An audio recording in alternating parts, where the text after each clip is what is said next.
Do they get on a specific bus and nobody notices? I've seen them there, like at one bus stop, and then you'll walk by like 12 hours later and they're still there.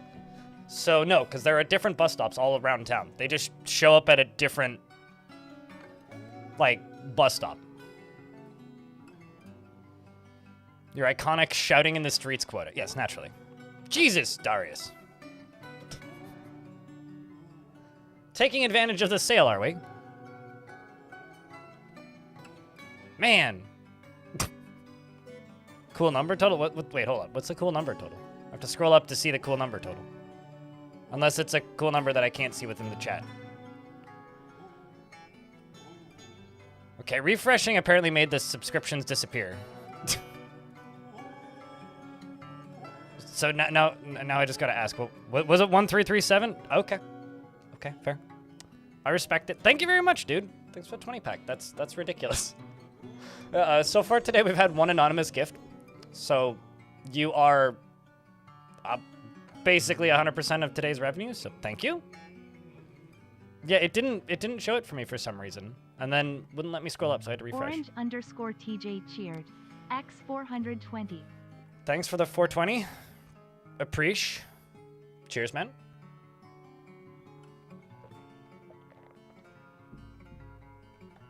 Seriously, thank you. Thank you so much. Well, that all kind of popped off all at once. Twitch has a sale right now, so if you gift more than five subscriptions or more, you get a discount. So that's what I think a lot of that is. But today we are continuing a fort. You surprised it didn't hype train? In order for a hype train to start, 4 different people need to post a thing within a, like, 5-minute period. So that's 2.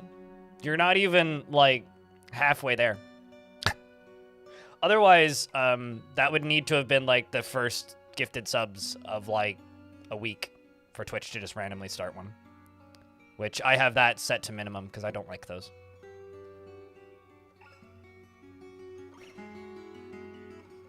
Twitch's subscriptions as singular, they no wonder commenter says fool stays on YouTube. Well, it's probably because they would just get, like... The thing is, in regards to commenter fools that I like to mock occasionally on social media stone, is like, that's the only time they ever pop up. Is in YouTube comments when I do that. And I kind of respect it too, because sometimes, like, I respect the hustle, because they'll be, like, really deep into a video where that happens. Although, ironically, the reason I use singular they at the start of the last video, kind of at the beginning, is because I'm trying to make it ambiguous, you know? Like, I'm trying to be a little bit mysterious about it. And then for the rest of the video, like, I'm very direct about what I'm talking about. It's specifically at the beginning. And I kind of did that intentionally. I don't know.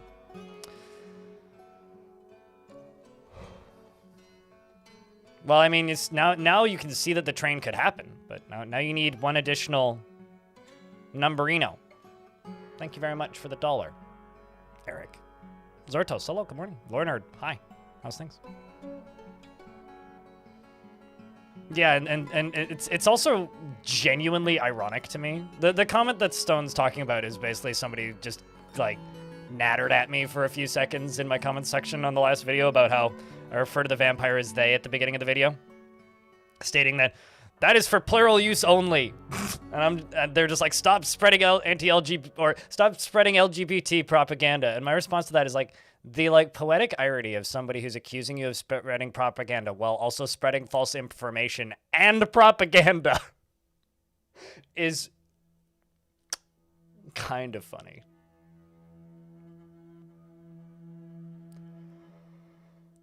I mean, it's 9:45, so...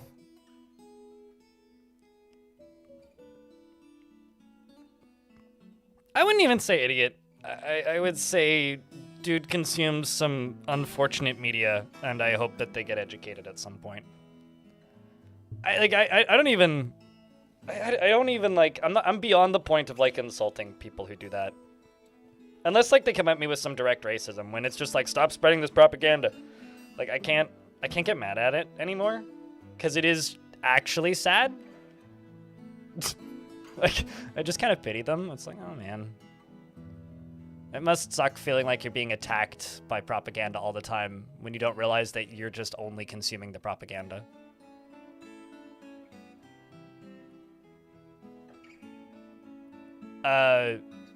Nuts, bolts, probably. I don't know. I'm trying to think, what would you identify a robot as? It. I do like clanker as like a humorous way to refer to a robot on the internet, but that is just literally a Star Wars term. Although maybe Orange, the actual response is, why don't you just ask them? Why don't you just ask your chatbot? Roger/Roger? Pronouns? Oh no, I haven't, Stone just mentioned it, but I haven't shown the comment on screen. I literally just respond to the comment with like the singular they Wikipedia page. It's literally like what I do these days. I'm like, you should read a book. Here's a Wikipedia page. But the reality is like most people don't make it to the end of the past the first paragraph of the Wikipedia page where it tells you that no.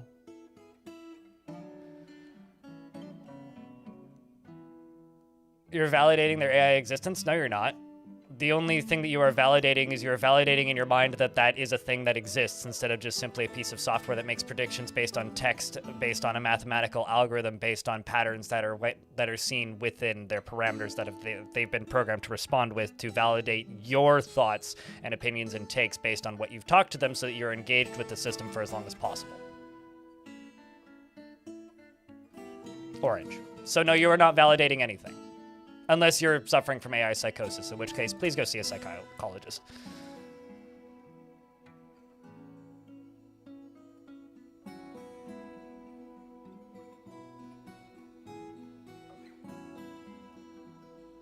Cogsucker? Is that like a Urist fucker? I know that you're saying that for like obsessed with chatbots or AI. I don't know. I think, like, for me, it's very easy to just, like, blanket insult people in that world. It's very, very easy. But I don't think it actually helps. And for people that are, like, obsessed with AI and shit, I don't even know how I would type that in on my keyboard. I lost intern. For people that are obsessed with AI, like... I think there's like two kinds of people, right? There's like the people who know what it is, know what it's for, and are using it accordingly, and most of them are programmers. And those people don't bother me at all. But it's kind of like when...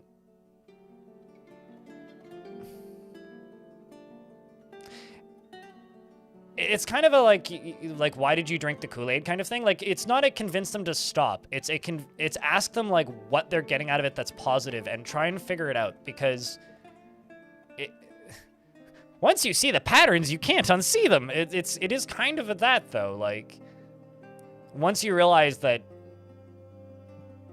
the model is just trying to keep you talking to it, like, it's really weird having like messed around with some local models that don't do the engagement bait, you know? Like, ChatGPT will always, like, ask you one more thing at the end.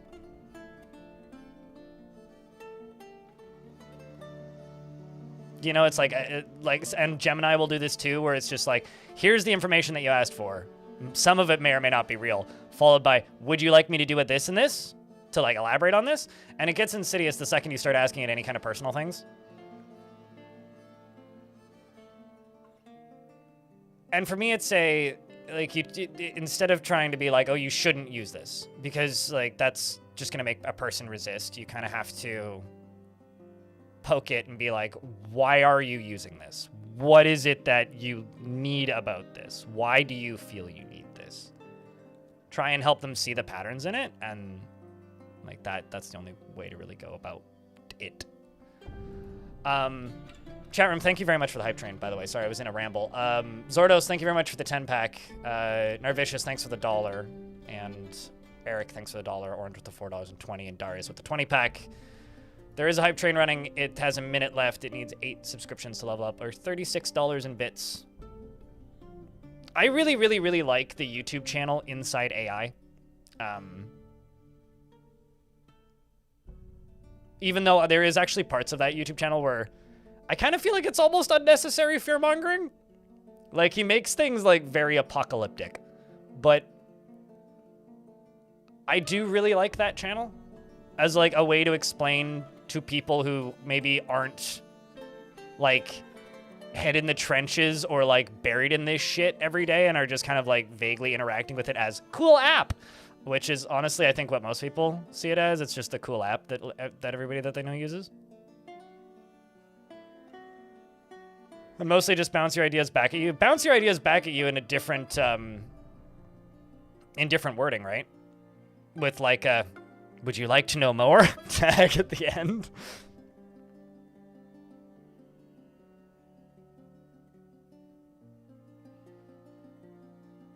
Just hyperlinked information?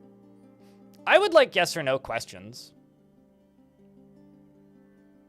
But yeah, the very pragmatic AI is like an interesting take. It was I can't remember where I saw it recently. It might have been on a Mo Batir video, where he was saying that it's like, it's if AIs just actually had the honest human response, nobody would use them, which is the, what the fuck? That's a dumb idea. Don't do that. Then nobody would use the app. So like it has to have like the weird reinforcement.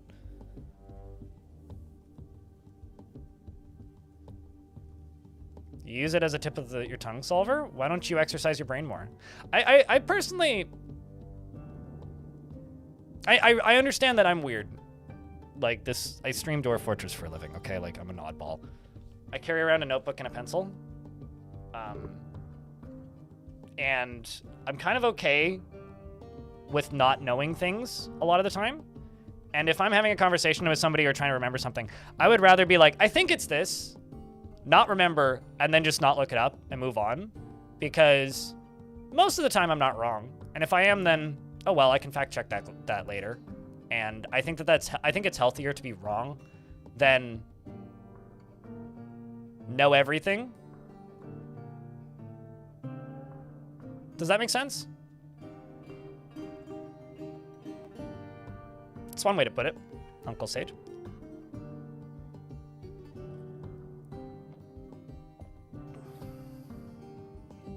I like this response in YouTube chat from Mac4Synth also. Hello, good morning, by the way. And they say, bounce the heterogeneous glob of other people's half-digested ideas back at you. There's nothing original in that shit. Yep. Mm-hmm. Which is, there's a band that I've been, I don't want to say obsessed with, but like fascinated by recently. They're not really a band, it's a duo. I can't pronounce French very well, so I'm not even gonna bother trying, but I'm just gonna verbally describe this and somebody here is gonna figure it out. They dress up as like weird aliens covered in polka dots and play microtonal music on a double-necked guitar and while looping over top of themselves, and it was played on KEXP and went super viral like a month ago. Anyway, that duo's music, it sounds very French. Well, they're from Montreal, so it is very French. Well, at least very Quebec. Anyway, I'll link it. There's a lot of like music commentary that I've seen flying around that, because like that's a scene that I follow, right? And it's a lot of people's basically stating, this is like the most human thing you could possibly find. Like it is not possible to be more human than this. I'll just link it. Give me a sec. 160.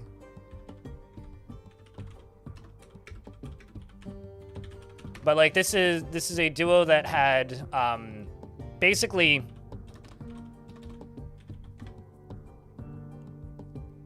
no following whatsoever, and then now they're selling out pretty large venues all across Canada because this video just like blew up. I'll just link one of the songs, but it's the whole performance is the thing that went viral, which has like, what, 5 million views now? Yeah. This is the first one that I heard, and it's been stuck in my head for like 2 weeks. I'll just play a few seconds of this. Mostly because I don't want to get my VOD muted. I don't know if it'll get muted, but we're still early enough in the VOD that it's fine.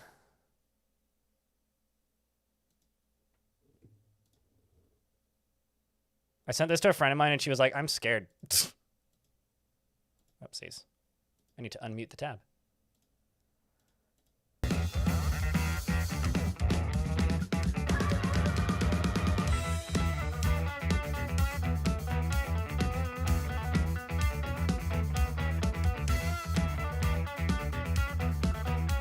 So that's all you're getting. You can watch the video if you like. Go give them the watch time. But it makes sense that really wild out there shit pops off right now because people are just starved for something unique and original.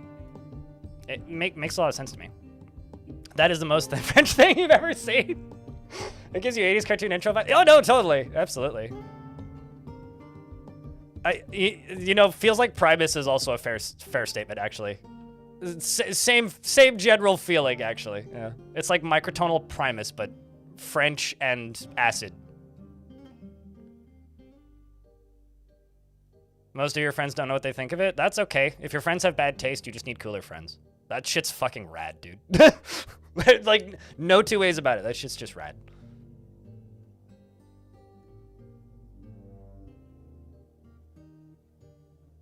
I do like all of the comments about them being salt and pepper shakers, and also all the comments about them being aliens and we're lucky that they come in peace. Although my favorite part of their gimmick is that whenever they do interviews, they just speak in gibberish with voice modulators, and their manager translates.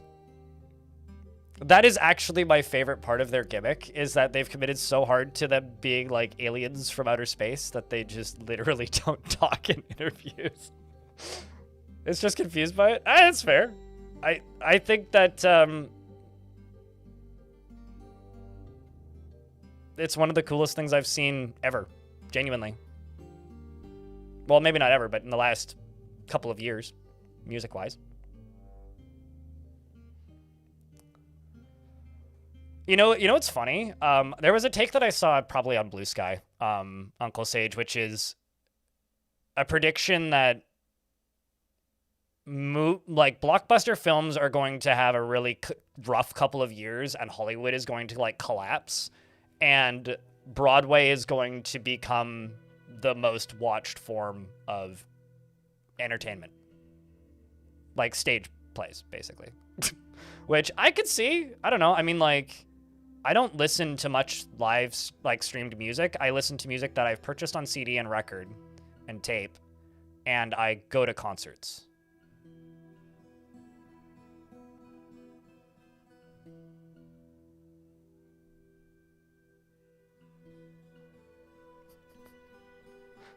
Let's invest in my new AI, in my new startup AI for all, because it's hardly fair for us to hoard all the slop. Jesus, how about this? I have a side idea for you. How about instead of investing in your startup, you make it into a national utility and make it illegal to privatize AI in your country, because it just purely causes like completely irresponsible overgrowth and development of systems that are addictive and unhealthy. Whereas it is arguably a usable tool in certain contexts, so make it a utility. They really are, Christoph.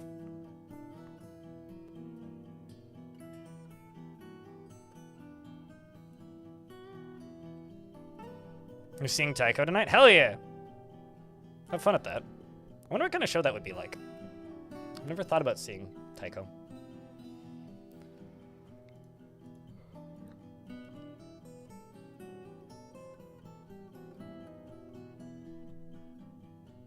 Gonna call the startup utility. That's like naming your new pub The Office. You know, like that's like the startup equivalent of just like necessary function. That's fun. Good one. A+. You got me on that one. Down with Weird Al, up with wait. Sorry, the Twitch font is like betraying me here, Ragnarok. Also, it's good to see you, man.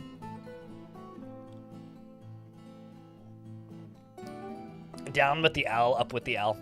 I will say that Weird Al movie, thumbs up. Dumb as hell, but thumbs up.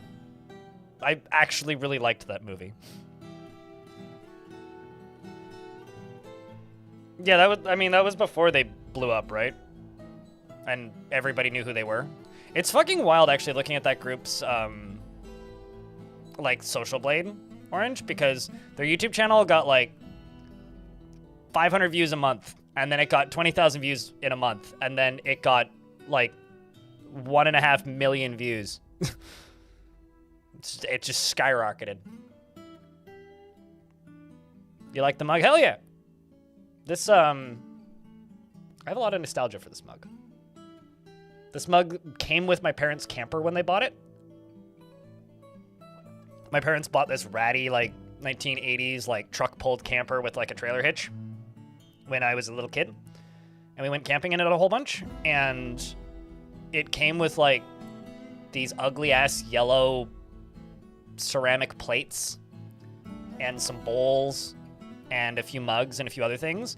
And this became the creepy mug.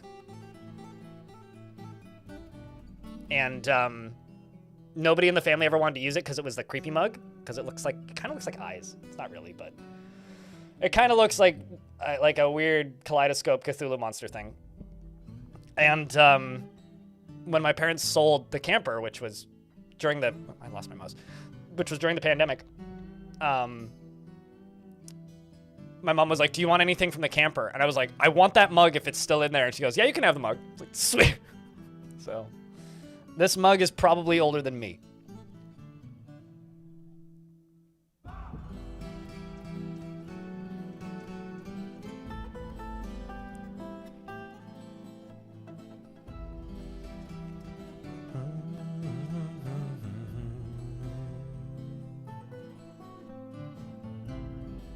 I'm not even looking at the screen. What, the creepy eye mug?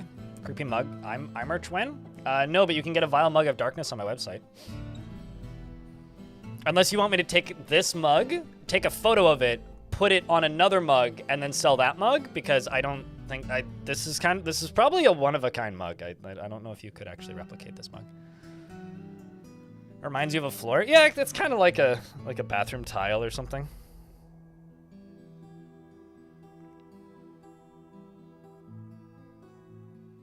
I looked at a show because they're playing a show at the Pearl in Vancouver, Orange, and then was like, yeah, nah, because it's sold out and it's Ticketmaster. The Pearl's a pretty small venue. It's like 400 or 500 people. And I was like, I'm actually good. If I got the opportunity to see them, I would, but I'm not going to go out of my way to go see them. Like, I'm literally going to a show tomorrow, and that show is what cost me $15 before fees. It was like $17 after fees, and then I'm going to go do my taxes the next day. So, yeah, that is like $175 more than I'm willing to spend on a concert these days. Like, it makes me very happy that weird out there acts like that are taking off, but I'm going to be honest. That's cool. Awesome. I'm going to go look for the next weird out there act. Like, Thursday night, I went to a show, and I went and saw some local bands. And one of them was a genuine screamo band. And I'm going to be honest with you, they weren't very good.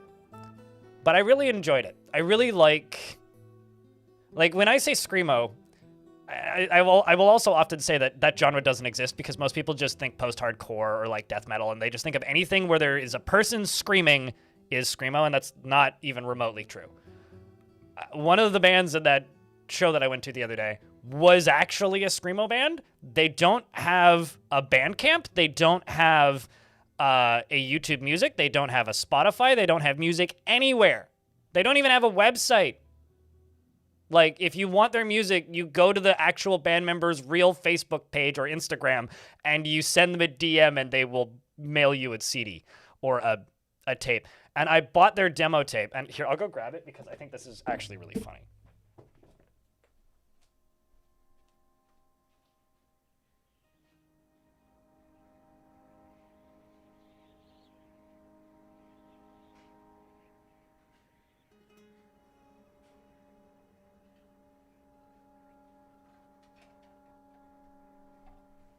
Okay, so, like, I bought the tape, right? pretty normal. It's this. You know, this is definitely a hand-cut label. But what's fun about this is you'd be like, okay, this is a hand-cut label, pretty standard tape stuff, right?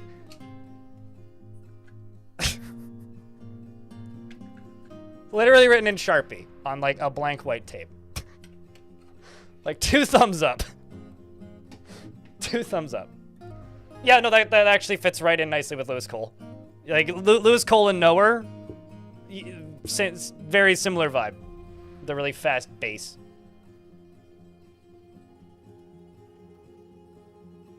And you know, like I bought this not because like I actually think that this band is particularly good, Ghost Darling, but because their first album will probably be really good. Like they need to work on their lyrics a lot. The instrumentations are pretty good. But it's nice to see like a genuine emo band that screams. I haven't seen one of those in ages. Second band was kind of meh.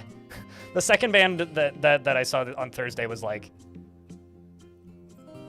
I don't want to be mean. It was like 3 people in a really good 3-piece band with then a person who has a bunch of synthesizers who doesn't know how to use the synthesizers.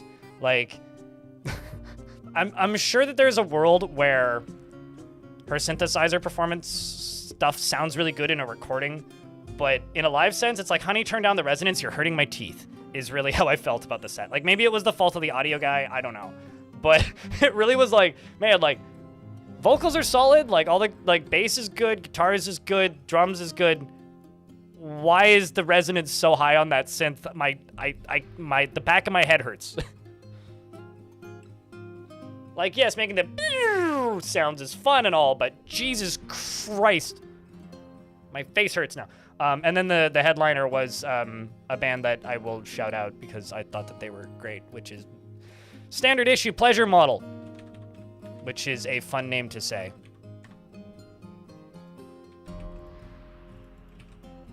Two thumbs up. Sometimes bands aren't that great. I saw this band a while ago, which my sister-in-law described as a cat that you'd stepped on its tail.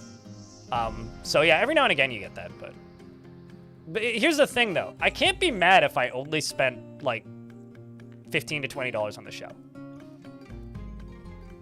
Especially if the headliner fucking goes hard, so.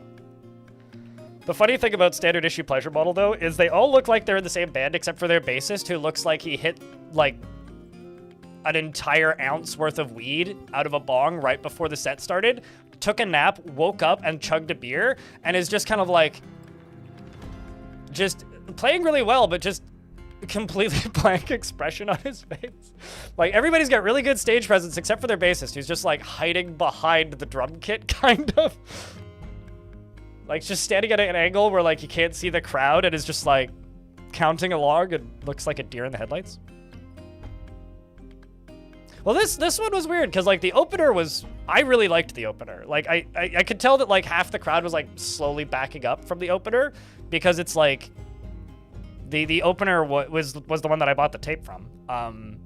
Where, like, they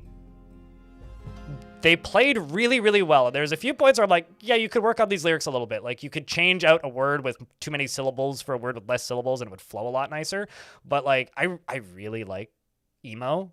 I really like Midwest emo, and I really like screamo. So I really liked the opener. The second band was, like, good, but every like, other verse, like, the lady playing the synthesizers would do something with her resonance that would just hurt. But the headliner was great, so... absolutely fine.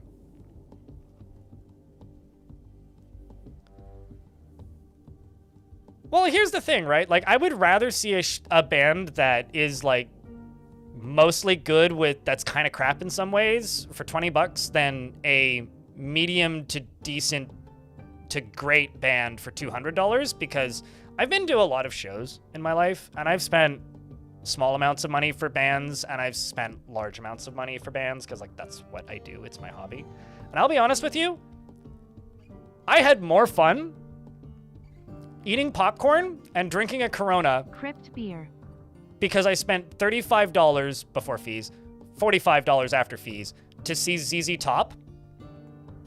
I had more fun at that show than I did at Metallica.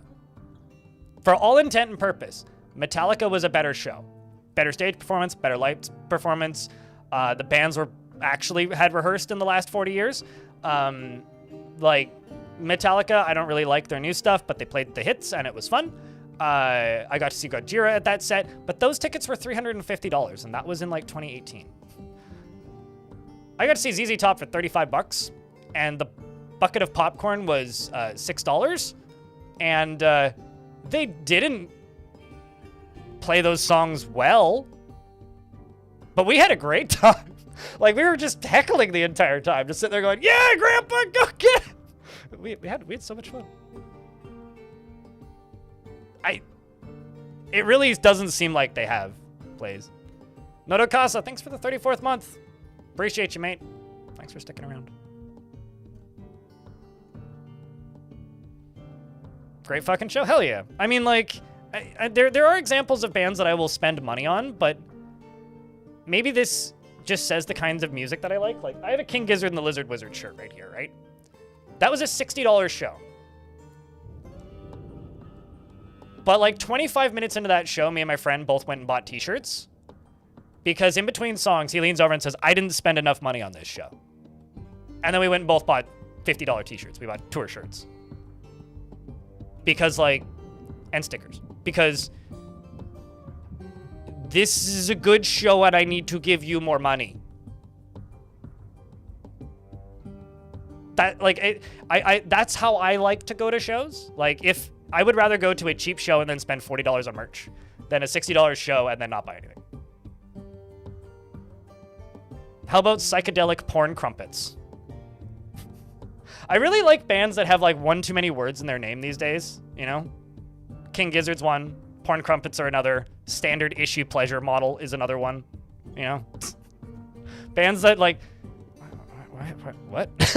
It's like we've come a long way from just like Bush. You know? Sure, Ninja Sex Party is another one. I'm not a big fan of Ninja Sex Party, but that is a fun name to say. I will give it that. You'd love to see ZZ Top live? If you can see them for like less than $50, go do it. Like, they won't play those songs well, but they're kind of neat to see. It really hurts when they like mess up the easiest riffs on earth, but Beard can still play a drum beat. Very much a comedy band. Yeah, no, I mean, it's a, oh, and you will know us by the, what is it? And you will know us by the Waves of Dead? What is the name of that band? It's ... and you will know us by the, is it the Mounds of Dead? Or is it here I am looking up emo music.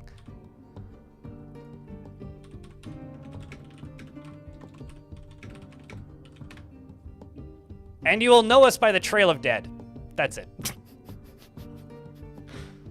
Found their Wikipedia page. YouTube chat got it too.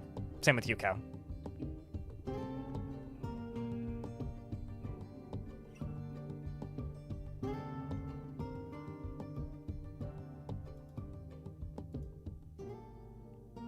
Although I coined a term in the most recent video I uploaded, which I jokingly referred to as the well-armed bards, because they're a bunch of bards that were all fully kitted out in suits of armor. I feel like the well-armed bards should be a band, if it's not already.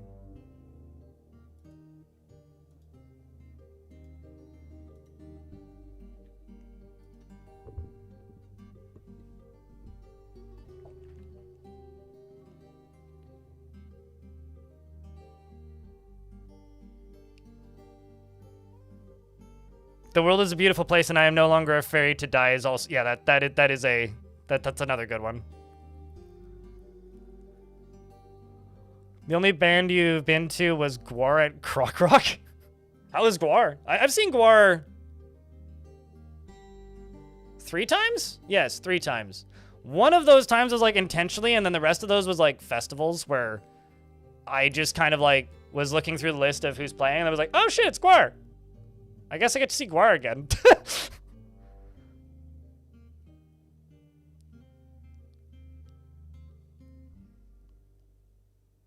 You volunteer at a venue, fully volunteer run. It is awesome to buy stuff from bands, but please remember to also buy stuff from the venue. I own a pair of earplugs that are branded Rickshaw Theater, which I bought for $20 because they're reusable and they have a little keyring container, and they're the nice ones that like don't let they're the high frequency ones where they cut the highs so you don't hurt your ears, but you can still hear everything. They're those ones. They're normally like, I don't know, 20, 30 bucks. But you can still hear people talking, which is nice. Or screaming, usually. But, yeah, I don't know. Going to concerts is very much a where you live kind of thing. One of the reasons I moved to the city that I live in now, Blaze of Ice, is... I keep wanting to call you Blaze of Fire, but you're not. Is because the city that I live in has 4 bars downtown that have house bands. And some of them rotate, but most of them have at least 1 or 2 house bands. So when you have like multiple venues that are open 7 days a week till 2 in the morning, that all have a house band that start at 6 and play till midnight, you're just like a pressure cooker for like indie bands. So the result is like, I don't know, anybody who listens to metal, Unleash the Archers partially came from where I live. Why am I blanking on the name of this band? I know this band. I've seen that band. Holy Roller. It's like Infinite Blue is the name of that album. Spirit Box. Spirit Box kind of came out of the city that I live in. So, also if you listen to metal from a long time ago,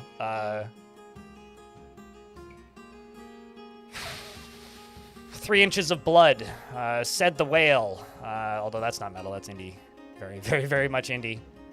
There's just a lot of actually pretty notable musical acts that have come out of this rather small city because of Government Street. So the result is like you get weird bands of people that just live here that just do that as their hobby. And that's how you end up with like doom metal bands with a banjo. That's how you end up with like thrash metal bands with a trumpet. That's how you end up with death funk electro with a double bass and a drum kit.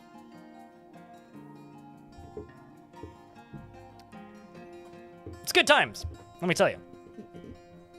Kyle Kunn in YouTube chat says, I've seen Gwar like 8 times in the 2000s. They were at every medium-sized Midwestern alt-rock festival. I completely believe that, yeah.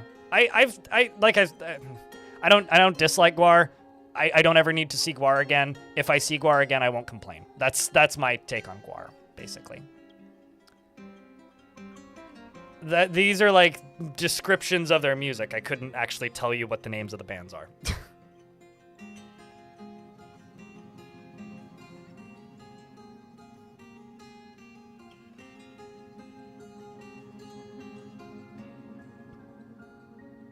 Does anybody here listen to Tropical Fuckstorm? Because that's also a pretty good name to say. Also, speaking of good names to say that really confuse people, I'm going to show you guys one more thing and then we'll dive in. One of my favorite bands of all time just put out a new album, which I already pre-ordered. And they are going on tour shortly, and I'm going to see them once, maybe twice. And this is a t-shirt that they posted on their Bandcamp that I haven't bought, but if they have it at a show, I'm going to buy it.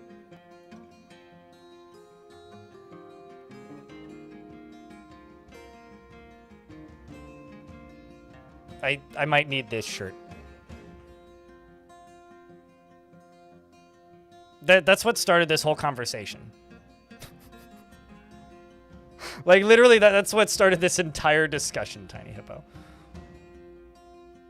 It's like, that shirt is, like, right up there with the Dope Throne shirt that's just a wanted poster for the drummer's cat. It's a wanted poster with a picture of a cat, and it's just all of the crimes that the cat has committed.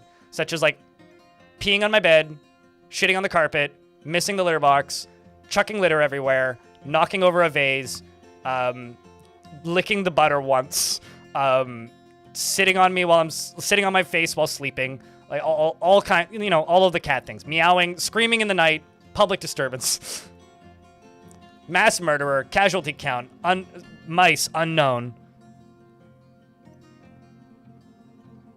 Is this a new schedule or are you just behind the times?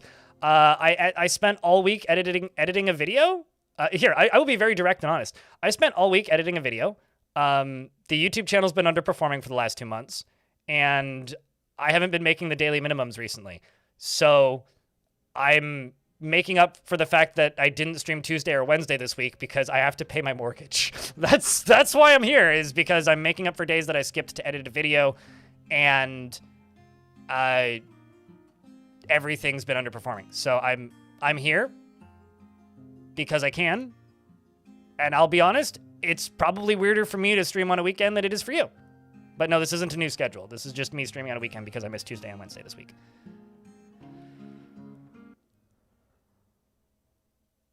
And also because I haven't streamed on a Saturday in fucking forever, and I'm just kind of thinking out loud in my head going like, I wonder what the streams are doing on a Saturday. Anyway, so this is a fort where I'm not making food. All of the food in this fort has been purchased from traders. That is the rule. I'm not allowed to fish, hunt, farm, gather, etc. If something dies on the map, I'm allowed to butcher it. If the dwarven migrants bring something into the map, I'm allowed to butcher it. That's the shtick. Devilish potato did... Okay, I thought devilish potato claimed something. I just need to refresh this. Was great. Was great storytelling. It's not quite doing as well as I would hope it would, but Dwarf Fortress has been kind of at a lowish point anyways, so that's fine. Your English skill's totally fine. Like, trust me. And the boat murder to read along? You know, it's just chill dwarf stories to write. I should make another playlist that's just chill dwarf stories to write and study to for all of my movies. Just like chill dwarf stories for sleeping. Chill dwarf vibes to just need to make like 30 like unlisted playlists is what I need to do so that they are farming for cloth. Nope. No farming. No farming. So clothing is actually the thing that I'm kind of worried about. Although I have been importing cloth. Oops. But I don't have a ton. I need to get into the caverns to start getting silk, basically.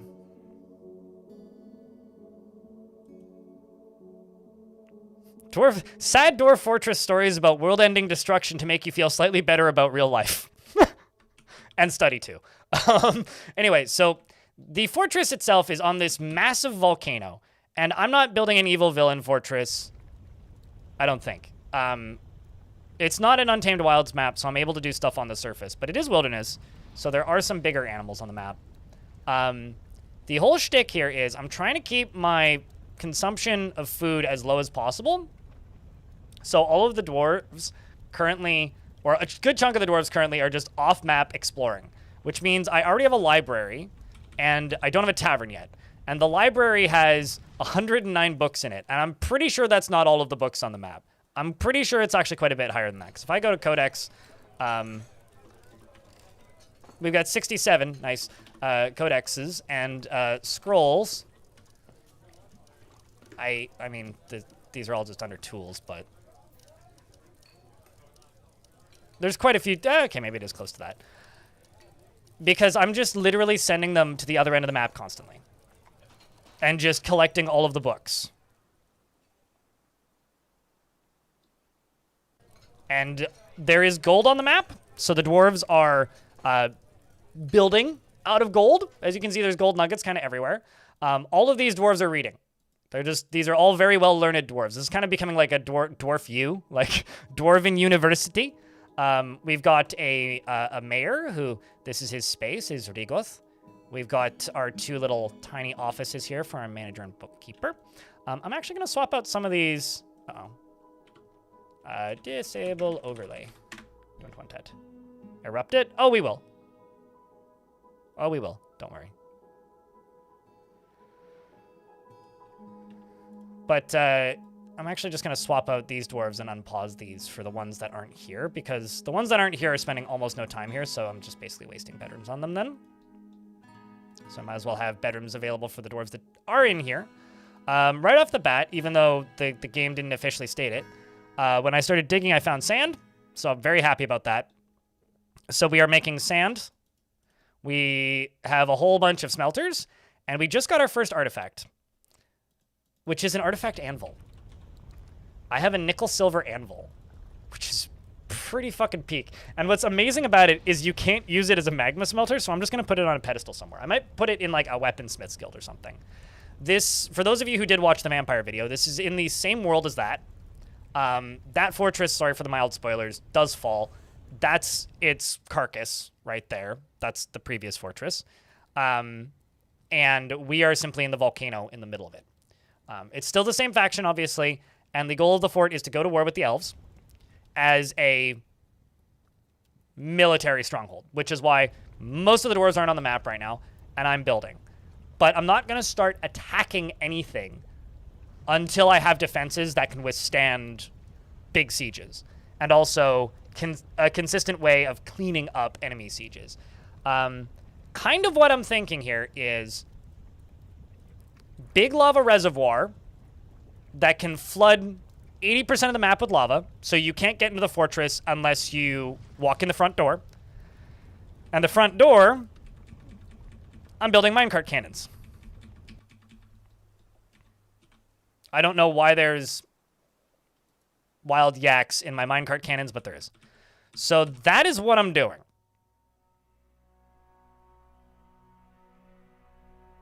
I am using DF hack. It's literally right here. I just don't use the overlays. All right, so we are building up minecart shotguns, which are going to be filling up with lava down in here.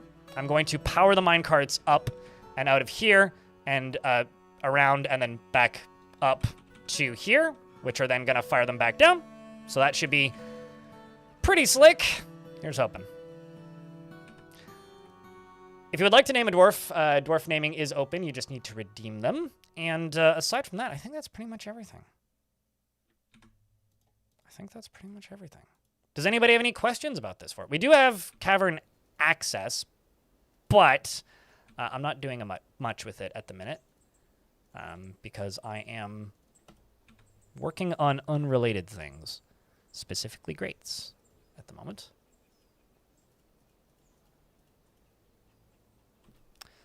Dwarf Manticore.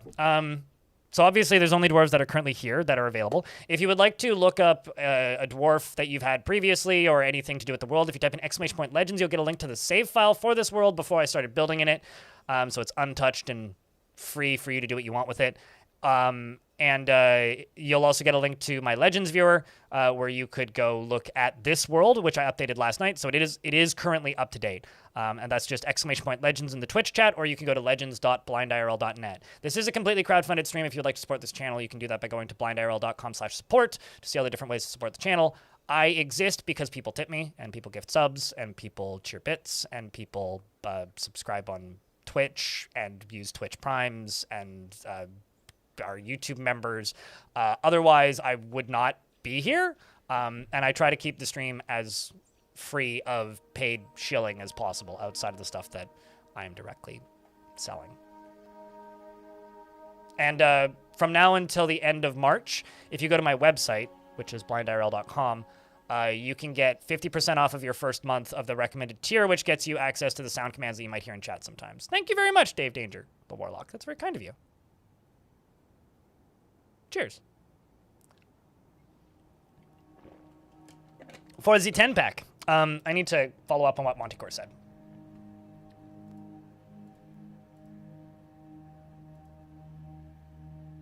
You want Rith the Engraver.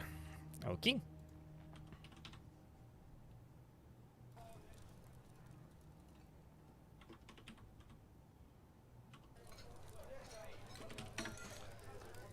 You are currently reading Life with Zerko. It's a 27-page essay entitled Life with Zerko Dashbore, authored by Zerko. It concerns the career change from cheesemaker to prophet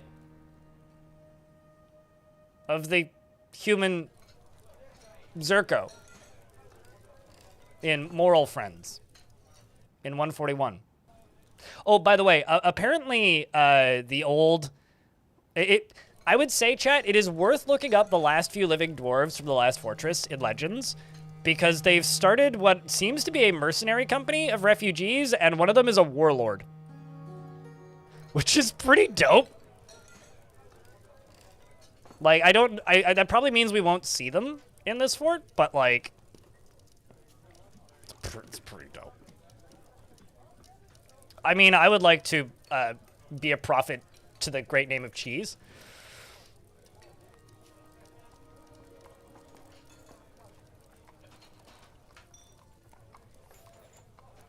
The Kurds and Crusades, yes. Okay, so let's actually read your description here.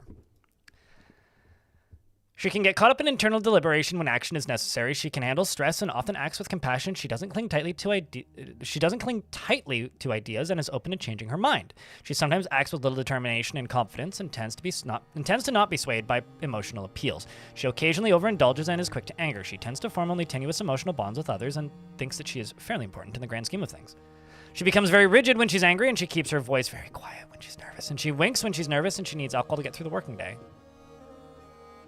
She personally disdains loyalty, finds friendship burdensome, values eloquence, and doesn't think one way or another about leisure time, and dreams of creating a masterwork someday. She likes satin spire, nickel, and fire opal, and rhinoceros horn, greaves, and horses for their strength, and when possible prefers to consume walrus, turnip wine, and garlic seeds, and absolutely hates jumping spiders. She worships Urith, who is the god of death, and is a member of the communion of gods. Because of course she is. Kurdishan? You mean cheese curd inquisition. Also actually just gonna set these dwarves to be on duty. No orders, so they don't drop their weapons at the corner. And I'm working on this. I'm also trying to completely surround the volcano in walls. That would be really interesting if they did. Darren? The actual starter of this fortress, who's kind of my, like, I don't know, main character, I guess, did find a new romance in 224, which is kind of cool. She lacks confidence in her abilities and likes a little excitement now and then. She is conflicted by this, as she considers tranquility preferable to tumult conceptually, and has a greedy streak and isn't particularly ambitious. She has a fast-paced life, and she often feels envious of others, and she can easily fall in love or develop positive feelings, and could be considered rude and occasionally overindulges. She also isn't a member of any religion, which is interesting, but she does worship Urith, and her lover, Sengor, currently doesn't live here because he's traveling with the military. And I've decided that to get rid of all of the wild livestock that keeps getting caught in my cage traps because I'm not allowed to butcher them, I'm just throwing them in the volcano. So whenever yaks get stuck in my traps, I just tuck them in the volcano. And it seems to work.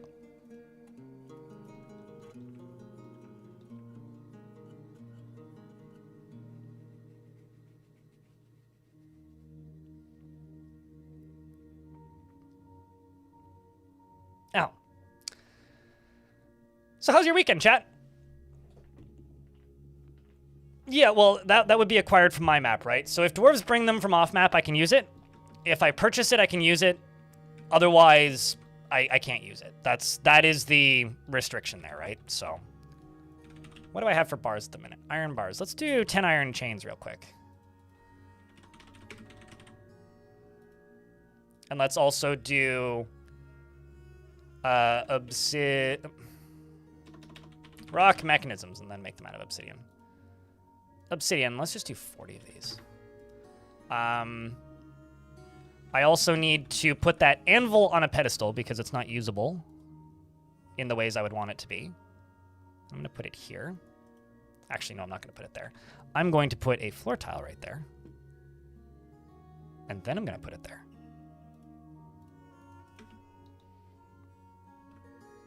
Argon Thief, thank you very much for the Prime subscription. Appreciate you. I'm only getting food through trade. So The thing that I've done that you guys can't see if you didn't watch the beginning of this fortress is I went around with a squad and threatened as many factions as I was willing to click on and demanded tribute. And obviously they all rejected me. I'm not getting tribute from any of them. But because I've demanded tribute from them, I am, in fact, getting trading with them. So in the autumn, we're going to trade with like 4 dwarven factions. In the summer, we trade with like 3 to 4 human factions. So there is a lot of trading. This is kind of like a rampant economy for it. Oh, also, speaking of jokes that are pointed specifically to annoy certain people so that they leave comments, I just want to say that I genuinely appreciate all of the people who confused / frustrated / angrily ask on my most recent video, wait, is capitalism bad now? Got him. I made you respond. Another thing that happened is while we were trading with the humans this past year, one of them may or may not have turned into a were creature.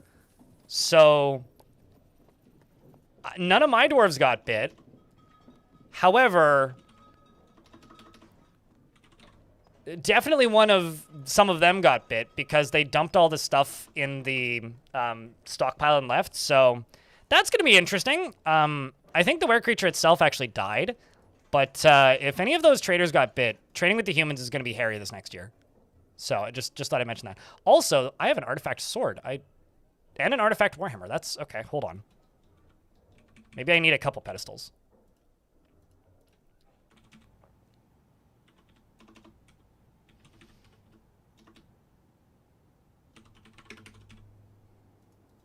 I mean, the vampire at one point just sits there pondering commerce, and I was like, you really are a blood-sucking vampire, which honestly, I think that's pretty funny.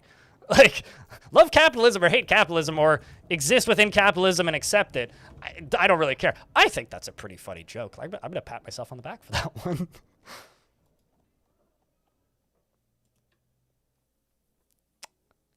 What is the were creature? I can't remember what kind of were creature it is, but it's not in the map. Like, I never actually saw it. I just saw its corpse. We did actually have a werewolf, though. We did actually have a werewolf show up on the map, which... That's like, what, a 1 in 40 chance or something?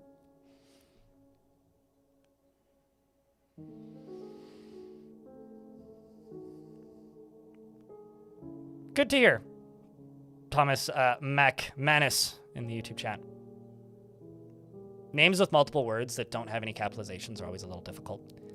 I also screwed up the first year, and my expedition leader wasn't on the map. She was part of a squad stealing items. And so I wasn't able to do this the first year, but wow, that was fast. It's got to be because of the amount that I've exported. Because I am basically trading with 6 colonies per year. This is the fastest nobility rush I've ever seen. Oh my god. At least like unintentional, or at least maybe in a long time. I've definitely like had like a king appear in my fort before, but... Because it's early autumn of 227. We started in, like, late in the year 224. So it's been, like, 225, 226, 220. Because we started late autumn, like, we missed the first trading year. Because it threw the game off. So, like...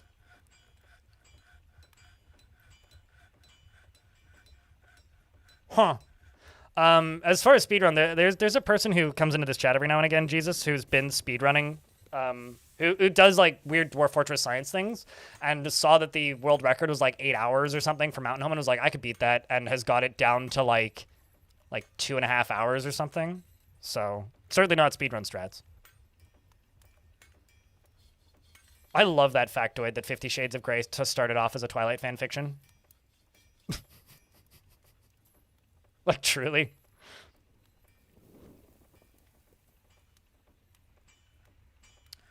Should I accept this? I have the value.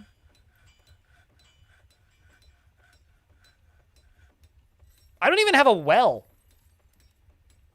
Like, I actually haven't found water in this fort. I guess so. Yeah, you're right. You're not wrong. We need more trade capacity. The problem is, who do I elect? Founder, what do you like? I could just give it to the founder, but does she value power? I need somebody who dreams of, like, attaining a rank in society or something.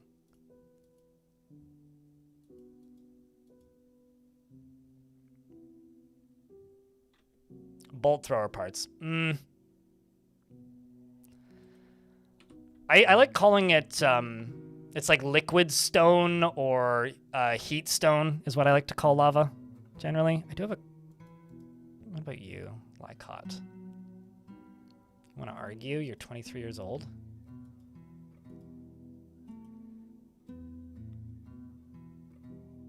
Does anybody want to dig around in Legends Viewer and see if they can find a dwarf that dreams of attaining a rank in society? It's windows, crowns, and crutches.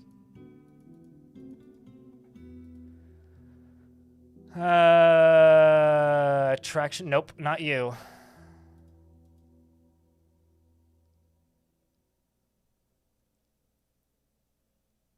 Likes crystal glass, picks, and earrings.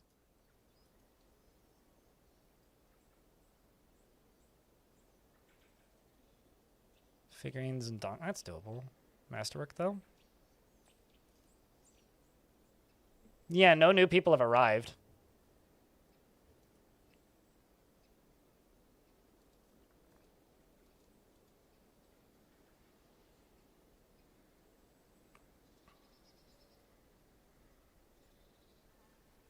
Herrings for their massive schools and the sight of the rhythm of lyrics so impossible prefers to consume barley and quinoa flour.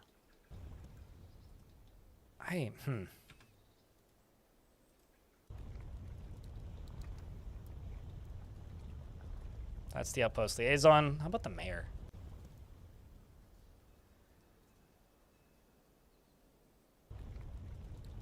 But the religious leader. Like Lucio.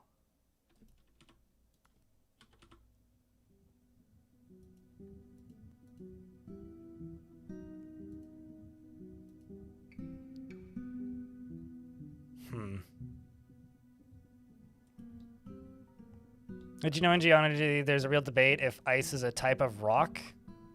And if water is technically lava? Huh. I did not know. I don't know what I will do with that information. And I don't really know how I feel about it. That's interesting, though. Could also throw figurines in here, actually. What other crafts can I throw in here while I'm thinking?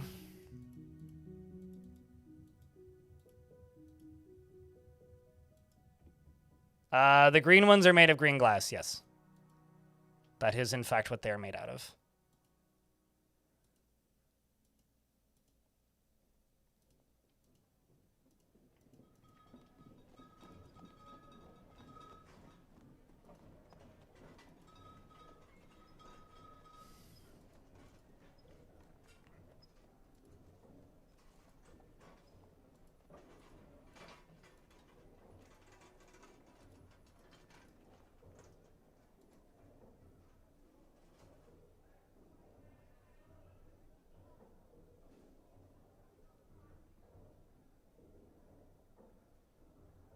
You don't think we have a resident dwarf that desires a rank in society? Okay.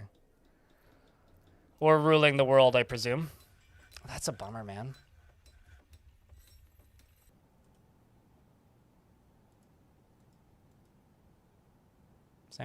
Self-examination is deluded fools, values honesty and doesn't value working hard. Well, I mean, no one new has arrived, right? You're a competent hammer dwarf.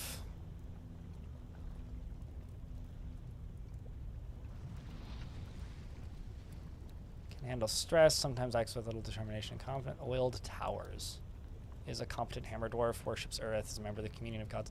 Could go with this dwarf, maybe? Oiled Towers? Maybe? Can Bowl Toes save the world? I don't know, can it? Because, like, the total population is, like, what, 60?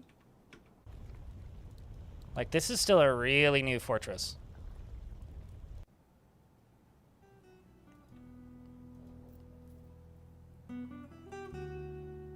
Didn't realize I could do what?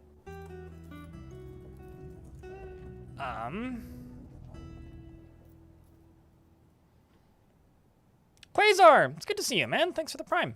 Welcome back. It's good to see you. I hope that you've been doing well. Glass floors? Oh, yeah, well, I mean, you can make glass blocks, right? So it's just glass block floors.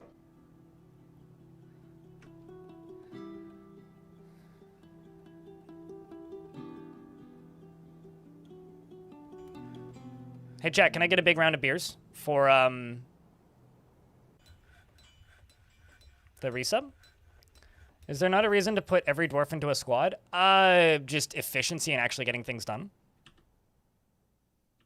But you kind of don't want the highest ranking dwarf in your squad, in your fortress, to be in a squad, because if they leave the map, then there's a lot of things you literally can't do. The final caravan has arrived.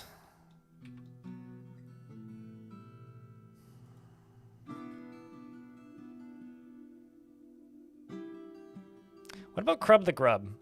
Grub made the anvil and is a blacksmith. Crub the Grub is a nervous wreck, has a strong sense of duty, rarely develops negative feelings towards things. What's his preferences? He's just got a funny name, so. And he made the artifact anvil. He likes olivine brass, praise, giant two-humped camel bone, alligator snapping turtle shell, rope reed fabric, the colored dark chestnuts, spears, water buffaloes. It's just spears. We could do that for their wallowing. The words of the veneration of luxuries. When possible, he prefers to consume rat. That's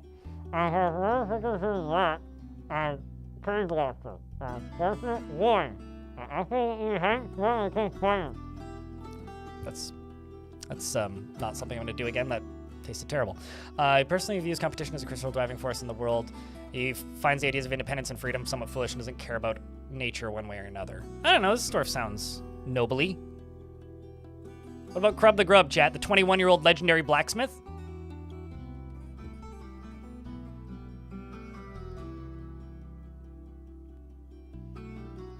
That is not considered an export. They are not exporting spears if they leave the map as part of a...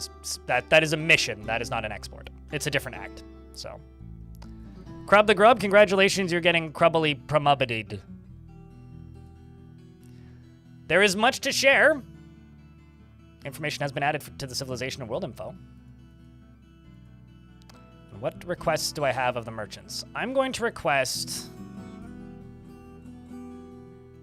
I'm going to request plants. And the plants that I'm going to request...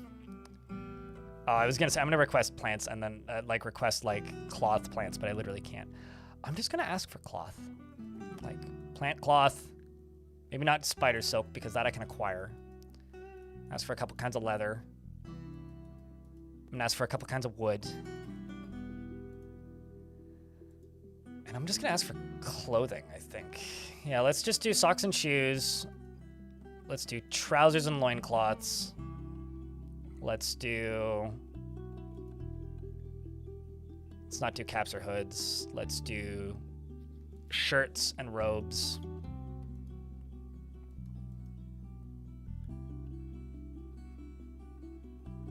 Done. They want ivory and tooth amulets. Oopsies.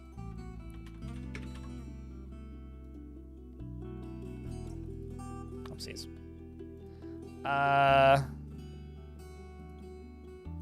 Whenever the amount of body part is high enough, just do that. Because I will forget about that.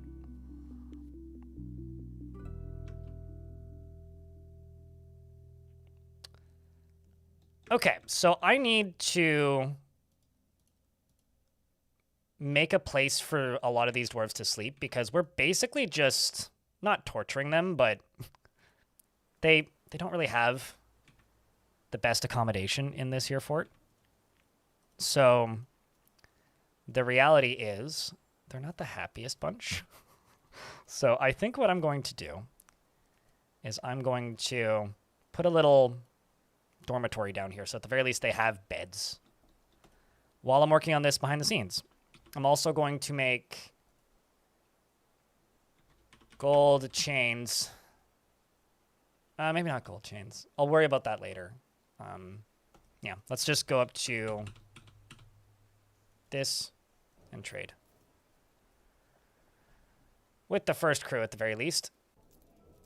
So I was talking with somebody about this challenge in chat yesterday, and they were saying that they tried something similar, but the time that it really became challenging was when enemy sieges showed up that were really big, because like sometimes if you were shorter on food and you had to keep all of your dwarves in the fort for a little bit, you could run out of drink and stuff, which I agree. That is going to be the challenge of this. So I can buy animals to consume. I will buy those 3. I will buy all of the barrels with ale. I will buy the silver warhammer. I will buy the 2 iron picks. Because I don't have iron. I do have gold. I do have silver, and I have lead. I've got galena around, basically. Buy the leather.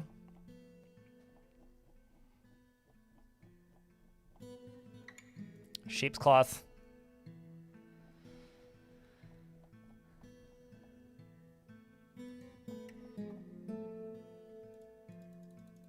Just some of the pigtail cloth, just to have it. Let's buy that. The cheese.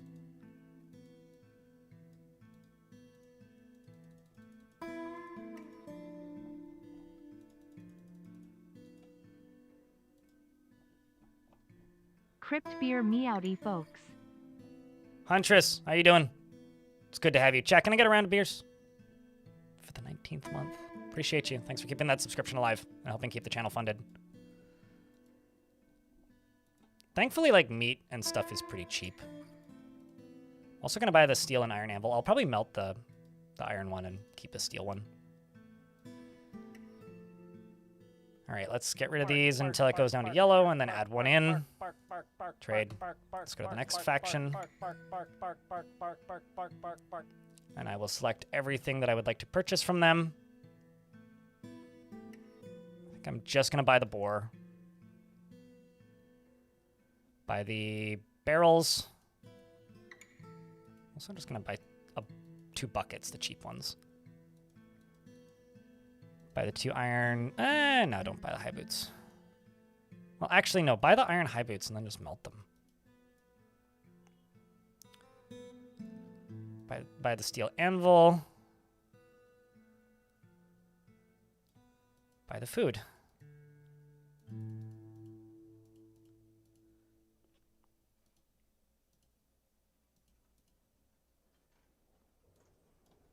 And then anything else that I need, like cheese. And then go into here and get rid of... Let's actually get rid of 2 of these, and then we'll add in discs until it goes green. There we go. Let's actually remove 1 and try. Sweet. They took it. And now I've just got 1 more set of merchants to wait for. And good cash in. Green tea.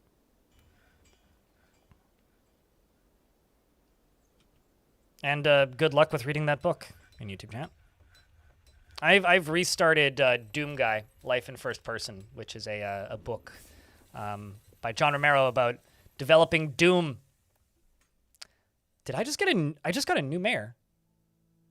Catan the West. This is the 3rd mayor I've had in this fort. Wild.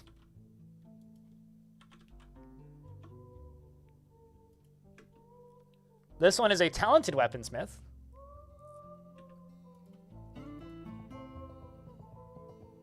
Yeah, because Rigoth was the mayor, and he didn't even die.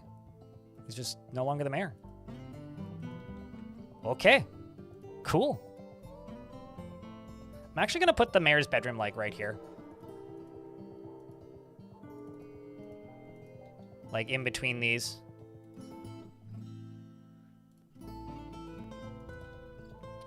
And the Baron's throne room, etc. can be like right here.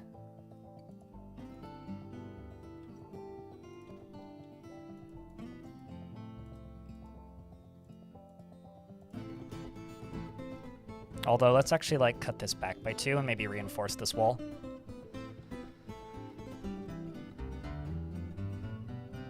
The political corruption must be rampant. What, in this fortress? Never.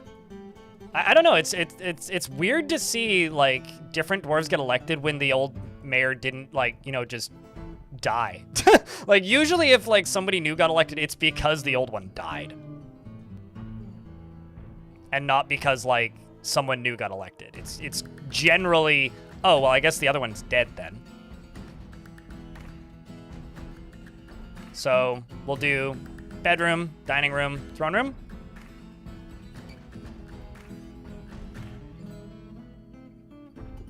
Nobody wants the office. Yeah, maybe the job just sucks. Like, all the dwarves are bad at it. That's wild. They can't make up their mind? Yeah. Where is those high boots? I'm actually going to melt a bunch of this stuff.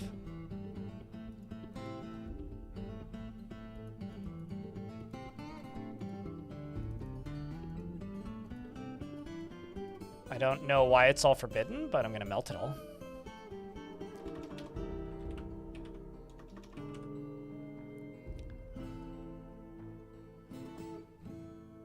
And I'm going to go up to here, and I'm going to make an additional magma forge.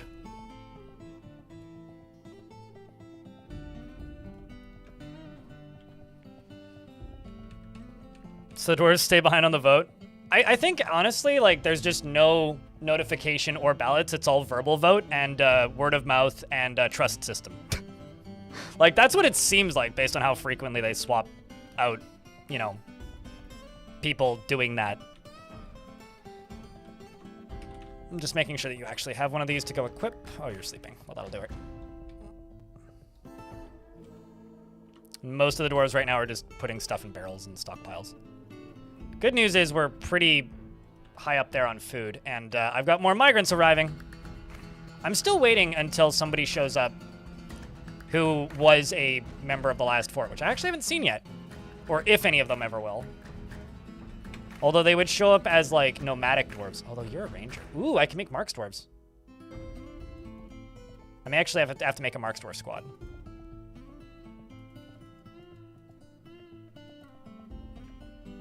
Hello, Maffle. Also, I wonder, is Micah still listed as a noble? Yeah, Duke of Grizzly Onions.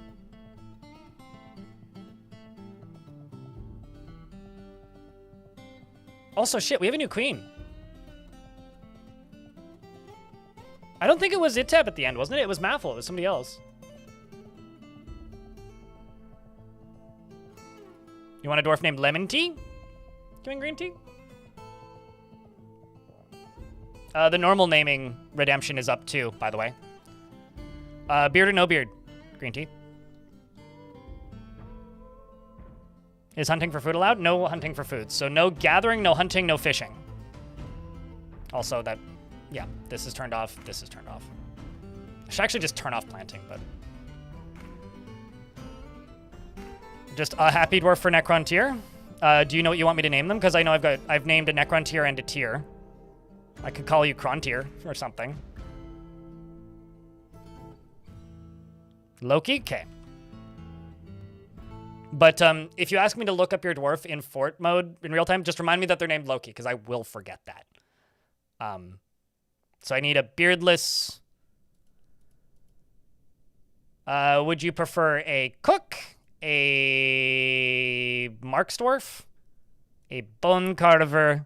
I don't know. We've got a few options here. Like, nobody's really pissed off yet, because nothing horrible has happened yet, knock on wood.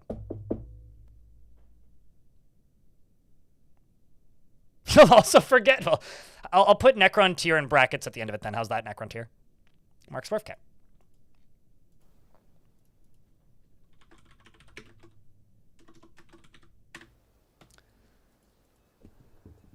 She is somewhat scatterbrained and has great trouble mastering fear when confronted by danger. She is easily moved to mercy And she dislikes helping others. She is very trusting and she is very curious and sometimes to her detriment. She doesn't tend to hold on to grievances and she tries to do things correctly each time. She is often cheerful and is not particularly interested in what others think of her. She is a bit stubborn in changing her mind about things and enjoys the company of others. When she's nervous, she tends to scratch her body. When she talks to herself, when she's trying to remember something and needs alcohol to get through the working day. She dreams of mastering a skill and personally finds the ideas of independence and freedom somewhat foolish and finds friendship burdensome and values honesty and dreams of mastering a skill. She likes marble, fine pewter, and variscite, as well as voracious cave crawler leather, alligator snapping turtle shell, rope reed fabric, and the color burnt sienna. Slabs, giant elk for their grace, and the sound of the songs of glossing and the sight of the rhythm of lyrics. When possible, prefers to consume giant stoat, papaya, wine, and honeybee royal jelly, and absolutely hates cave spiders. She's broad and fat, and her hair is dry. You are a former member of the Tot Citadel. That's a really good dwarfy name. A+. This world is just very good for names. You worship Taron Almostanshed Anismatest. Your last name is Wilt Bridges. I have no idea what that is.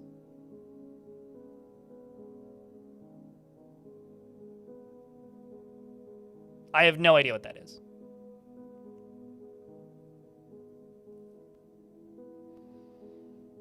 Also, we're almost through the ad break, so that was pretty good timing, I guess. Although it's actually bad timing because I need to take a piss real quick. I will be right back. Sorry, chat.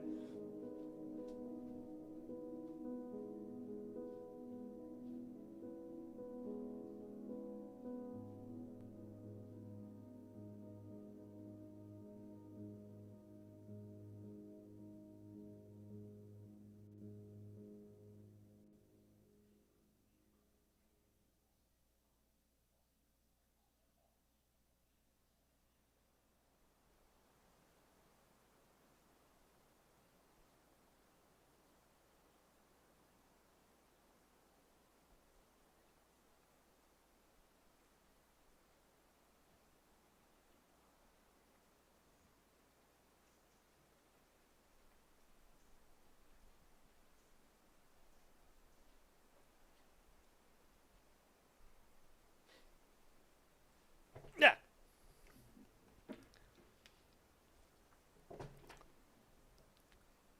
God of longevity and youth? Oh, that's okay. That's a new one for me then. Have you had several over the years, I guess? Jeff has occurred? Well, appreciate it, mate. I don't know if you've ever lurked in the stream or if it's just like happenstance gift subs, but I'm sure Darius appreciates the thank you. I'll let him know if he pops in today. Again. But yeah, that's interesting. Whoa! And that's also very kind of you. Jeff has in fact occurred, if you didn't know. Thank you for the 25-pack. That is extraordinarily generous. Cheers. Chat, can I get a big round of beers?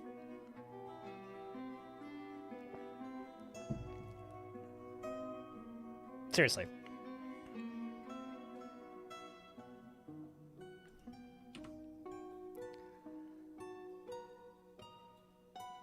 That just shut my brain off completely. I need to name another dwarf. Necron tier, you wanted Loki. Do you have any job preference or just Loki? Weekend stream is best stream. I haven't streamed on a weekend in a very long time. I stopped streaming on weekends because, like, genuinely, like, this is when I go camping usually. And they also used to not do super well for a while there. So, I don't know. But it is nice to stream on a weekend. It's different, that's for sure. Although I've been, like, throwing around the idea of, like, changing up the schedule slightly, because sometimes when numbers shift and things change, it's like, all right, maybe add in a day or move a day around. Like, maybe move the Friday stream to a Saturday or something, you know? The cook. You'd like kick roast? This one?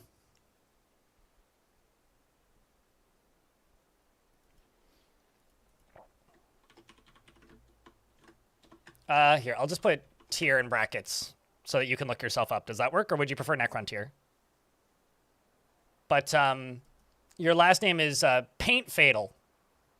That's also a pretty fun name. You want to be with friends. You worship Alvus. And you're a member, your previous member of the Board of Length. I guess you're a longboarder?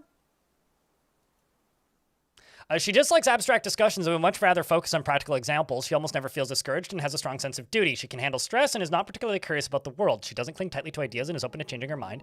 She has a noticeable lack of perseverance and she is somewhat quarrelsome. She is bothered by this and she values friendship. She does not often feel envious of others and tends to ask others for help with difficult decisions. She tends to be swayed by the emotions of others and she is quite polite. She is moved by art and natural beauty and she is troubled by this and she dislikes the natural world. Paint Fatal is pretty metal, yeah. I feel like Paint Fatal would be like somebody who's like a Paint Fatal in my mind would be like the Scream painting, you know?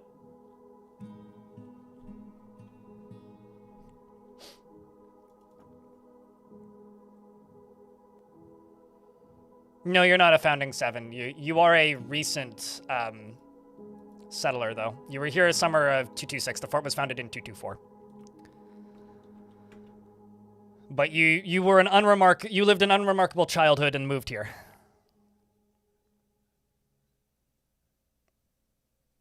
Oh wait, who's Gorge Diamond? I'm confused now.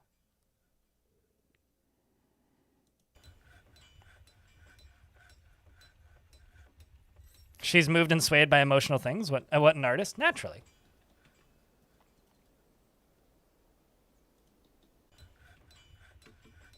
Oh, the place you settled in before here? Oh, okay. Well, is that like the only history you had from before was like you settled in that other place and then you moved here? Can I make a new squad? I'm going to make a crossbow squad. Yes, I can.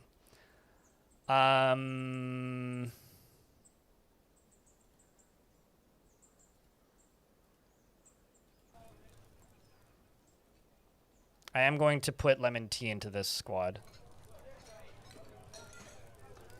I'm making a crossbow squad, and I will make them crossbows and get them to do things. But for right now, I'm just going to send them out, like, almost immediately, because I need to get some more dwarves off the map. This is how many explorer jobs we've done, for reference. This is just me exploring abandoned sites and collecting books. That is all that I'm doing. Because it belongs in my library! And the other squad's just returned. If they get back quick enough, maybe I will.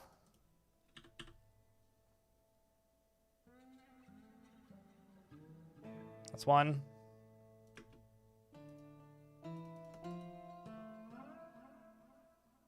Now I just need this last one to come back. There you are.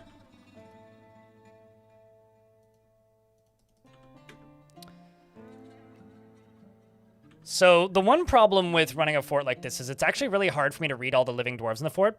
So if you want to know if your dwarf is still alive, you can check in Legends, but I'll read through the dwarves that are currently here. Callie Love, Shinobi, Crub the Grub, Link the Sky Spear, Flurf McMurph, Founder, Ray Matildrum, and Gorg and then some.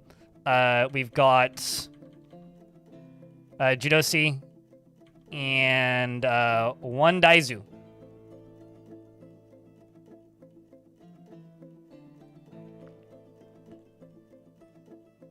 If you don't end up with a Necromancer by the end of this, you'll be shocked. I'm not raiding any towers, so someone would have had to move a book to a Necromancer hold, from a Necromancer hold to a temple, and I'm only raiding temples, so I don't know. I actually would be a little bit surprised if I did, because I think I can maybe count on one hand the number of times I've actually acquired Necromancer books from temples. Like, it's not, it hasn't happened that many times to me.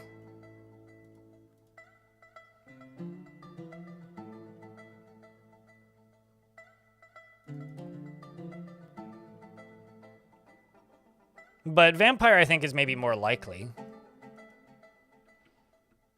Well, I don't know. No more or less likely, but I also didn't get any Necromancer. Actually, is there even any towers around here? I haven't really thought about it, but there's like one up there. There's kind of none down there. Is there any over here? Yeah, this area is like pretty clean of necromancy.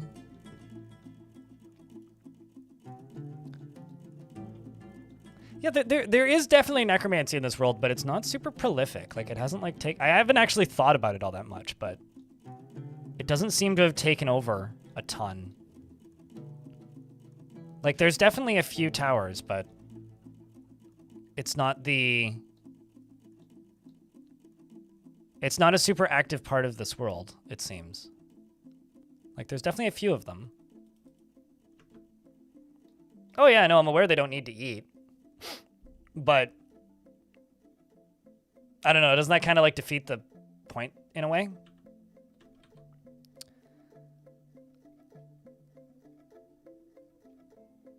Okay, so Crub the Grub has been elected Baron. And I was going to put the Baron's anvil there, but I think I'm actually going to put it into his temple. I'm going to put the copper warhammer there, which is an artifact, which we've acquired. And I'm going to put the Baron's anvil in his throne room. I'm going to go up here and just type in gold armor stand, gold throne, gold table, gold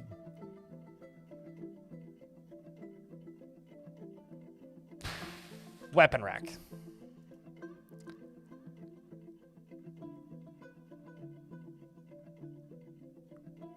And also, Clino, it's good to see you. Hope you're lurking well. Appreciate you.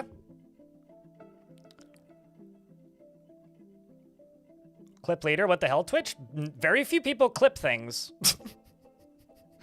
Very few people clip things, Diamond. That's why Twitch is like adding a feature that like, here's when a streamer says, someone should clip that, and clips the last 2 minutes as a private clip, which I actually can't wait for that to release. I'm stoked for that to be a feature. I think the sword I will give to the Baron so that they just equip it, because that's one way to keep it safe. And then the anvil I will put into here. Also, Baron of Violent Hunger is one fucking hell of a name.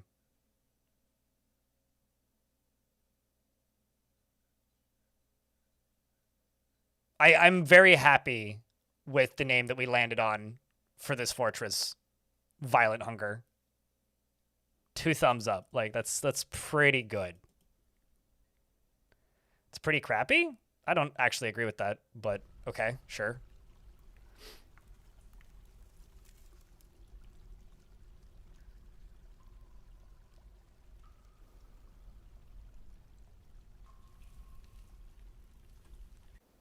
But yeah, no, I'm very I'm very excited for a feature where Twitch automatically clips things.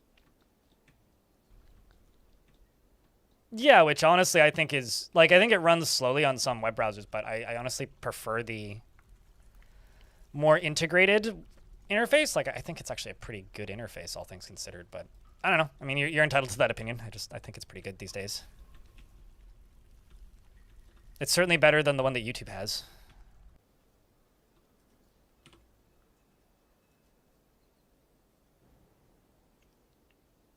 I mean, I use what's it called? I use LibreWolf, and I'll be honest, using LibreWolf, it's a very nice web browser. I really, really like it. It has a lot of features that I really, really enjoy using. However, the problem with using LibreWolf is it's kind of like saying I hate my life and I want everything to be sucky, because it's like Firefox, but because it has so many privacy features built in, half of the websites on the internet just straight up don't work. And there's been times where like I've closed it and opened Firefox and shit loads properly. So like, I feel you there. Like, Firefox is a little bit of that sometimes because a lot of things are just default designed to run on Chrome. But clipping is pretty easy because all you need to do is hit Alt-X if you're on a computer, and then just like title it and save it. Like, you don't actually need to interact with it at all. Chat. Eurus Games, thank you very much for the 34th month, at least on my web browser, which is, like I said, just like Firefox if you hate yourself. Eurist, thank you very much for the 34th month. Chat, gonna get a round of beers for Eurist, keeping that subscription alive for 34 months. Appreciate you. I would like the option to crawl forward on clips by 1/10 of a second. So you want more precise editing functions. Little drag bars are asked. You know, honestly, when it comes to clips, I'll just say this. Do me a favor. If there's something that's worth clipping, clip it and don't be too specific. Because if somebody clips a clip and names it, it is given to me in a little interface at the end of the stream, and I go in and I edit them. It's pretty clear usually where people wanted them to land. Like, don't worry about editing, like, the vertical one. Don't worry about doing any of that. I do that, like, in post, if stuff's been clipped. So, like, I don't know. If you see the option, just do it.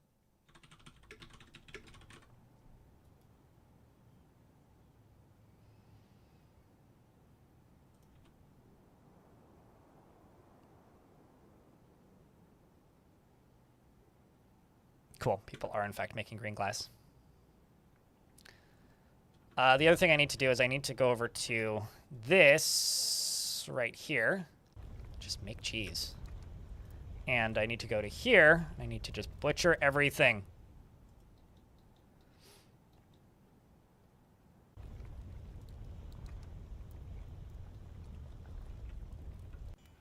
We're doing okay on food at the minute, I think. We're also going to brew drink from fruit, brew drink from plant. I do need to get all of my food inside, though, because currently this is, like, kind of not the best setup, but it is what it is.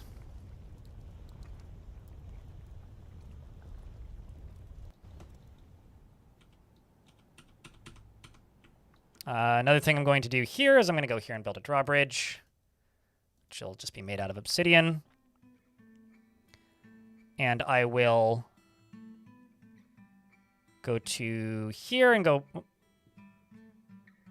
Oh, well, that was quick. The hillocks of Attic Relics, half a day's travel to the southeast, has been founded and looks to your thriving economy for its future prosperity and has been incorporated into your holdings. That's a new location we could visit in adventure mode if we so chose.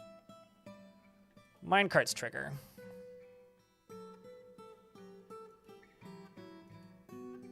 Minecart's trigger. Minecart's trigger. Minecart's trigger. Minecart's trigger. Minecart's trigger. Done.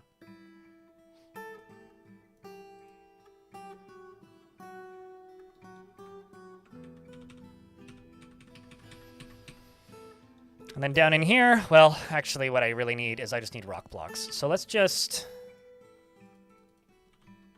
Well, okay, actually, okay. Let me do something. I'm going to deconstruct you. So I do actually need to get some things inside. And deconstruct you. And where in the fuck could I possibly... Yeah, let's just go over here. Well, no, that should be a throne room.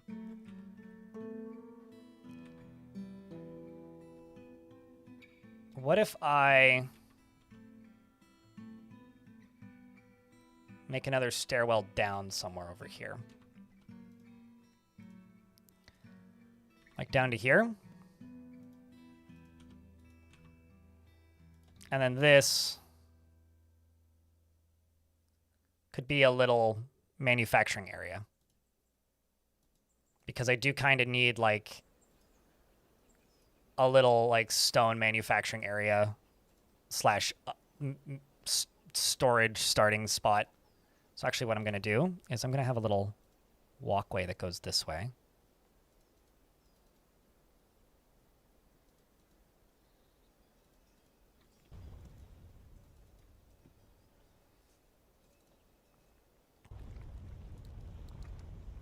Spicy Water's animated? Hasn't it always been?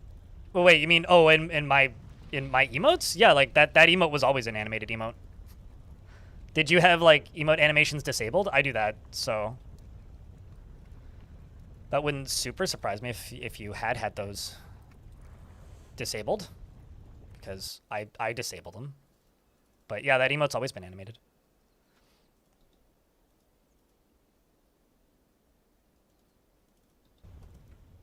That was quite literally the purpose and point of that emote, is animated lava.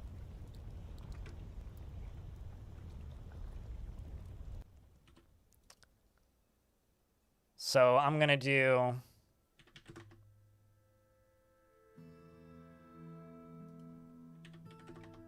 Let's just get rid of the green glass pots. Because I think we've got enough pots at the moment. It's green glass is the Green Workstation's YouTube chat.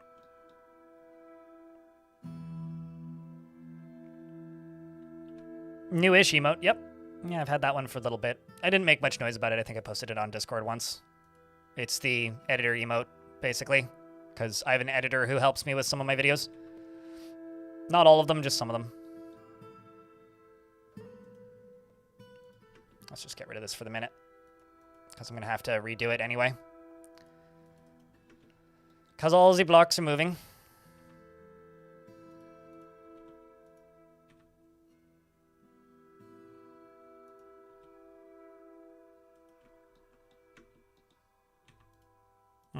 What if I don't do that?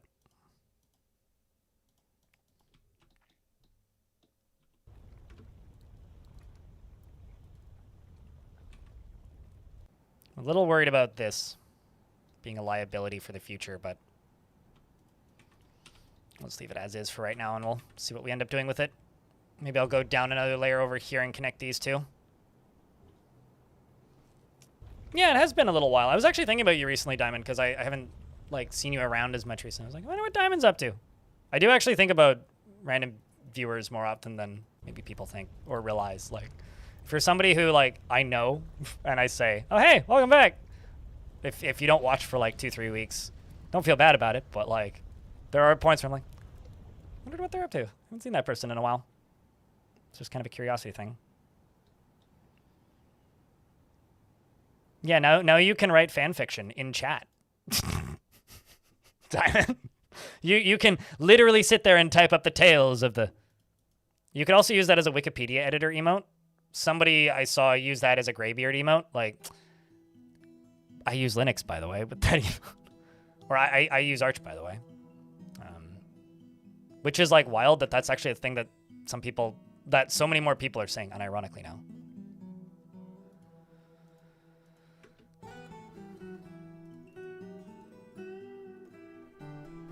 I know you do, Weed. I know you do. Although, come on. You say that you use Arch, but we all know that you're using Cashy. That's like me saying that I use, like, Debian when I'm on Mint. Says something controversial? Avocado on toast. Is that so controversial, or have people finally grown up on that one yet? I'm actually planning to move to Debian Trixie because it's a little bit more up to date. But yeah, I don't know.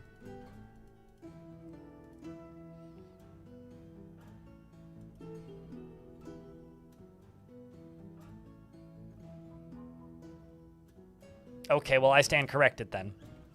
Weed. I stand corrected. And I shall sit in agreeance. Because I ain't standing up. That's too much work. I'm not getting paid enough for that.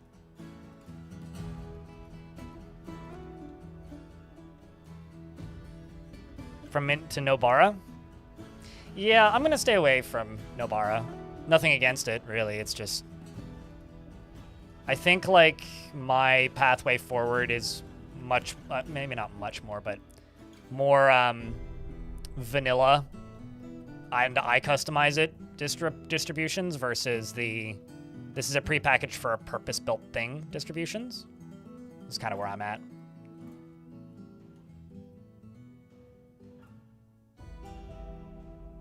Mint is a distribution of Linux that is very easy to get into and understandable to a layman.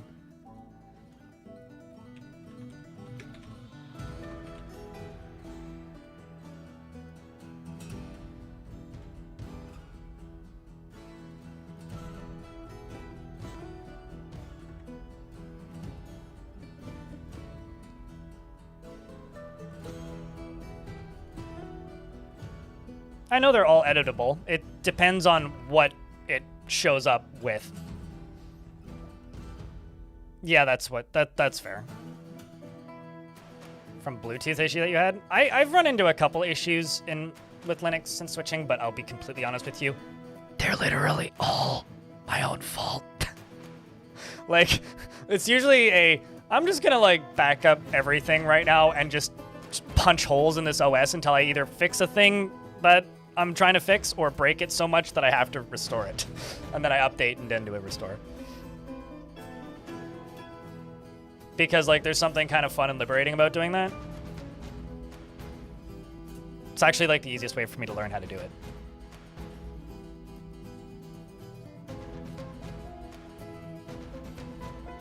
I think that those people are a bunch of fucking cunts and need to grow the fuck up. Genuinely, real gamer cow, that is my take on that. I've gotten a couple comments on that because like I made a video when I first switched to Linux, which was literally like my first time like in decades running desktop Linux. And recently I've gotten a handful of comments from people that are just like, use Arch, Mint sucks, like Mint is for like basically people just like, here's a bunch of insults. Stop using Mint. To which I have to say, and gatekeeping is the problem with Linux. Don't be part of the problem.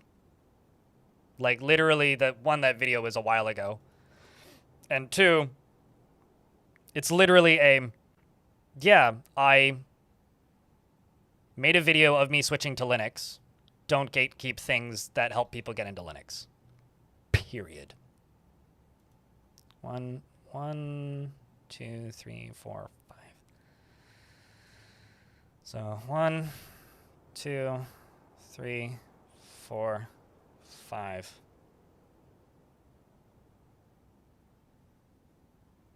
One, 2, 3, 4, 5.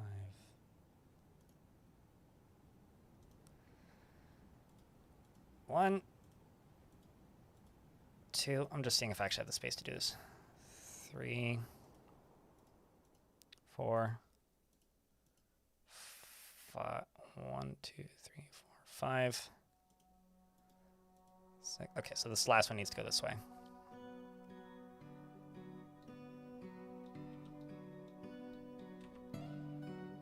Which I can do.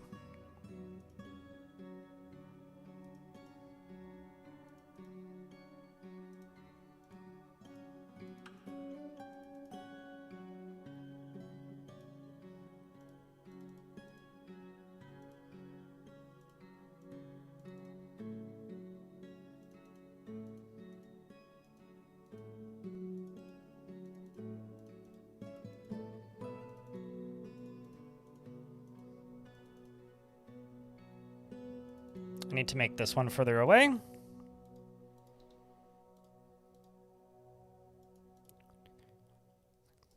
Should be fine.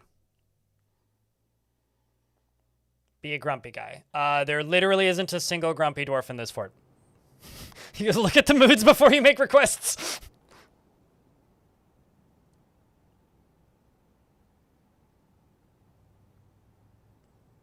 The biggest obstacle to Linux users? No, the biggest obstacle to Linux, like with many things within tech, are chuds. And if you are an asshole to people on the internet, you are an obstacle and you are part of the problem.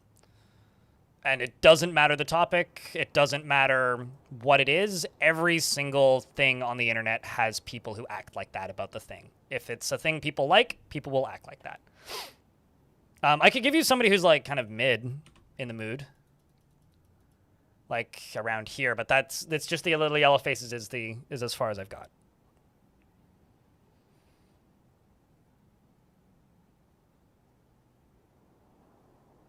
I would also say like Linux people are like Counter-Strike players. They think that they're better because they have an arbitrary number that's higher. Or the insufferable Linux people, I guess, are like Counter-Strike players. They think that they're better because they have more skins, or they think that they're better because they have a slightly higher ELO. Whereas, like, Windows users are just like whiny Karens of like, oh, everything else is hard, and I need this one piece of software to do my job. And Mac users are just like, I'm superior, but I don't actually know how to use computers. And I have this computer because it was given to me but for my job. and you are bad because you don't use Mac. But I am superior to you because I have a Mac. Also, my computer cost 5 times the amount of any other normal computer, and it slices my hand open when I open my laptop. I am superior because it was given to me for my work, and I am a wealthy, classy individual for owning a Mac. Also, I can't make my rent because I spent all this money on this Mac. And that's how I feel about all the different insufferable people within computers. I'm waiting for this ad break to end.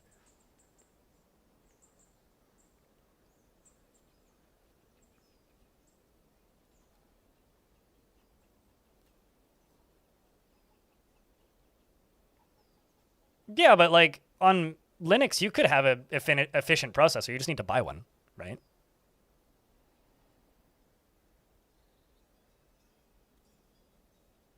But yeah, I don't know. That's why I will just like aggressively push back at anybody who's just like you are wrong for not using the distro that I like. Because if somebody is making their computer hardware last longer and not like accepting arbitrary like how do I word this? Not accepting arbitrary obsolescence, they're on the right team, and you need to support that. Period. Whether it's like fucking a corporate ass Ubuntu, Fedora, Arch, Manjaro, Debian, I don't know, fucking Hannah Montana. As long as you're like not throwing your computer in the garbage, we're winning. Oh no, I understand that the meme is 100% a meme because you're like affectionately / argumentatively mocking the people who say that unironically. I completely get it, but like I think that I'm perpetuating this conversation because I did have somebody pop into my YouTube comments like a week ago saying, if you are using Mint, you are an idiot. Use an actual distro like Arch. And it's like, okay. Okay. Pushes up glasses. No. So yeah, that's don't gatekeep Linux is the entire basis of what I'm trying to verbalize. Please. Actually, don't need to go that far up.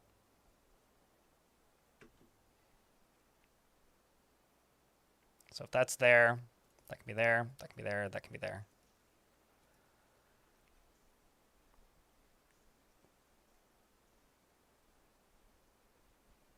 Actually, no, let's just make this square and I'll fill it in later. Seeing that video? Aqualust?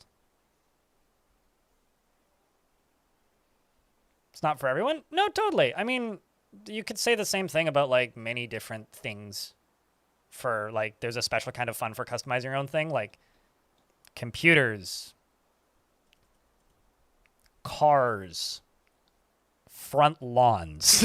There's like a special kind of fun about customizing almost anything. If it exists, somebody customizes it, makes it their own, and that's part of being human and what makes it valuable.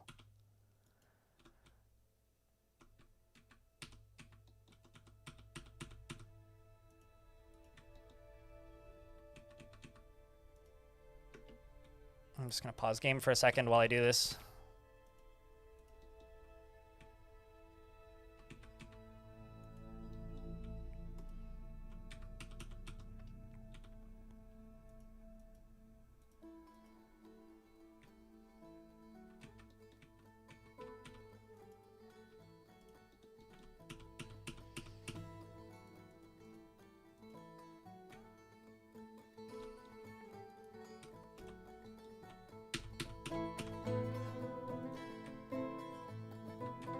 I do actually like how I kind of have to focus more than I like to admit when I'm doing that.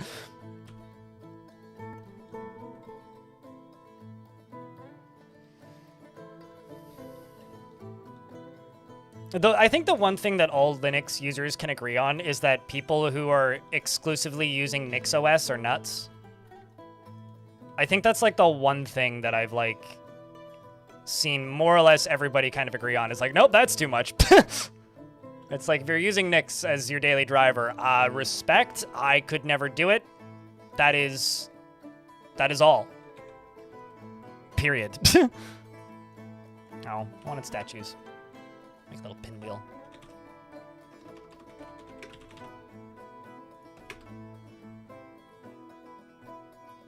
Hi, Nuts. It's good to see you. Also, intern wanted a grumpy guy, and I didn't name anybody. So if you want a grumpy guy, I could give you, like, Maffle, who's pretty grumpy in comparison. I could give you Kumil, who's pretty grumpy. I could give you the mayor, who's, like, probably not going to be grumpy for long, but is pretty mid. Also, a lost intern as a name for the mayor is, like, 2 thumbs up funny. You broke your daily driver today? Oh, no! No longer driving daily, that's for sure. Unless you want me to name him something else, but I just kind of default to your username. So, a lost intern then? Thumbs up. Is a really funny name for a mayor. I'm not even supposed to be here today! Is hauling a gold goblet. He is inflamed by hatred and easily develops hatred towards things. He prefers to be alone and never would pass up a chance for a good fist fight. He has a low sense of self-esteem and he finds obligations confining, though he's conflicted by this for more than one reason. He has a calm demeanor and he tends to be swayed by emotions of others. He has an active sense of humor and doesn't mind wearing something special now and again. He tends to think before acting and he has an active imagination. He needs alcohol to get through the working day and likes working outdoors but grumbles only mildly at weather.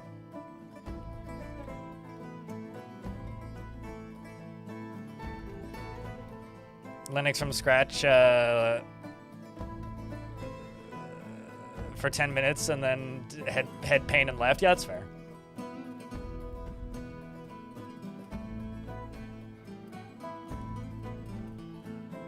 Also, I'm going to put spaces in here just so it's a little easier to read. I might also drop the so just lost intern. He's fetching wine for the Baron.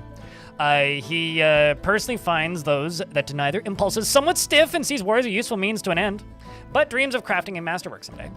He likes granite and aluminum and sard, as well as berry wood, giant Kia leather, cotton paper, and figurines and donkeys for their stubbornness, and giant hamsters for their puffy cheeks. And the words, and when possible, he prefers to consume durian wine and absolutely hates large roaches.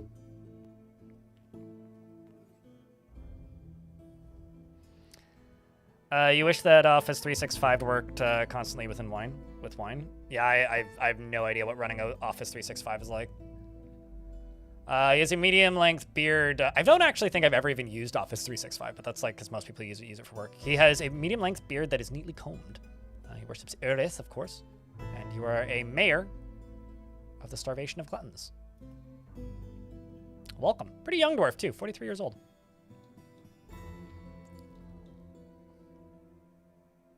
Although a lot of the dwarves I find in this world are pretty young.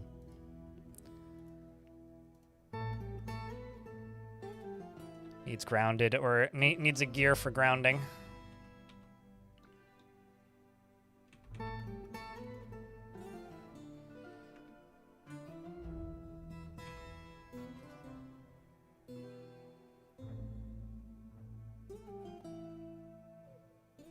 I'll have you know I was running Manjaro on my streaming PC for a little bit. Not my one that's plugged into the TV to stream games to it, just because it has such a low spec. But now it's running Fedora, which seems to work better. I kind of gave up on Manjaro after like 2 weeks. Because literally all it needs to do is load Steam successfully. Oh, squads are back.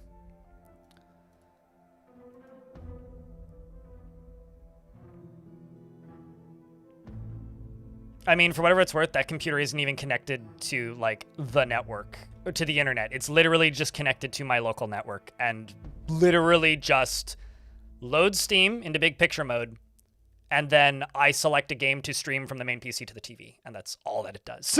That is the only purpose it serves, and it works.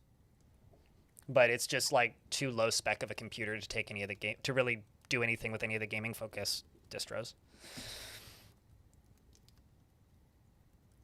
I'm trying to normalize something. People are calling Microsoft Microslop, which is good, A+, but I no longer call Copilot Copilot, it's Copilot.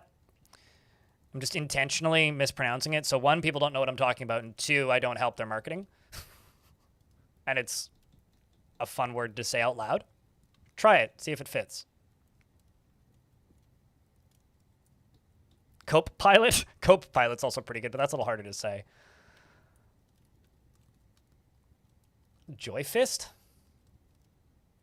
Okay.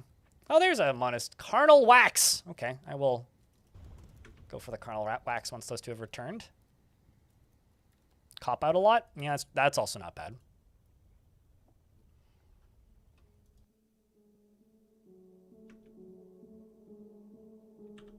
Just waiting until they've all returned. Ah, of course, we need a temple complex and a high priest because we have enough worshippers here now for that. What's the value of this currently? I need like a handful more statues.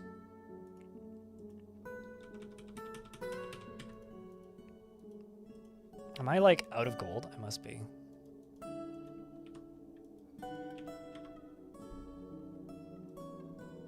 Oh, they literally just haven't queued those up yet. Makes sense.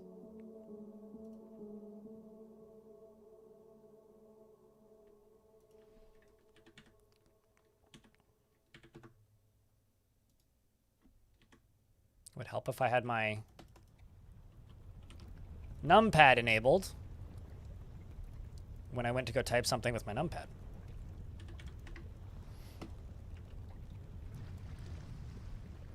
God, that is such a fucking wild story. Crafton. Jeez.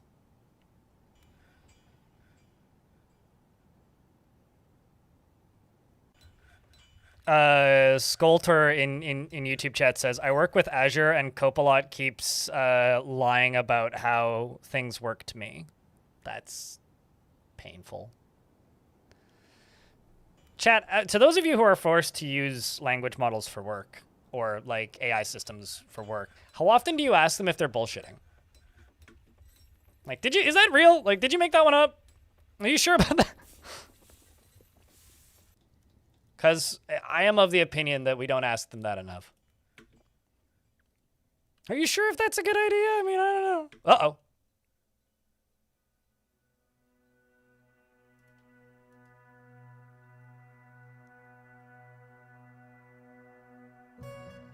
Why are these two dwarves fighting?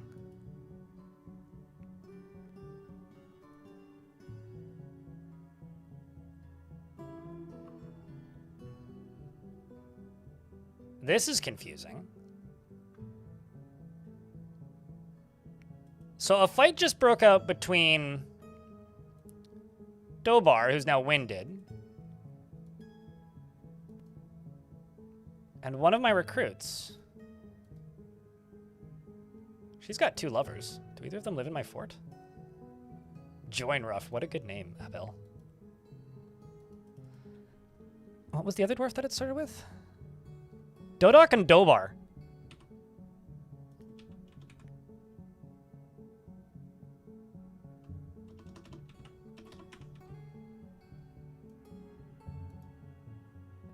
Why did you just, like, out of nowhere attack this dwarf? What was the purpose of that?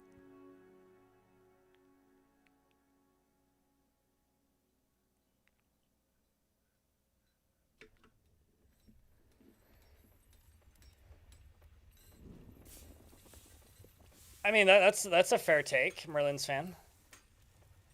Why did that just happen? Oh, wait, hold up.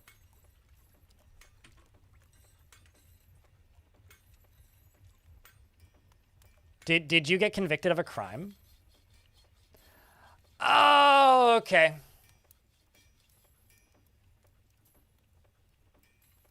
Okay. I'm not allowed to export figurines, and I exported a figurine. That makes a lot more sense. That makes a lot more sense. Well, I'm sure he'll heal. I don't have a hospital yet, and if I do have a hospital, he'll die because he'll wait to get water brought to him, and I literally won't be able to bring water to him. So, quite literally, there is nothing I can do about that. Unfortunately.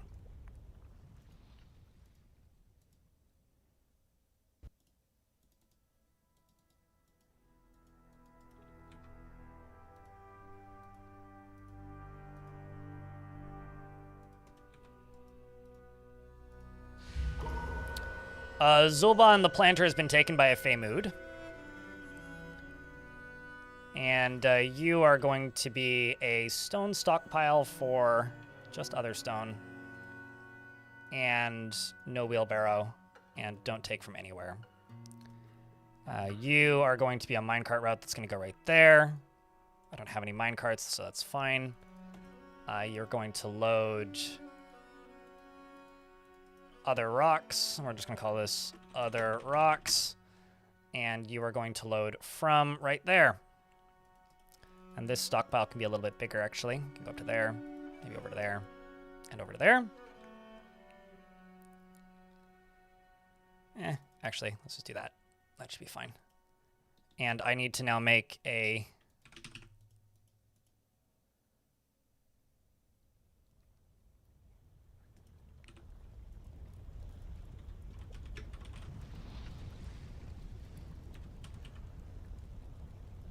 And I'm going to melt some anvils, and I'm actually just going to go up to you and just say melt a metal object, please.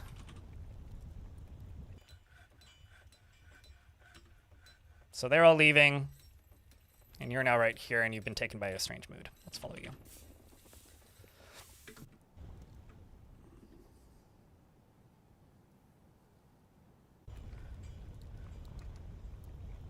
Are you asking me or chat?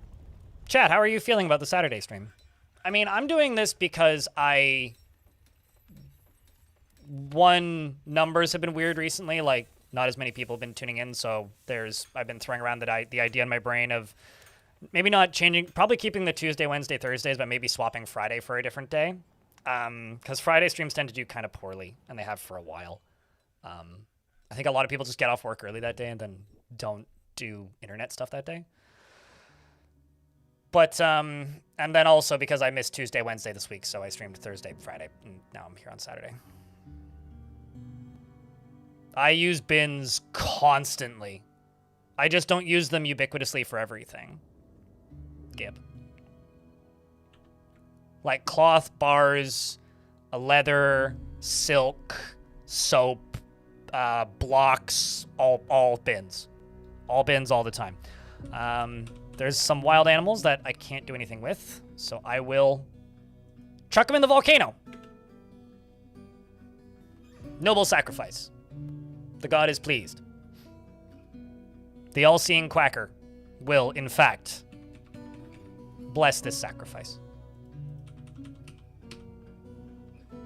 They seem to have fixed that, like, actually there was a patch a while ago that said that they fixed that, but I kind of kept doing it out of habit. But yeah, it does seem like they fixed it, yes. I'm not entirely sure when that happened, but it's been a bit ago. Hey chat, can I get a round of beers for the quacrifice? Because I just like saying that now. It's good to see you, Wilter. Or Walter. In YouTube chat, I don't know why I said Wilter. Seed barrel is still a problem? I have not run into any job cancellations from it, so I believe you, but I haven't seen any job cancellations from seed barrels in a long time. Although I am very specific about what types of seeds go into what stockpiles, so maybe that's got something to do with it. The planter has created Avanabir. A green glass weapon rack. Oh, okay, that's cool. I can work with that. And offers it to the starvation of gluttons. Your faces are ugly now. What do you mean?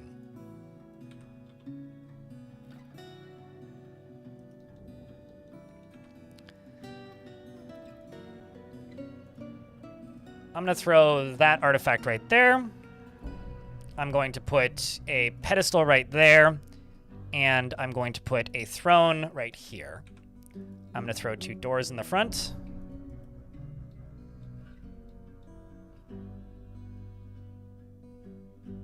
I think it's because like I use specific types of stockpiles for specific types of seeds.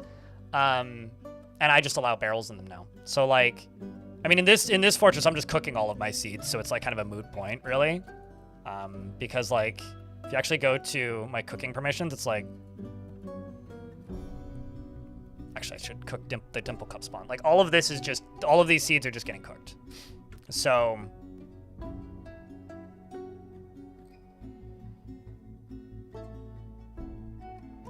oh, you can change those in your user settings.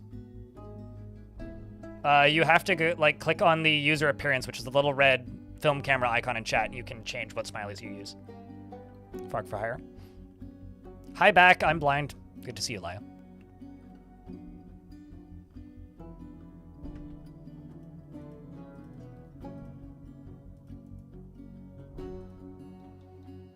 I will accept this temple complex.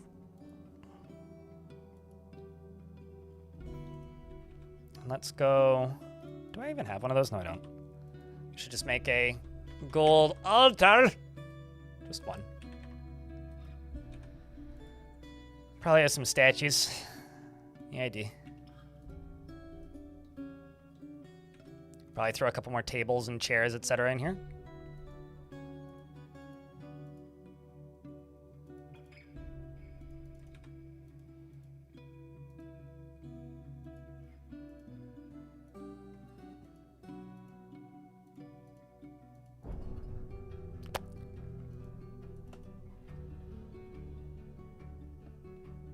You can do that, Gib, but then you need much larger stockpiles. Because Gib points out that you can turn off, like, put similar food items in barrels, and that does help. Or that does fix, like, I think basically all the issues, but then you just need much bigger stockpiles after that point.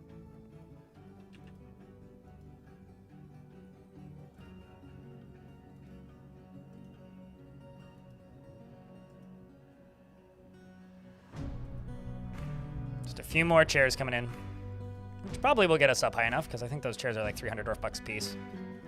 There we go. Recognize High Priest. Lucio is now the Exalted Blade.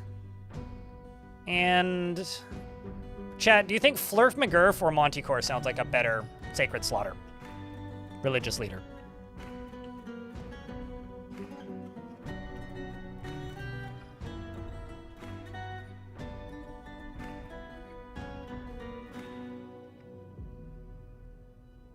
Yeah, I mean, like, yeah, that just sounds like you're a micromanagement player in that case.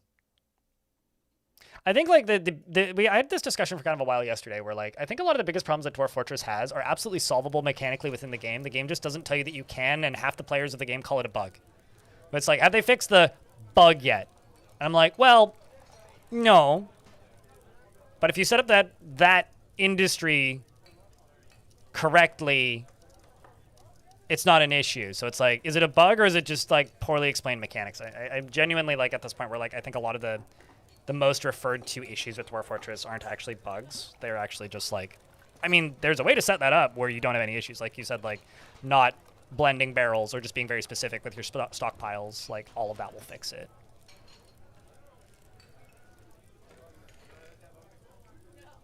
What's the deal with the seed barrels? So bins are stored horizontally, barrels are stored vertically. Seeds go into bags. So if items go into a barrel, dwarves can only take out the item on the top of the barrel. If you have 15 bags of seeds in your barrel with different kinds of seeds in them, and plump helmets are in the bottom bag, and I don't know, onions are in the top bag, if you tell your dwarves to brew or to plant plump helmets, and the only plump helmet seeds are at the bottom of the bag, or at the bottom of the barrel, they can't get to them. That's the issue. So if you remove barrels, then they can get to them. But I'm just very specific about my seed stockpiles and where I put them.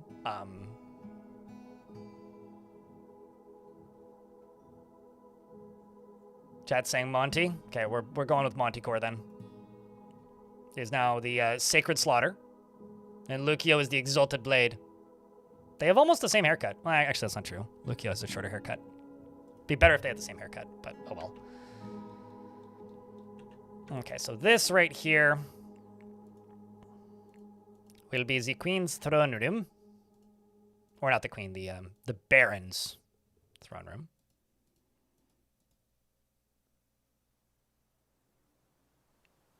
Him and his cool-ass sword. Just walking around with a sword.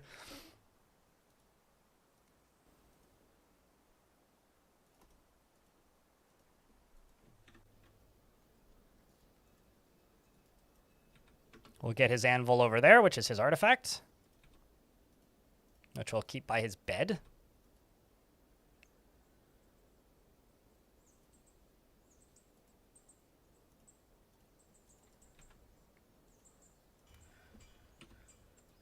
And I'm going to go here and just type in rock blocks. No, I want to do 1500. And then I need to go to you, right here. And I need to assign a minecart once I've made one, which I haven't. Wooden minecart. I'll just make one. That'll do.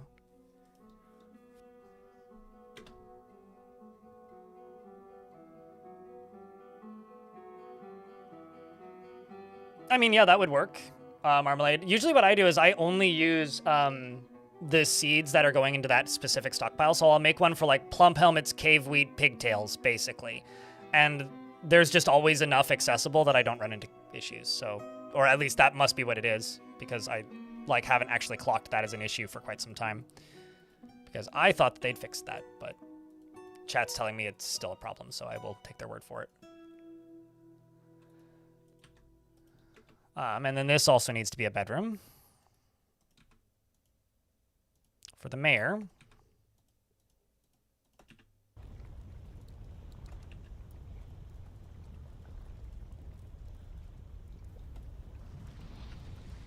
This over here needs to be a dining room.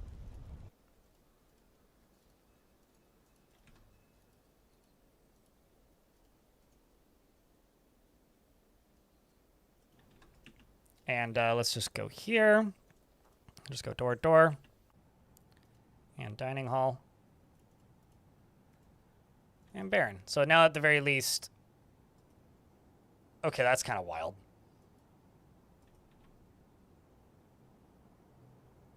You're satisfied by all three of your dining rooms? By all three of your... Oh. Oh, I see. It's... No, you're not overlapping.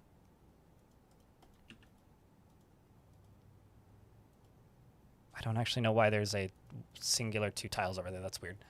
But it's like this, this, and this. Satisfied with all of them? That's nuts, actually. Just from the, like, gold tables. It is technically day 3 of New Fort, yeah. Pace Mazik, but it's been pretty slow going because of the low population, because everybody's off map all the time. It is noon. I'm going to go take a piss real quick. I will be right back. Ads are going to run in like a minute, so I'm just going to run them right now. I will be back momentarily, chat.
I did, I think.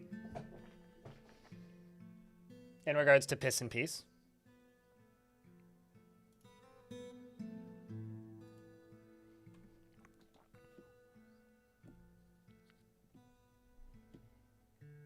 Does anyone mess with adventure mode?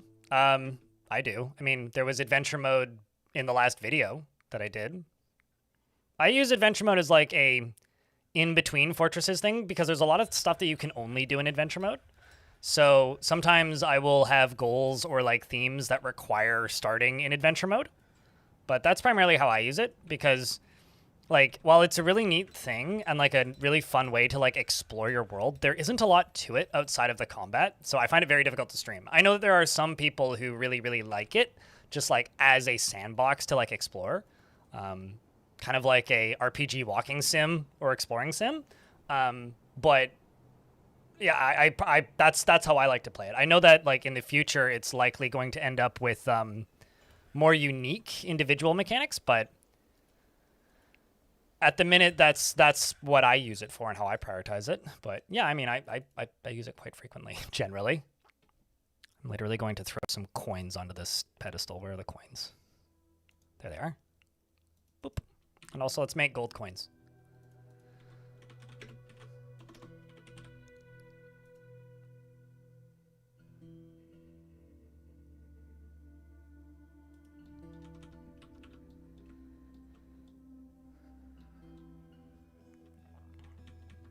Reminds you of Daggerfall?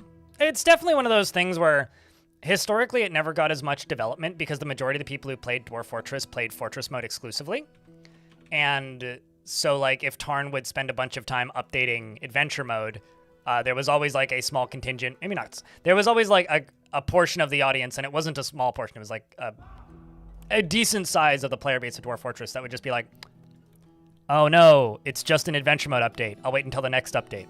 And I think that there are still people like that because it is a very niche thing, just the gameplay of it. And I think that sucks.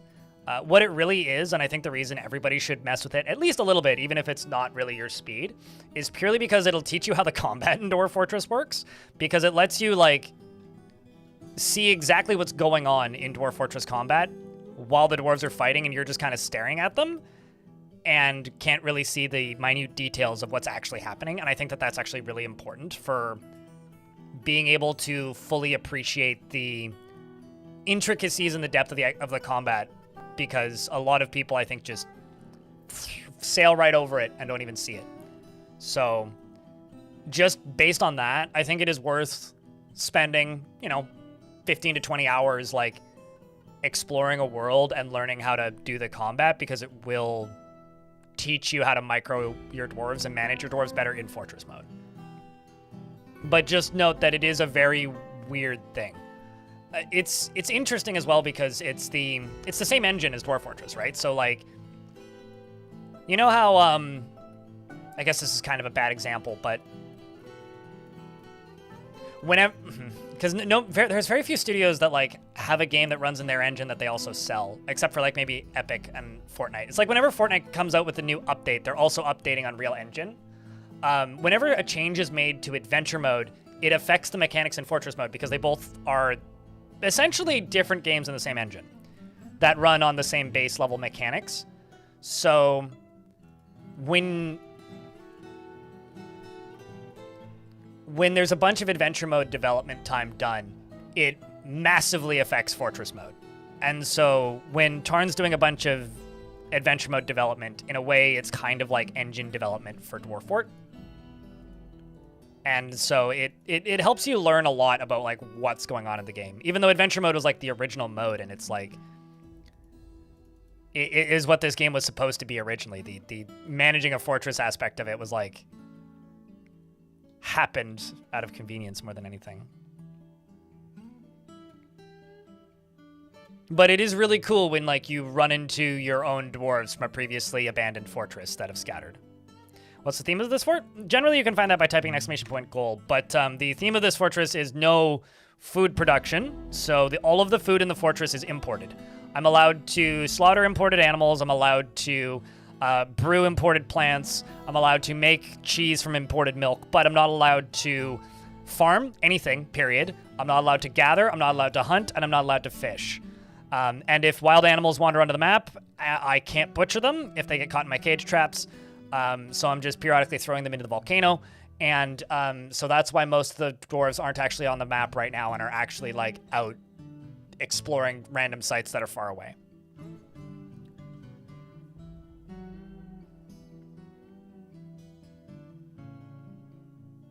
By most players who use it, sure. I do know a few people who only play adventure mode, though. Gib?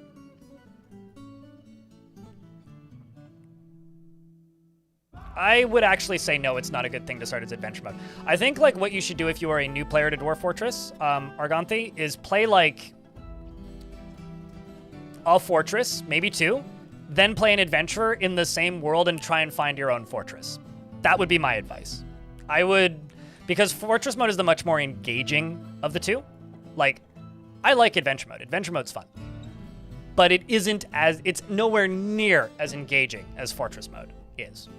So if you want, like, unless you have like a high tolerance for like unfinished systems and jank, I would genuinely just recommend that you start with fortress mode, and then once you've built a fortress or 2, try adventure mode to get a little bit more mechanical context for how like the mechanics of the game work. That would be my advice. But I would advise that you play adventure mode. There are some people who are like, adventure mode bad, and okay.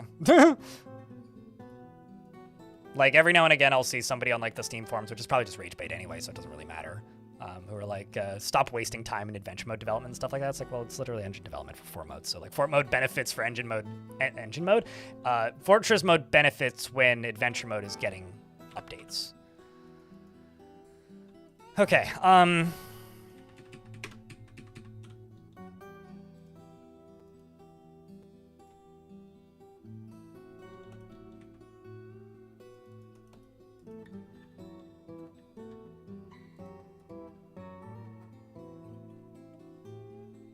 yeah, that is like one of the things that, like, if you ever hear about somebody that you know playing Dwarf Fortress and doing what Cow said, try and encourage them to keep playing in the same worlds. Like, playing in a new world every time the fort dies. Like, I understand like generating like 30 worlds before you find one you like. That makes sense to me, but do try to like keep a world alive for a while. Is maybe the biggest piece of advice I'll give you. And whether that's like exploring in adventure mode, playing another fortress, or whatever, just make sure that you play in each world that you play in for a while.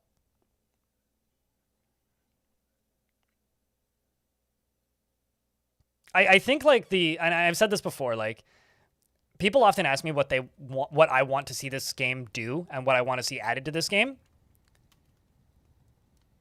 Let me dig in adventure mode, put building back into adventure mode, which they're working on, and let me farm and give civilians in cities basic routines that make sense and make it easier to complete quests. And I think adventure mode would be really cool if you could dig and build in adventure mode. Because there is like a weird roleplay survival sandbox in there that right now is mostly just like a mercenary sim or like a bandit sim, because like that's the most developed part of it is the combat. And the mercenary or bandit or evil necromancer sim murder hobo game is fun. It is interesting. And there's a lot there to do. But if we ever get to a point where it is just like mini life sim in the world of Dwarf Fortress, I think that'll be one of the most positive changes they could ever make. Because anything that'll keep people playing adventure mode is a benefit for Fortress mode. Because Fortress mode is already a pretty good game that a lot of people really like. That is very unique and interesting, which is why I play it. But it could genuinely be significantly more if adventure mode was more compelling to more people.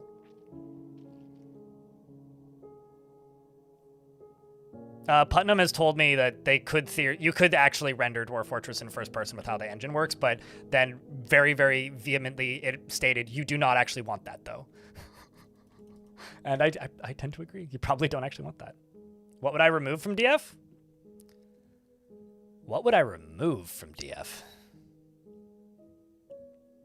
I don't think I would remove anything. I think I would just rebalance things.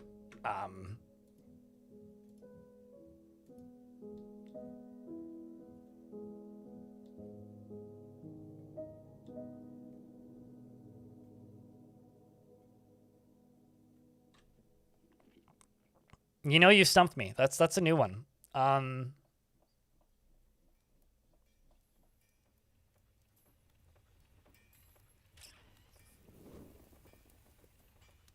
If I say cavies, will you guys be mad at me? That's also kind of a joke response, not like a Kias. No, I like Kias. Kias are fun. I wouldn't remove Kias. Maybe you would. What would I remove from Dwarf Fortress?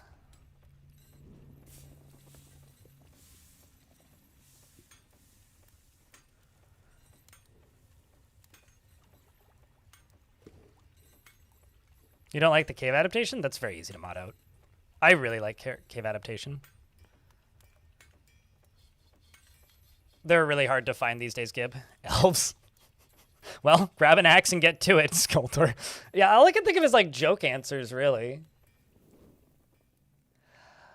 I would remove the gems and lava from the adamantine spires. The gems, the water, and the lava from the adamantine spires I don't like. I would do that. I would go back to the... I'm okay with like the monsters being in them. But I would go back to basically just like either obsidian or plain rock and adamantine in the middle. I liked the old adamantine spires more. I think that's maybe the only thing I can think of. You want to know a life hack then, Heavy Risk? Hit escape, click settings, click difficulty, click custom, and then click the third option in the list and set it to no. You're welcome. Oh, then click done.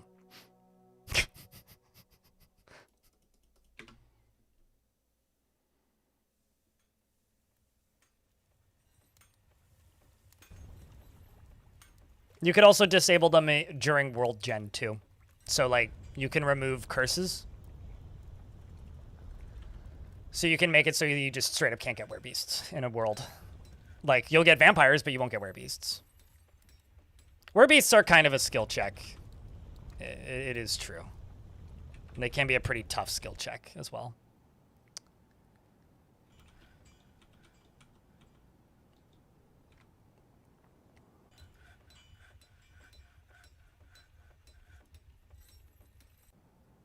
I need this.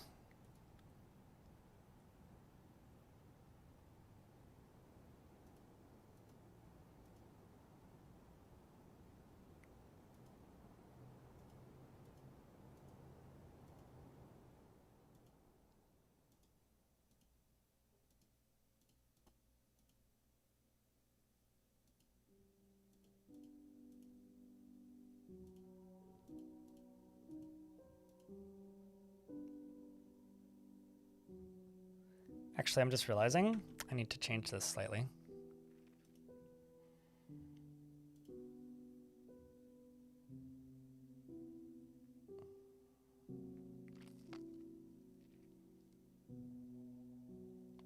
Yeah, I need to change this.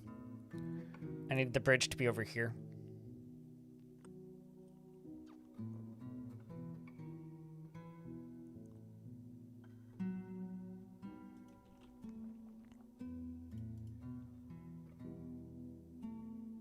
Can still get curses, but you can't cause curse.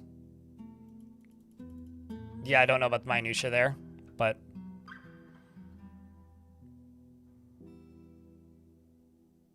I'm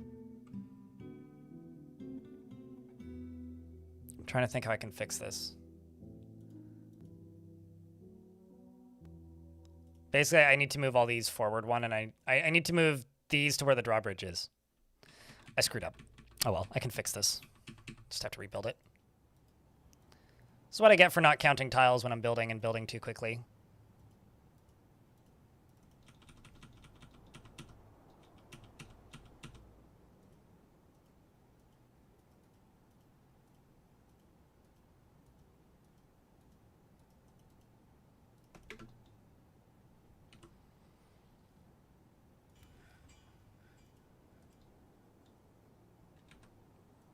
Okay, let's go to jeweler.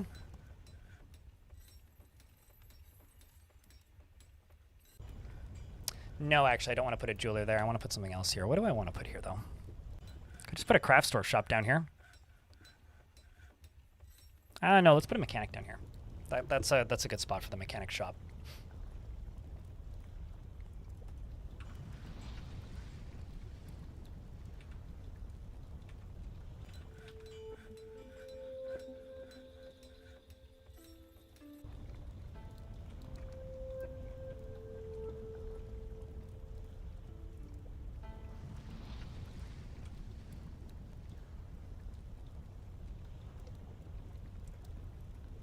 I realize that one there is not going to get built. That's fine. I clicked it by mistake.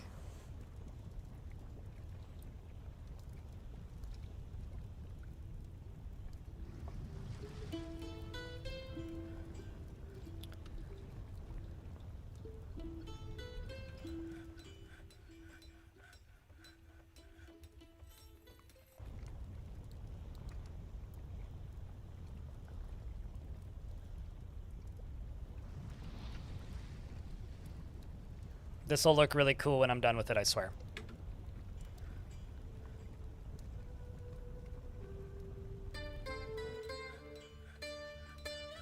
So we're cutting off the air supply? No, I'm just rebuilding it quite a bit.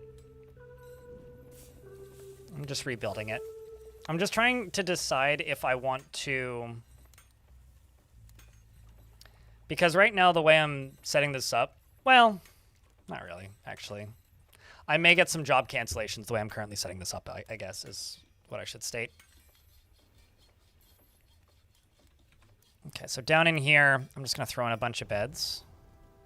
Although I don't actually have that many. Literally just 3 at the moment.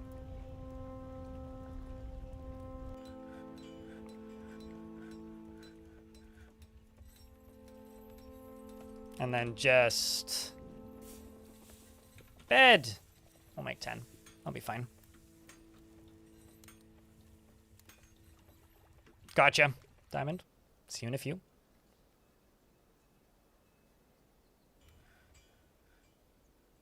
This fortress is going to be weird, actually, when it comes to material.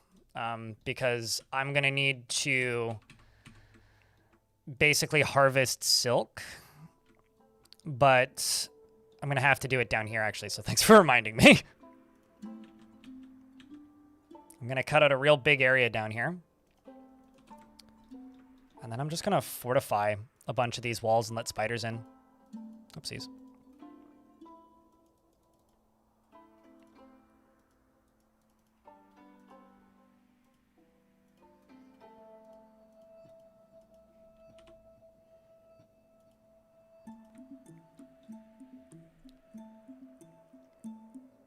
Would it make sense to put a roof over the volcano? Yes and no. I mean, I'm actually kind of planning to keep the forges on top of the volcano and not put them underground. It would probably be safer to put a roof on the volcano. That much is pretty much for sure. Am I going to, though? I don't know, actually. That I don't know about. I haven't fully decided yet. I do need to get my food inside. That's something I really need to do that I haven't done yet. But,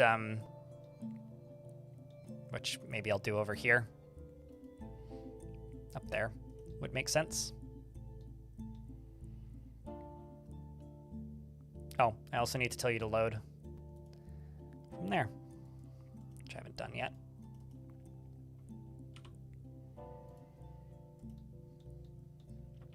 Where's the baronet? Over here making gold statues. What a good dwarf. Also, I should mention that the Name Something redemption is available if you would like it.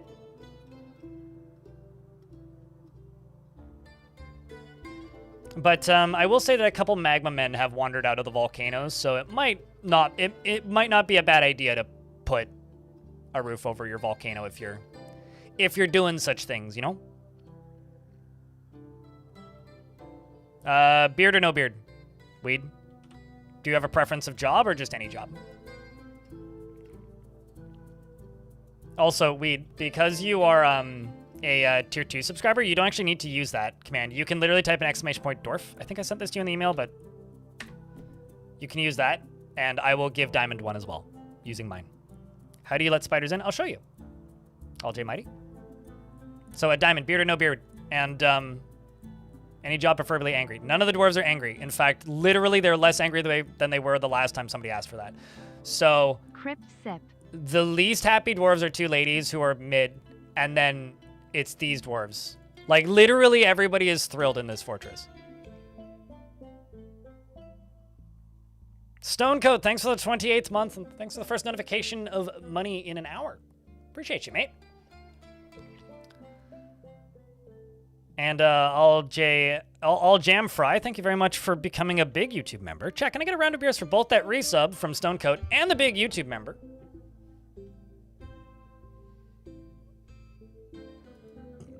But how's an engraver sound? Or maybe a actually, you know, you say pothead. Furnace operator sounds like a pothead.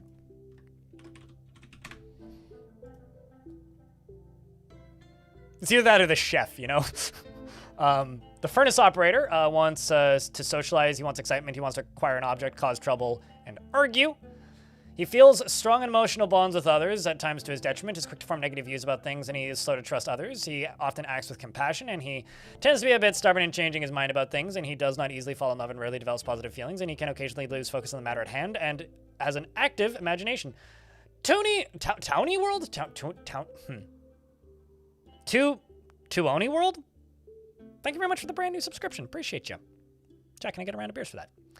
He's quick to form negative views about things and is slow to trust others and often acts with compassion. He tends to be a bit stubborn in changing his mind about things, and he does not easily fall in love and rarely develops positive feelings. He can occasionally lose focus on the matter at hand, and he has a active imagination. He has a greedy streak, and he's not particularly interested in what others think of him. He can handle stress and is somewhat quarrelsome. He is bothered by this since he values friendship. He rolls his eyes when he's annoyed, and he needs alcohol to get through the working day. He personally believes it is important to conceal emotions and refrain from complaining, and doesn't respect a society that is settled into harmony without debate and strife. And dreams of raising a family. He forms strong emotional bonds with others. At times, I already read that. He worships the god of death, of course, and has no friends. Diamond would like beardless dwarf. Whoopsies. I could give you Meng the Miner. I could give you Adil.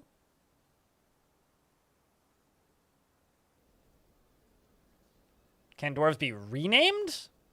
If a dwarf is already nicknamed, I don't rename them, though. But if a person who named one wants to add something to their name, they can. I don't see why not. But I don't want to, like, have you take somebody else's dwarf. That's rude. Something with gears.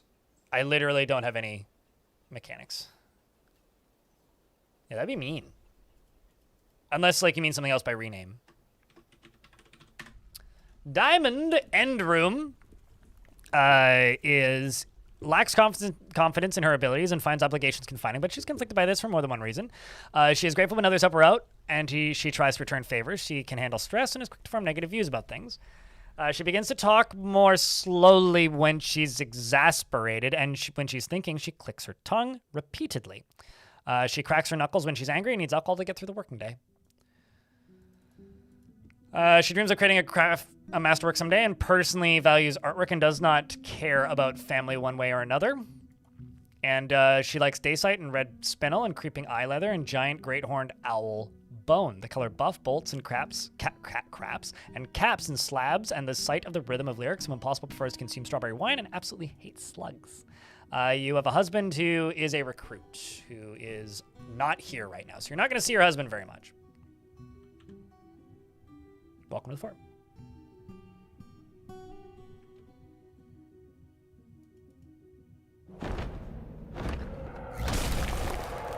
I have no military in the fort right now. The giantess Ismirlanguluth has come, a gigantic creature resembling a human, almost unparalleled in sight. Hey, chat. Can I get a Vile Force of Darkness, please? And a round of beers for good luck. And an if you're me internally. Okay, so what I'm going to try and do is I'm going to try and get them all underground and then hope it gets caught in a cage. It's pretty far away. It doesn't have anything fun in its inventory. It's killed some humans a while ago. And its last name is Take Matched. Insert obligatory, oh look, boobies joke. Don't tell YouTube, they might get mad at me. Not YouTube chat, you guys are fine. Just there's no cops here, right? Because it is a lady giant. And they are giant. Anyway, let's jump up here. Yeah, so I do have cages in all these cage traps. So I'm going to enable this for everybody.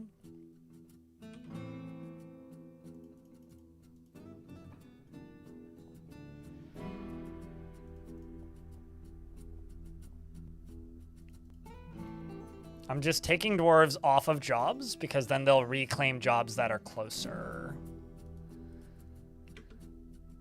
And so everybody runs inside.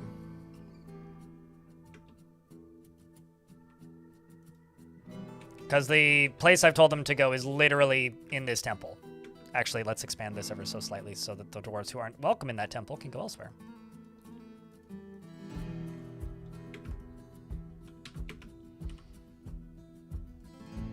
Oh, hey, there's also a magma man on the map. That's fun. I want to throw the giant in the volcano.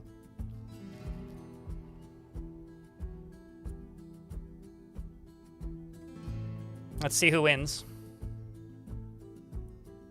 Ha! Got him! A noble sacrifice this will be.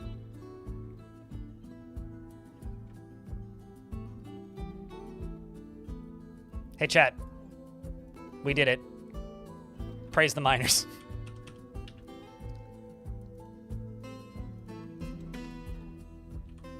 We shall follow the giant and see where she ends up.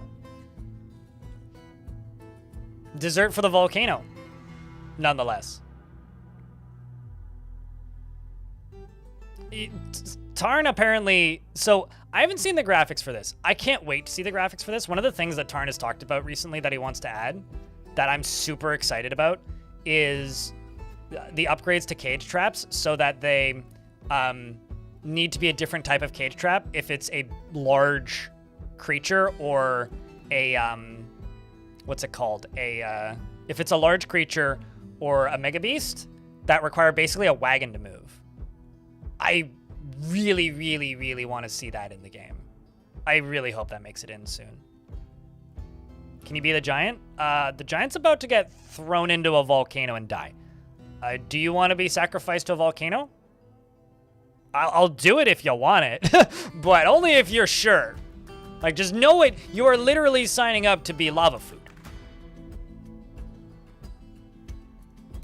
If you insist.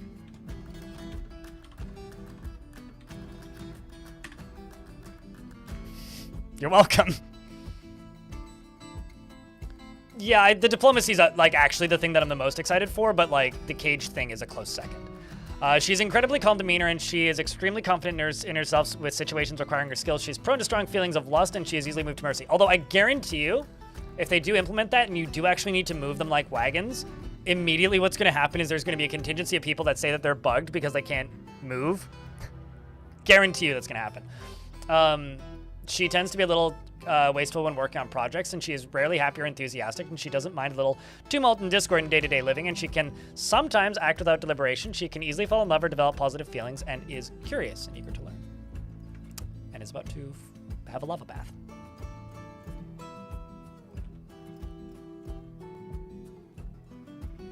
Actually, I'm going to do a thing real quick. I'm just going to pop up to here. I'm just going to go to the smelt native ore, and I'm just going to be like, boop, boop, only 2 shops. And only 1 shop on you.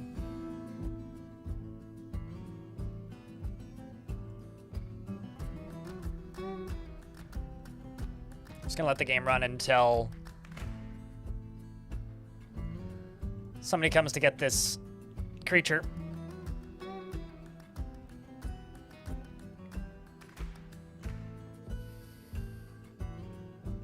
Well, she's going to get released, don't worry.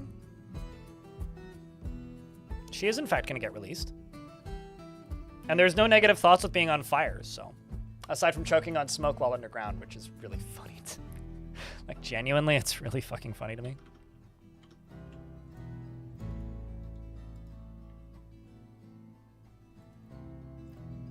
Chat, what thing has Tarn talked about recently that you're the most excited for? Also, not to be a bummer, I'm not trying to be a bummer, but the most recent video is, if you haven't watched it yet, is trending downwards in views pretty consistently, which isn't bad. It could pick up, but it's not having the fastest start. So if you haven't left a comment on it or liked it yet, could you please go do that? And if you have done that, you could go respond to somebody else's comment. Try and start a conversation. Because all that's very much appreciated and really does help the video. Or leave a like on it. Would also be very, very, very helpful.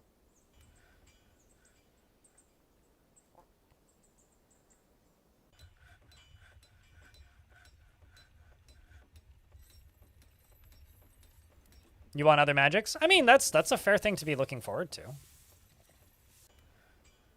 Actually, you know what? I am going to assign a singular wheelbarrow to that stockpile. Maybe 2. Just to limit the number of tasks, because so many dwarves right now are just hauling boulders. You can go away. You just make a singular wheelbarrow, please.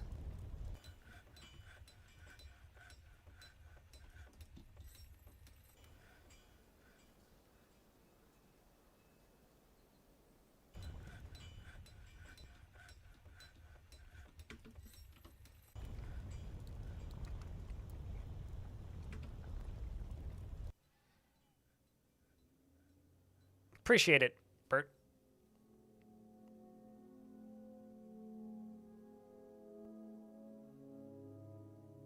Feel like they should have unique portraits? I don't disagree. I think that goblins should have beards in their portraits, because half of the goblins that you run into in Dwarf Fortress have beards. And goblins don't have any sprites for their beards. That one bothers me more than, like, male and female giants, but... Oh, hey, extra hands. I'm actually going to let these dwarves stick around for a minute. Just so that I can get this dealt with. Because I've got a bunch of jobs that need to be done right now. And this will help. Also, thank you very much for clipping that, Gamer Cow. If like 5 people click on that clip, then it'll probably hit the leaderboard like immediately. All right. Any final words for the giant? Chat?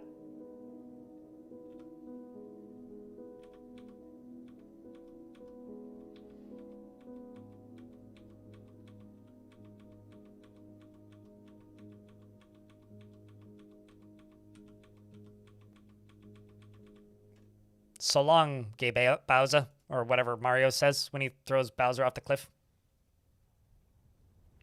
Do a barrel roll is honestly a valid thing to tell this giant.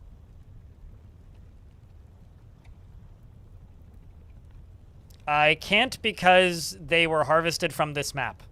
They weren't imported.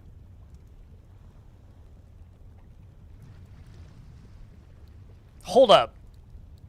So the giant was bleeding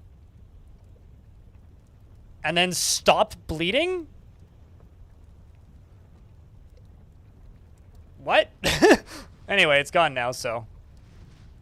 Smell you later, suckers. Okay, I'm just going to pause the game for a second because I don't want to run out of food faster than I need to. I'm just going to get a bunch of stuff reconstructed down here because I need to rebuild all this stuff because I screwed it up. because I wasn't really thinking about the design. So bridge needs to go here.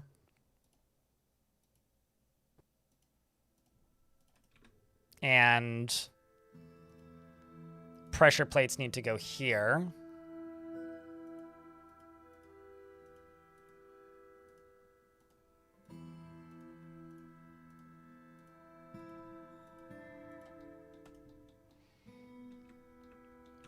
And also,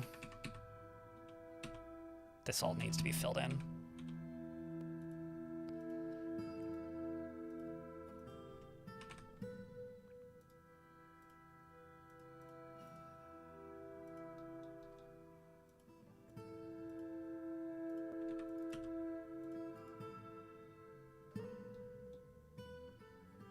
The question is, do I want to just actually start building this into a wall? Because maybe I do.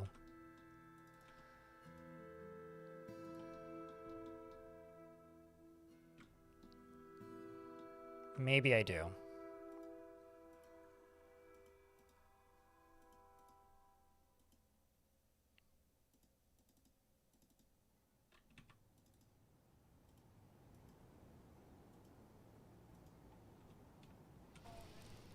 Maybe I do.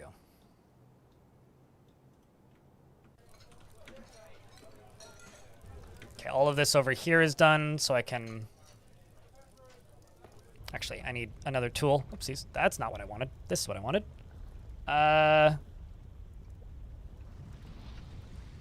Rectangle dimensions. Rectangle dimensions. Let's do that. Let's do this. Let's do this. Let's do this. Let's do that.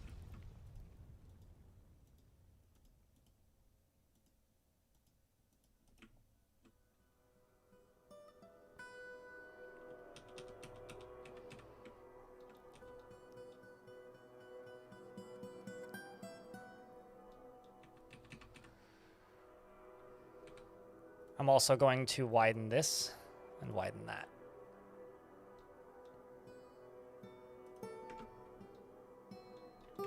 I'm also going to go down to here, and I'm going to grab this and do that.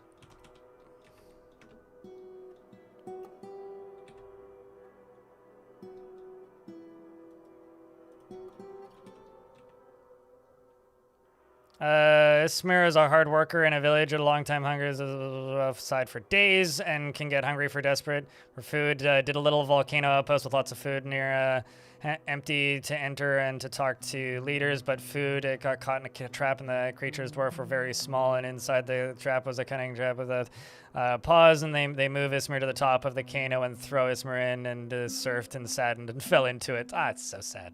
So sad that we threw the giant into the volcano and the giant had a big giant death. Anyways. So sad.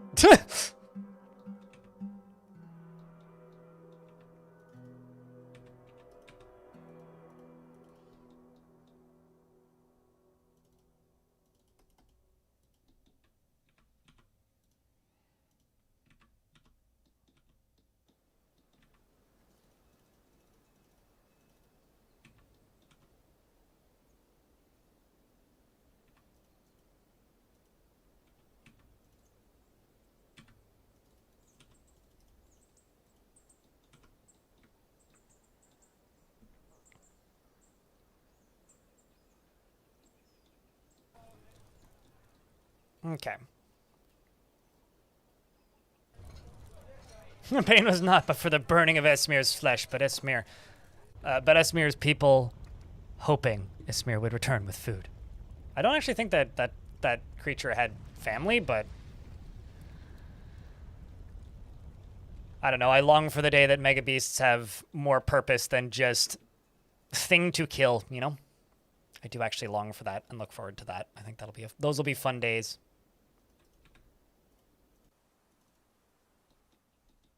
Those will be fun days. Oh, wow. I'm actually out of obsidian. That's kind of amazing. Powered through all of that obsidian mighty quick.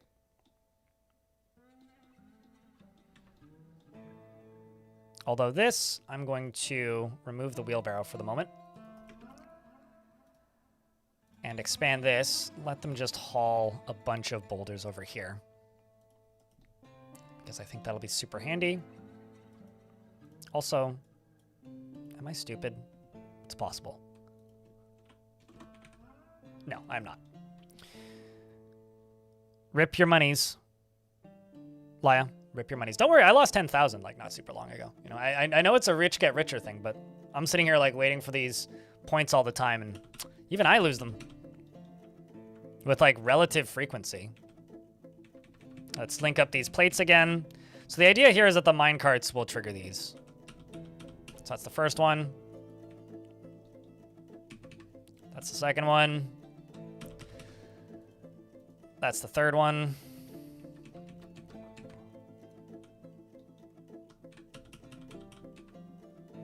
That's the fourth one.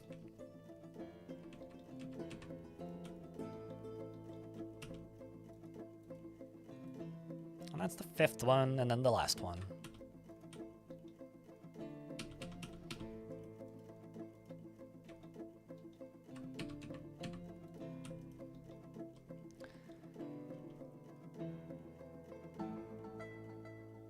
Power tools for the dwarves. It was the day that the entire fort fell apart was the... You know, I wonder how dwarves would feel about power tools. Like, if you gave a dwarf, like, an automated mining drill, I feel like that would just, like, cave... Like, someone would make an oopsie and they would just cave the whole fort in, is what would happen if I were to bet. All right, I'm gonna... let's give it maybe until the 10th, and then I will send everybody off map once more. Because this is likely improving. Yes.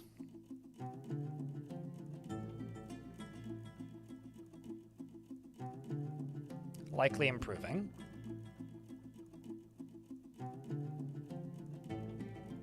Correct, Snail. You found the goal. Do you think a science system of sort could add anything to the game? I think that's being added. I don't know what it's going to be like, but Tarna said wizards are going to have apprentices and study spells. No idea what that's going to look like in game, but that's apparently happening. So, you know, honestly, there's systems in the game that are already needlessly complex. I mean, see dyes, like coloring clothing in Dwarf Fortress is exceptionally complex for like what it is. But that doesn't make it bad. It just means it's complicated. I quite like the dye system though. But it is one of the more like surprisingly complicated systems in the game, I guess.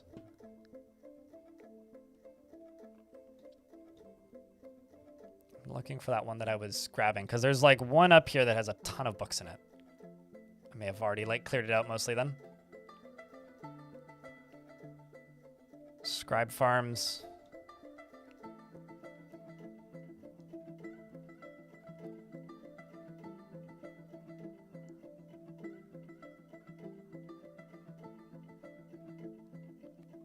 Let's just go for...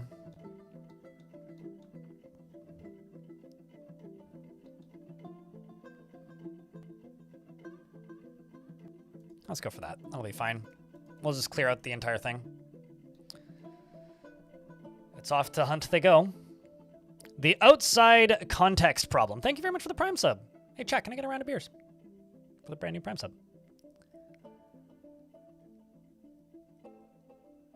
And tell them it's a pogo stick. I mean, we already give them like toy hammers, which is basically how is that not just like a hammer? And also, kid dwarves get easy bake ovens, which is also pretty good if you ask me.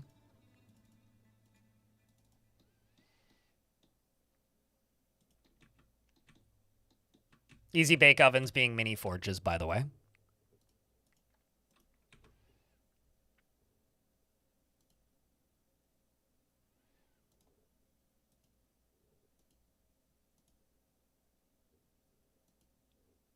Okay, actually, that's fucked up. I need to do that correct. Otherwise, that's not going to work consistently. Okay, so this is going to go up, and I'm going to select the items. This is going to go to there. Iron chains is what I have to use for this. And then you. Iron chains, and then you. Iron chains, and then you. Iron chains, and then you. They have to be iron chains, or this level will break.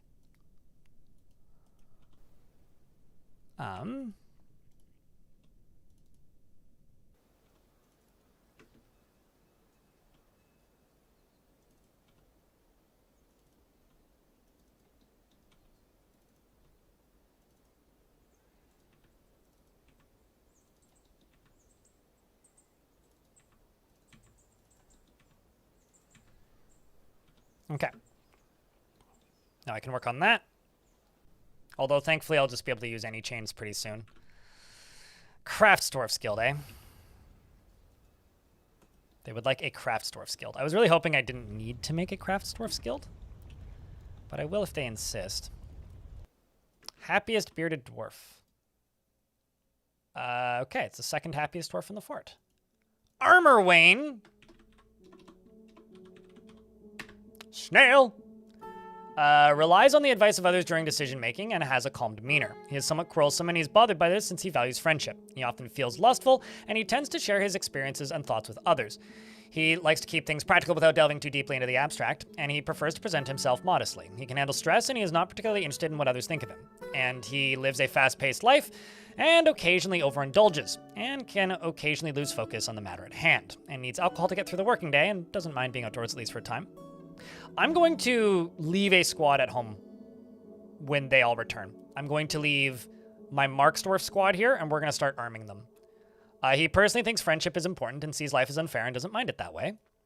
He likes native gold and nickel, as well as yellow zircon and papaya wood, crystal glass and the color mahogany, traction benches, coins, and the words of the Saturn of Intricacy. When possibly prefers... and the side of the rhythm, when possibly prefers to consume bilberry wine and hates leeches. You're married to lemon tea, and you worship Zuden Ninur, and you're not a member of a religion. Welcome to the fortress.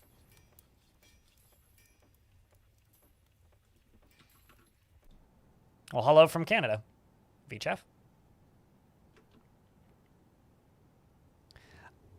That's pretty exciting. You think that the complexity being pretty fun once you get it all running, it becomes rewarding. You just wonder if gunpowder is a tech. Tarn has always been like iffy on gunpowder, and I think the main reason Tarn is iffy on adding gunpowder to Dwarf Fortress is like the like theory amongst players of the game for a really long time was always like, oh, he just doesn't like guns, which honestly I think that's a fair take for a lot of reasons. But I think the actual reason is like concerns about explosions breaking shit. So instead of like us getting gunpowder, I think Tarn is just going to give us explosion spells, actually, is like what's going to end up happening. Like, we're going to get TNT, but it'll just be called magic, so TNT, basically. So I don't think we're going to get gunpowder, but we're supposedly getting explosion magic. So Urist is going to smack two pieces of stone together and create explodium.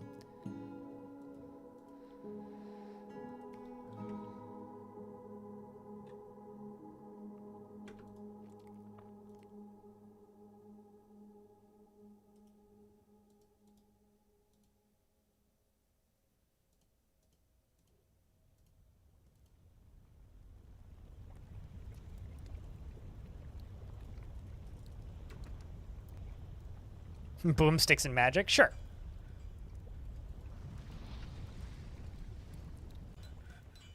I'm gonna smelt some galena, because I can make silver bolts and some crossbows.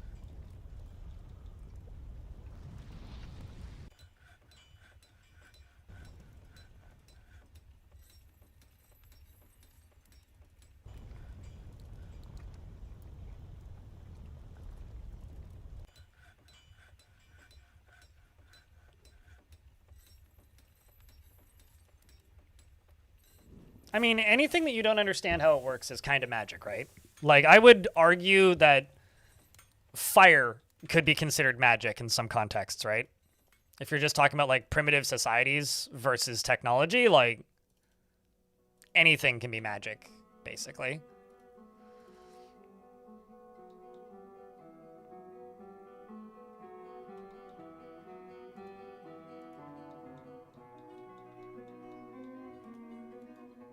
Why'd you get forbidden? What?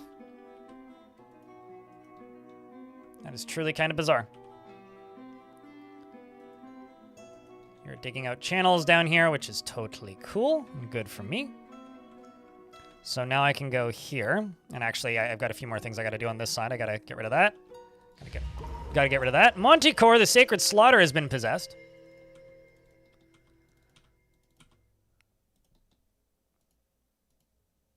That wasn't what I wanted to happen. Where are you, Monticore? You've claimed a crafter's shop. That's a little interesting considering... Oh, I see, because you're a talented engraver. I guess. That makes sense. Well, I will check back in on you in a minute. Quantum physics is magic for sure. Yes, actually. I would tend to agree with that. I will accept this guild. I'm going to kind of cheat this. Maybe not cheat it. I'm actually just going to build it over here. A guild hall.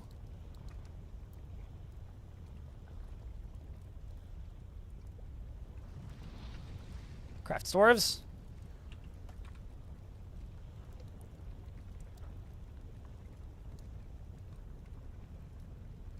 Just put a little bit of dye right around the edge of this.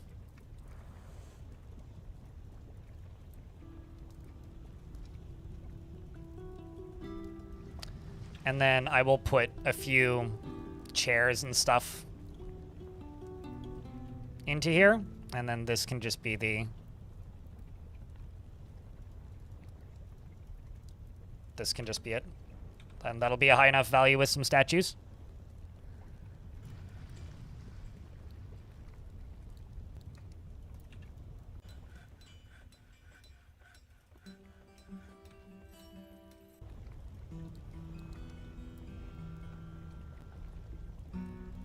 Okay, so let's also go back up to bars. And I'm going to say wooden crossbow, leather quiver, silver bolt, silver bolts. And I need a leather worker's shop for that.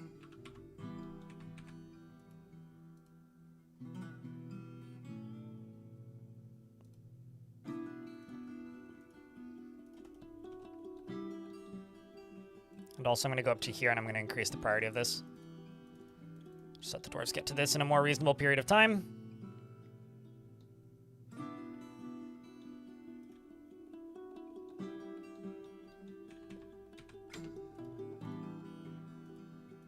Then right here, we're going to make some more obsidian.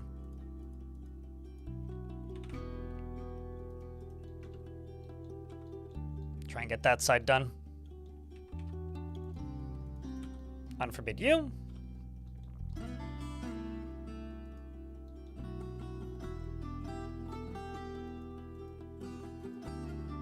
Okay. We've got pig leather, hornblende, and cashew wood logs. So that'll be cool, if nothing else. Got that leatherworks over there getting built. You know, silver, fun fact about were creatures, every single world has a unique metal that is more effective against were creatures, but it isn't always metal that can be made into weapons. Hand of Fate. It's one of my, did you know things I like to mention with Dwarf Fortress.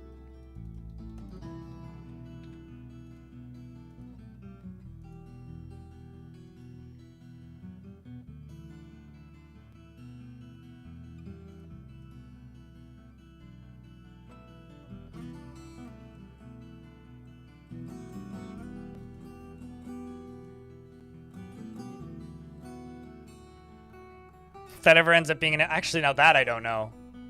I guess so, yeah. I hadn't really thought about that much.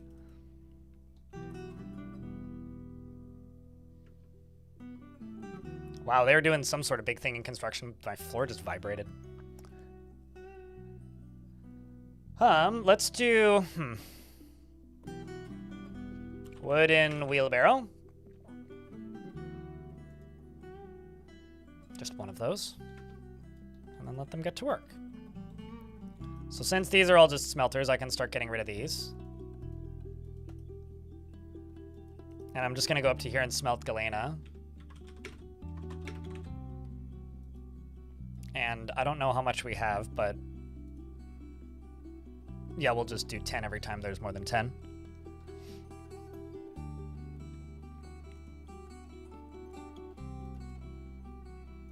And then those two can be for our forges.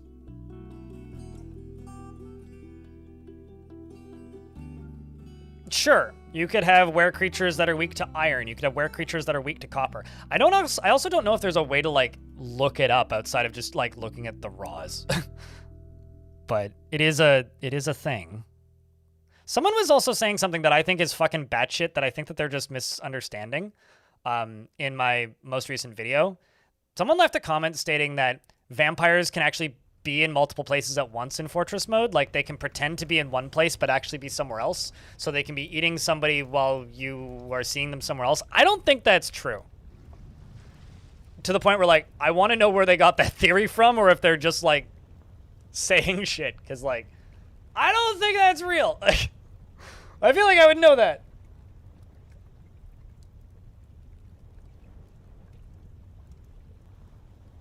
No matter what quality you set it to? I'm not dropping frames or anything. That sucks. Laia, you could keep chatting in the Twitch chat and then try using the YouTube stream. Maybe that'll load better for you. It's always an option.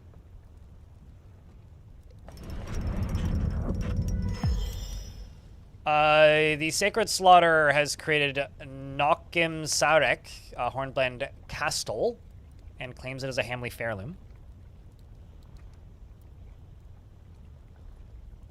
Maybe they think it was because of detected corpses that have been drained. It's because, like, the corpse doesn't get told to the player that it exists until the crime is reported, which is often reported by the vampire or somebody else. The Sacred Slaughter has created Nokim Masrek, a Hornblende Castle, which is an instrument, and claims it as a family heirloom. Well, that's going to go into the temple for sure. That 100% is going into the temple.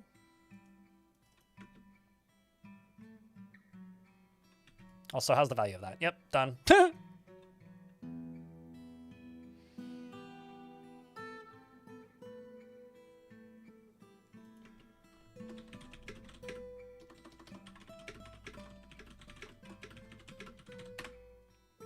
Just going to type in response to Laia there.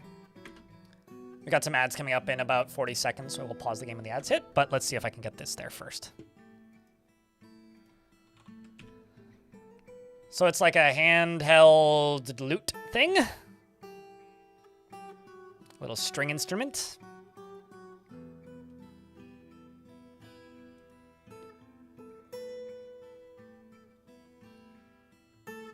I am like, is anybody else as shocked as me about the moods in this fort?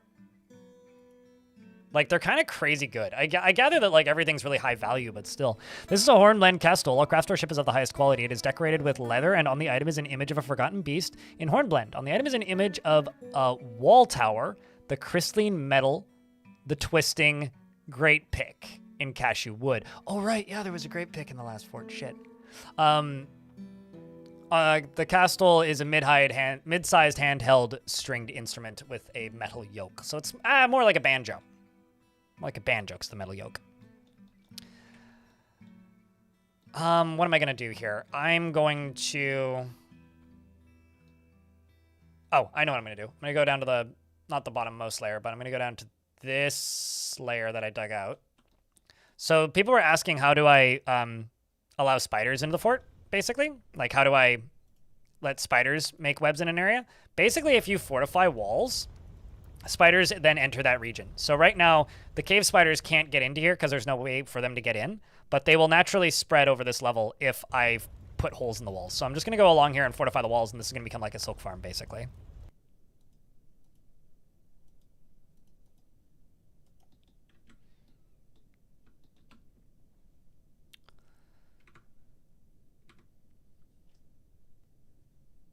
Although they don't always report their own crimes that somebody was killed in regards to vampires.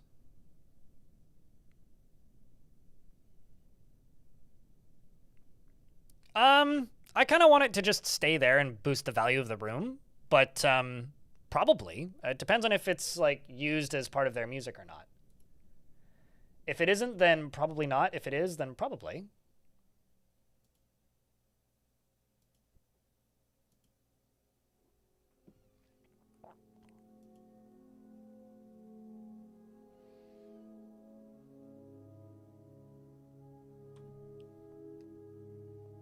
There is a fruit fly, or like gnat, actually probably a fungus gnat, just like flittering around my monitor right now, and it's driving me nuts.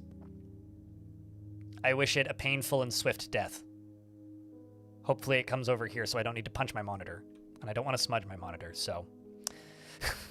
you know, problems. Also, Laya, once you end up on the in YouTube land, let me know how it goes, hey? Hopefully things improve. And you get some better, like, quality. It's unfortunate that Twitch is like loading a little fiddly today.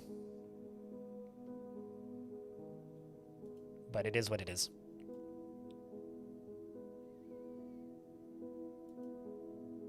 You think you did? Well, that's good.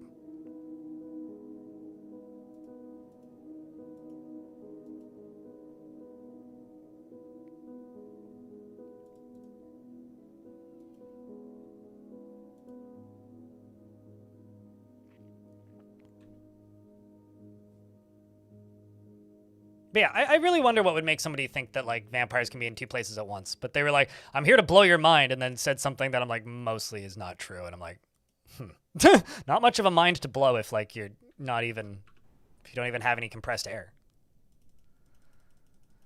All right, so I'm gonna leave this bottom squad here, and the rest of them I'm gonna send back out. So I'm gonna go find a site out here that's far away. I'm waiting for us to get attacked by something that's not on our map, generally. And then the thing that attacks us is actually just, like, is going to attack us, and then my squads are going to come back, and they're all going to die. Because they're all unarmed right now. And I don't really have an easy supply of metal. Basically, I have to hope that whatever ends up happening, the bad guys that attack me, I just have to hope that they attack when my soldiers happen to be here. That's basically it right now. That's all I can really do and hope for.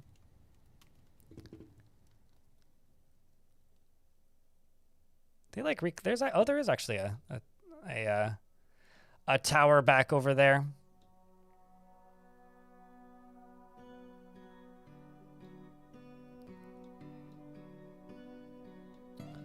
Why don't...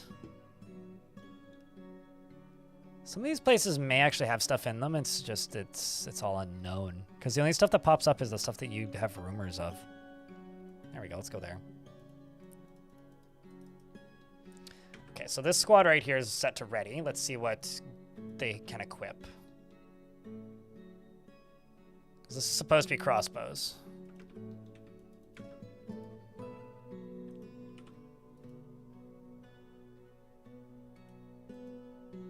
Am I just out of logs? Nope. Why you no make wooden crossbow? Oh, because I'm dumb and that's a carpenter shop and not a bowyer's shop? No shit. Hi, I'm smart and I play this game as my job. I know how to play it, I swear.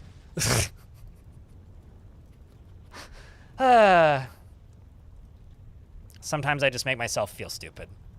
Honestly. You ever have that moment where you're just like, why isn't this working the way I expect it to? Oh, because I'm doing it completely wrong. And then you just immediately feel embarrassed. It's like, I've been doing this forever. I know how this works. I'm a professional.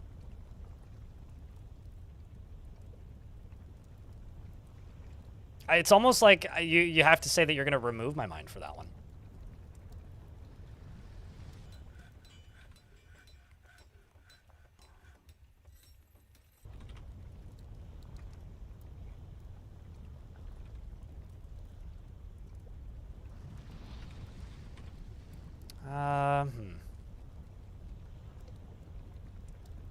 Gonna use andesite for this chunk.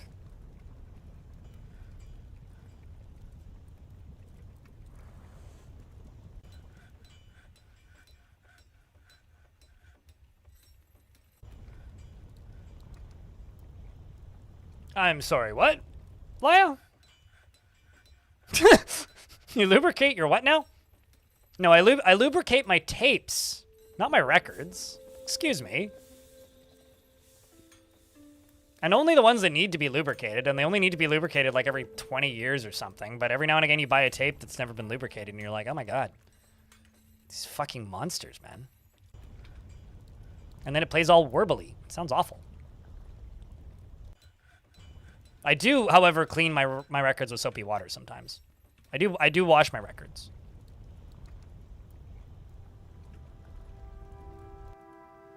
And you know what?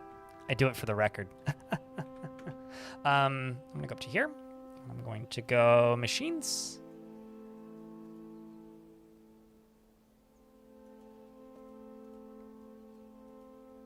This can just be, well, actually no, I should use the, like the cloth ones for this.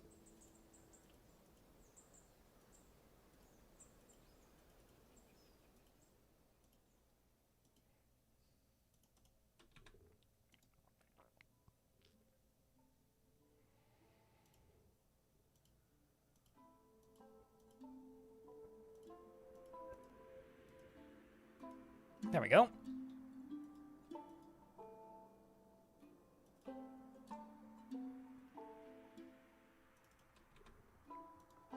I think I should be able to place this down here. Yeah, okay, that's gonna need a support too.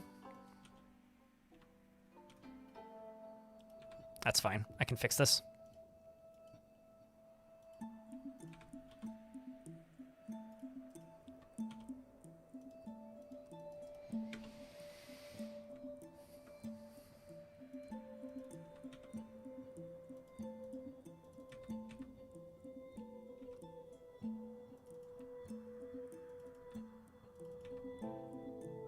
I may actually just say fuck this other side. Just not use it. Because it's going to be a bit of a pain in the ass to fix.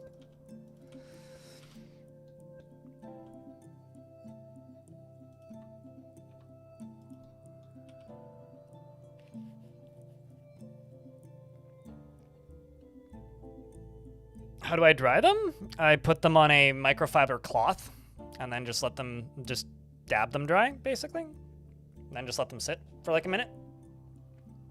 And then I put them back into their sleeves. Tempered calamite, hello.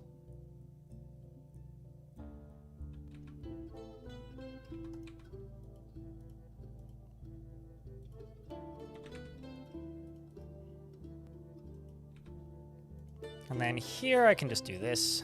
Oh. Rock mechanisms, just out of obsidian. So you know what's freaking me out about this fort, chat? I literally haven't found water yet. Not that I've really been looking, but I'm actually a little worried about that. And let's do lead chains. I actually don't know how much lead I have, but yeah, 76. Okay, so let's just do 50 lead chains. 40.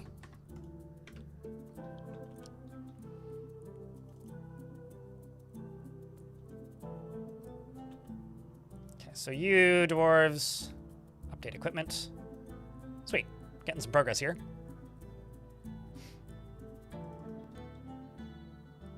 And the next thing I'm gonna do is I'm gonna go gold bin. Because I need bins.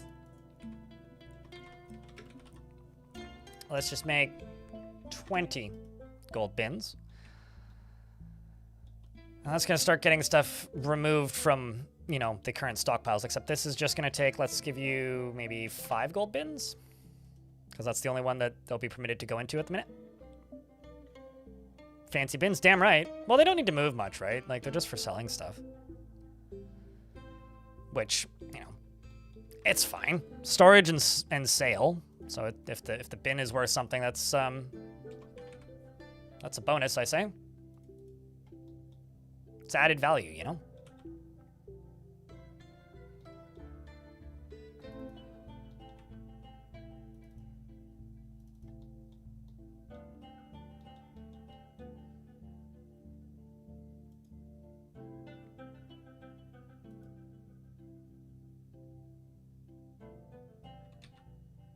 That's going to be kind of a pain to build, but I will.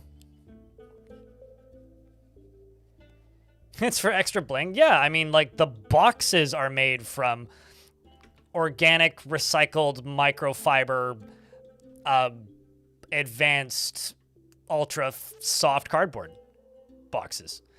It's like that equivalent. I don't know where all those words came from, but I was like, let's make a box sound fancy.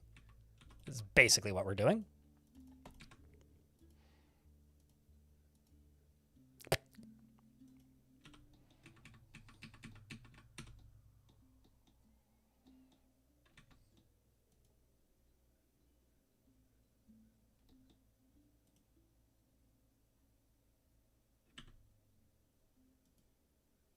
Working on buildings.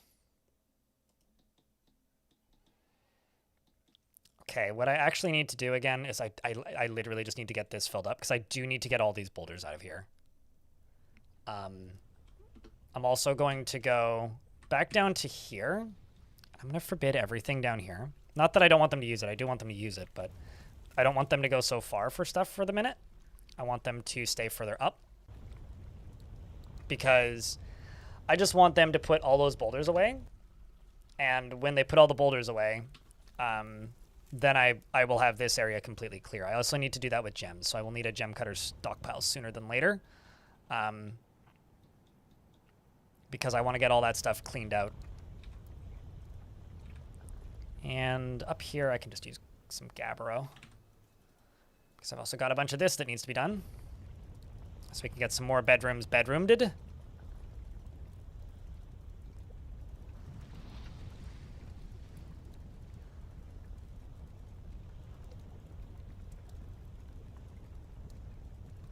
Because I need to just sit here and prepare for the worst. Like, I'm essentially just preparing for the time that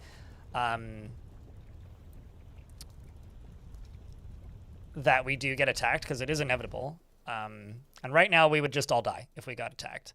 So I'm trying to hopefully set this up so that we can primarily just burn the enemy, and then using cannons, of course, which is the least straightforward way to burn the enemy. And then once we have those cannons set up, we can hopefully leave nothing but goblinite and then just melt all the goblinite, and that's going to be our source of fire. But we have to get there first.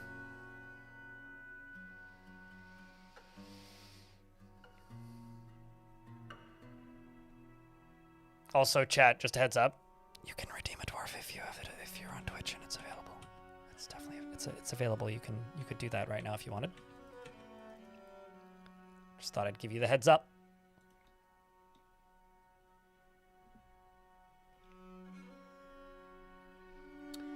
Laya, you usually want a beardless dwarf. Is that still the going preference?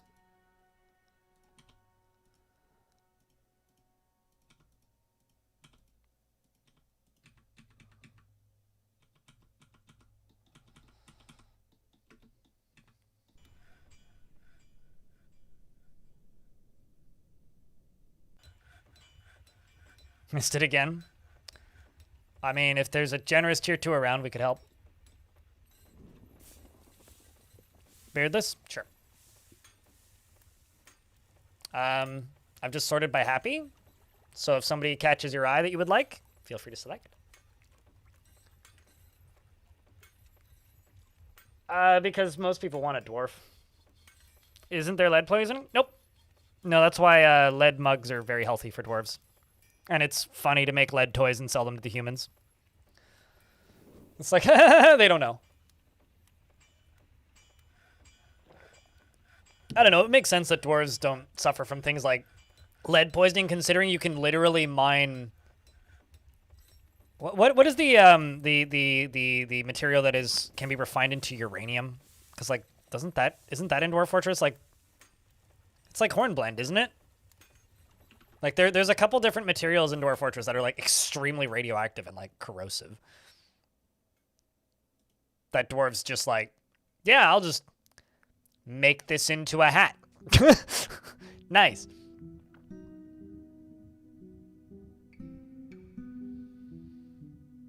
Also, thanks to everybody who left a couple of comments on the video when I requested that. Appreciate you guys.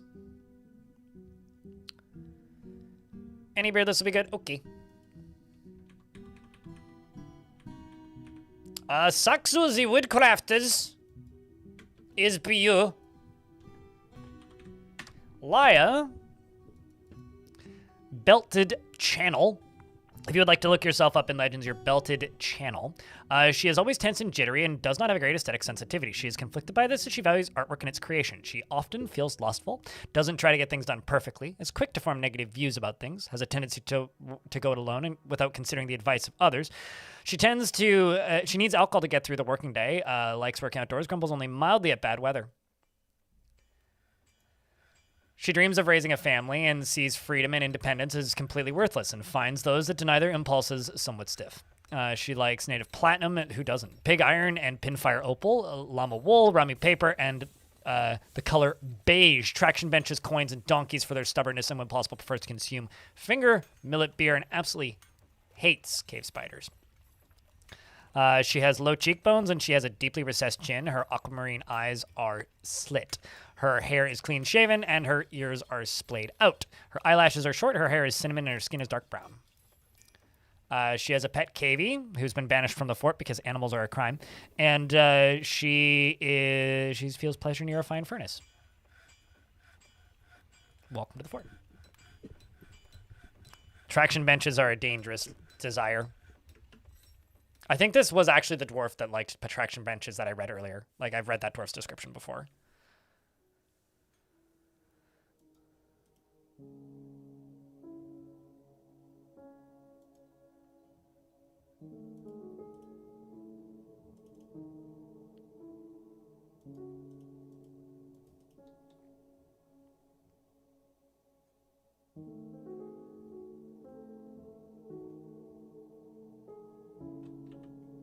Let's see how you down here are doing.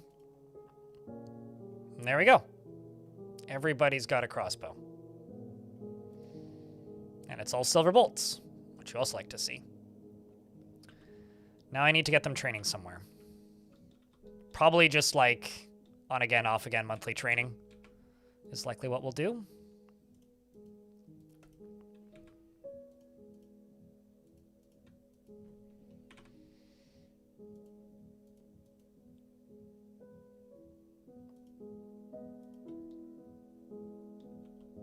Normal volcano sacrifices going on in this fort? I don't know about that, actually.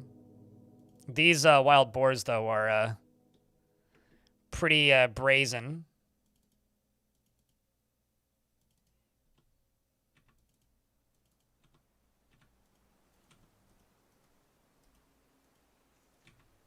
Is what I would say about those wild boars.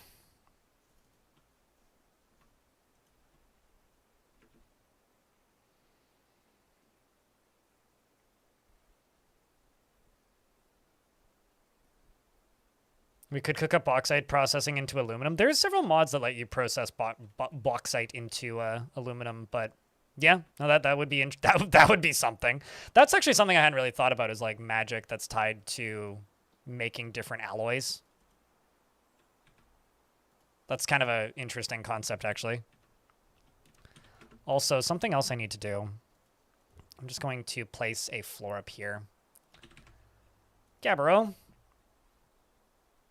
And,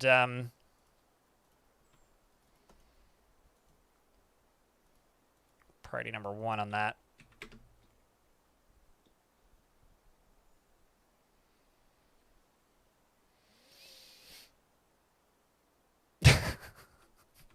certainly something along those lines, Laya.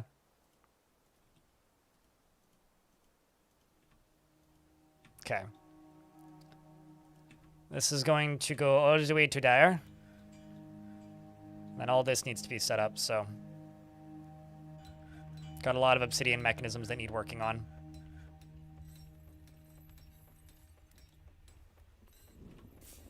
I wonder... Store item in location. Those can all be unforbidden.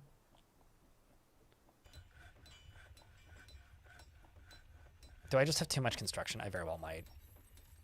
I think that's likely, in fact, that I have too much construction. I'm just going to pause all of this. All of this for the moment. Let's just get all this construction done, because I've got a lot of build jobs. Until I see the dwarves slowing down a little bit. I'm just going to let them do all of this stuff. With the exception of obsidian mechanisms. Keep working on obsidian mechanisms. Whenever I see a dwarf hungry, I kind of panic a little bit in my heart. But we're almost at spring, so we should be able to trade pretty friggin' soon. What does the mountain homes want again? They wanted like something that was actually pretty easy to make.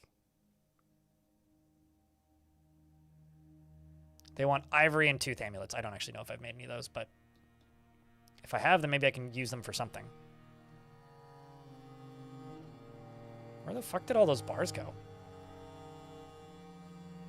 Excuse me? There's no way I've run out of bars. Maybe I have. That's crazy. All right. Just all working on all of this. We're gonna make some more bedrooms up here too in a minute. These will all be filled out with additional furniture pieces. Squads have come back. That can help us get all this stuff done. Excellent.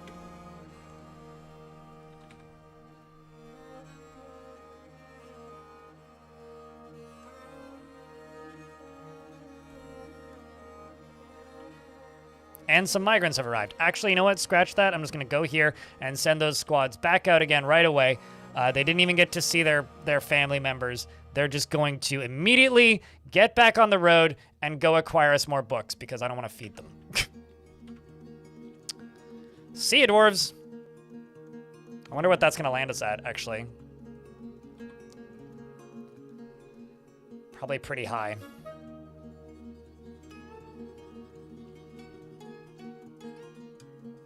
And meanwhile, the Baron needs an armor stand alongside of their weapon rack, so I will give them a armor stand in their bedroom, because that's a fitting bedroom thing. And they still need a tomb, but one thing at a time. Am I making meals? I am. I'm making the seeds into meals, specifically. So all of the seeds that are processed from brewing drink are going into meals. Let's see, did they bring any animals that I can butcher? They did, and I can. Excellent. And then everything that I can't butcher, I will geld. I'm letting them keep their pets, because, like, what am I going to do? Stop them? But everything else is just going to immediately get butchered. So the calf is going to get butchered.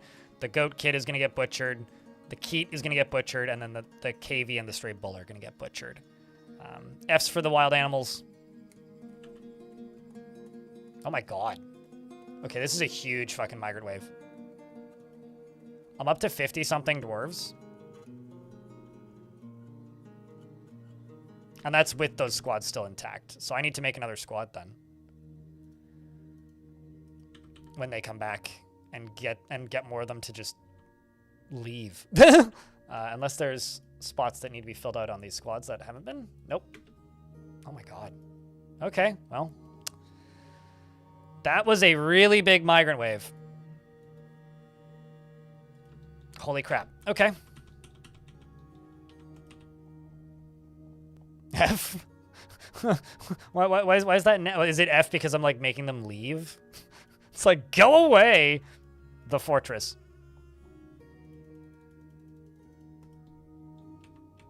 Goes into the volcano with it. You know, I wish that I could do that, but I can't actually. For the same reason that you can't chain up dwarves that are... Did I break this? I don't think I did.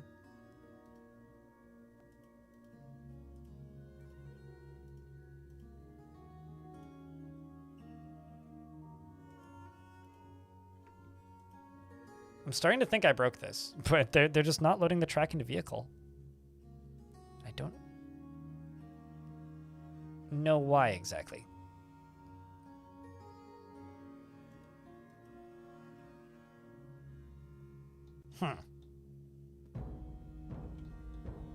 Well, hopefully they get to that.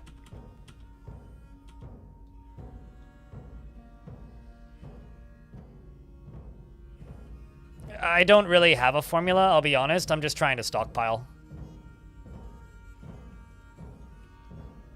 It's more drinks that I'm worried about, because I don't actually have a source of water on this map. So it's less like food that I'm actually worried about, and mostly just drinks that I'm worried about.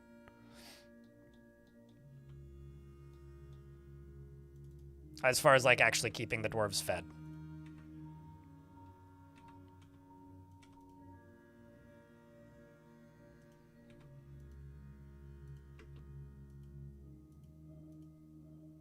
I'm actually just gonna get rid of that for the minute. And do this.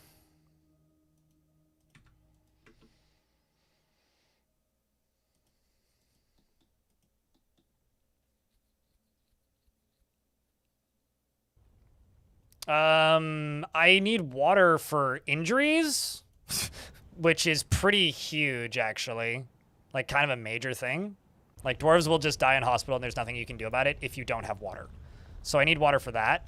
There is no aquifer on this map because this whole valley is very, very, very, very, very low rainfall. So the whole valley that we're in right now is just, like, not an area where you're going to see a lot of rain. So because there isn't a lot of rain, you're not going to see a lot of water.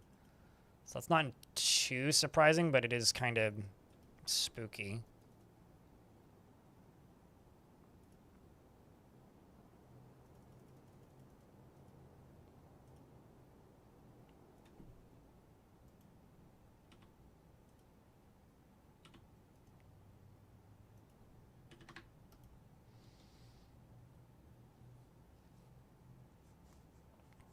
Your last fortress had dry caverns, which you did not expect? Yeah, that also happens when you lower the rainfall and whatnot. Water is super important. Like, you need access to water somewhere, which is why I just like being on an aquifer, because it's just like, well, I know there will be water there.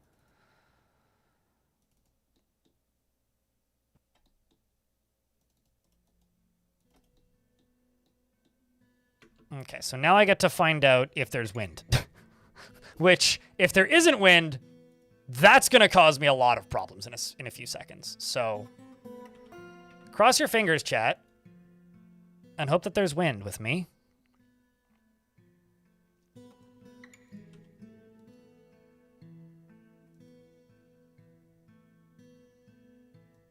It's kind of annoying that I can't do it that way. It'd be nice if I could.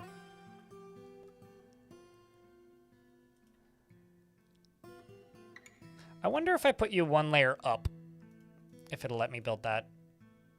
Because actually, hold on. Let me try something. Curious about windmills.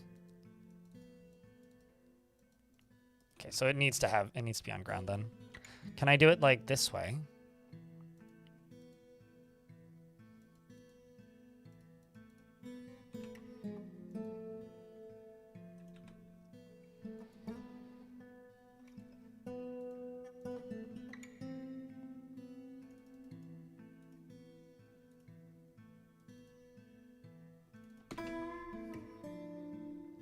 Your last fortress has...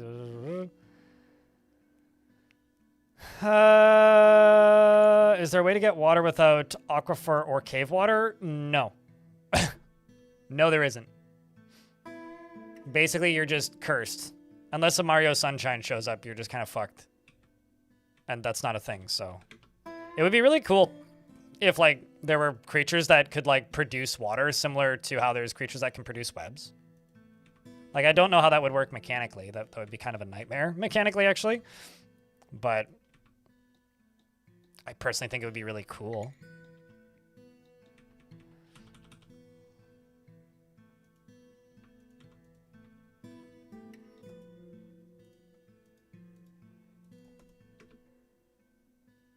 New Forgotten Beast Power? Yeah! Kind of thing. Certainly. Or like a create water spell. You know? What are the minecart tracks for? I'm making a fully automatic lava cannon. That's what I'm making. We are in an ad break, so I will pause and set up stuff for bedrooms while we're in the ad break. No, never mind. I can't do that because I don't have wood in the form of beds at the moment. So I need beds. I need to make more beds. Let's make 20.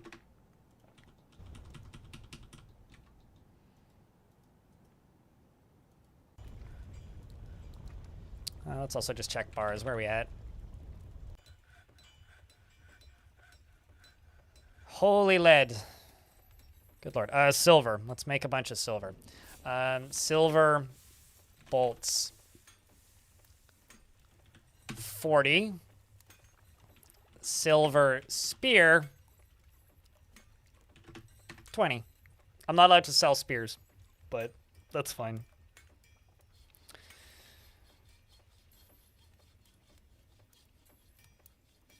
That is, in fact, not a problem for us. I'll leave the game paused until the ads are done. You're so excited for Magic updates? Yeah, me too. I'm like I think chat said earlier, I am much more interested in the diplomacy stuff that Tarn is working on, but also I would just like to say a real quick thank you because the last 3 streams has been the best streams I've done financially. It's probably got something to do with the Twitch sale, but since the first week of February, I just went and looked. So thank you. Also, we hit the daily minimum today again, which is cool. So thanks for that.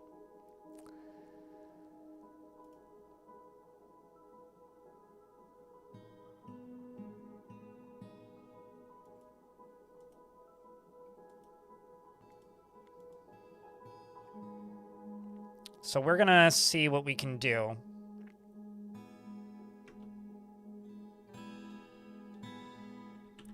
With these dwarves. Because not all of them have bolts yet, but we're working on that. Okay, so we do in fact have power. The good news is we have power. The bad news is these produce like 0 power, so I need a lot more of them to actually produce enough power to do anything. But at the very least, we have power, so that is good.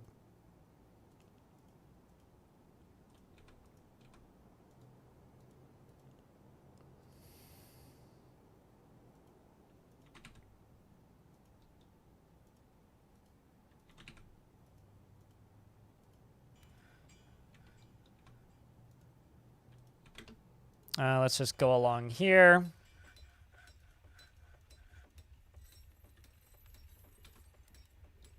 And work on that. This down here can go away. You up here can get unforbidden. This over here can get worked on.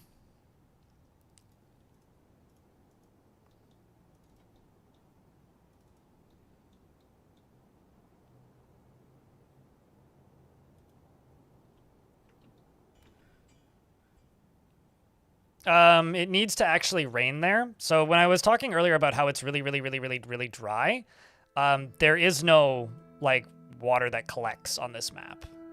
Like, if I go down to here, which is, like, the one of 2 little foresty areas, there's no water that collects down here. If I go to the other of the 2 little forest areas, there's no water that collects down here. So I could, in theory, do that, but basically I have to hope that one of the cavern layers has water in it. And the first one is... right here. Okay, there's some water. Actually, speaking of, I found some water. Just need to go look. So there is some water there. I may actually pump it up. But yeah, there is in fact water. So good news, everyone. We can cease panicking because I was totally panicking.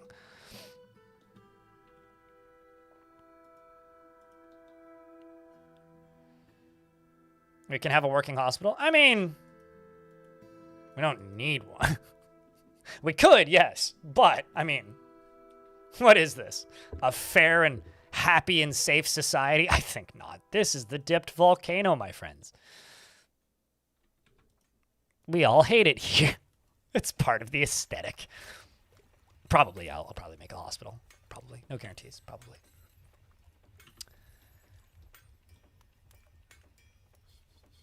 Actually, I will put... few more bins on that.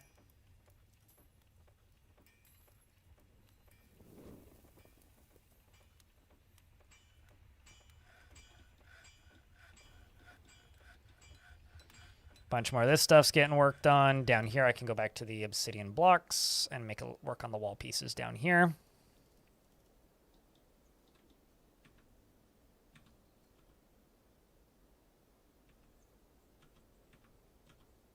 Cool.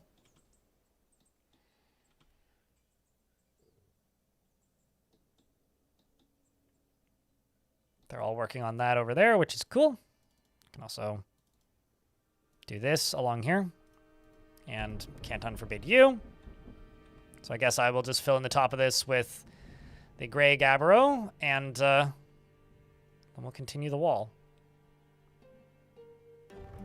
Need for surgery straight to the volcano. I mean, I could actually designate a hospital zone on a drawbridge over the volcano and just go, funk! I know that I said that I'm in the villain era, but am I that much of in a villain era? I don't know if I am, guys. That might be a bit far even for me. Like, that's a bit 40K. I don't know, I could be convinced. I'll think about it.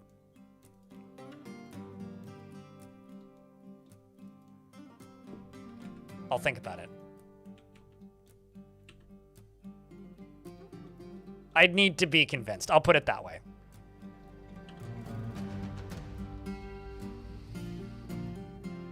After you burn them to death in the volcano, you know, like you just lightly sear them until like medium rare, and then you turn them into mechanized over like servitors, right? I think that's how 40K works anyway.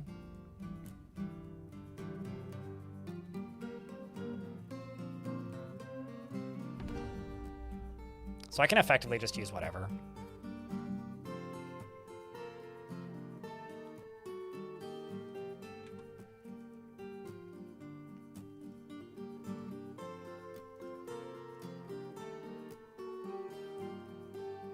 Although these should be slower, because right now they're going to flow over. So I need these to be like half speed. Maybe like lower than half speed, like there. There. Except for the one at the top, it can go full speed. Because I don't want these to derail.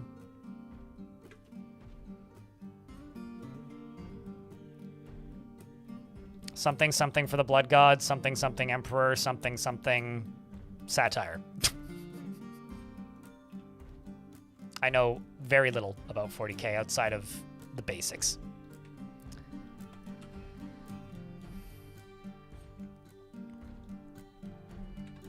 Let's go along the top here.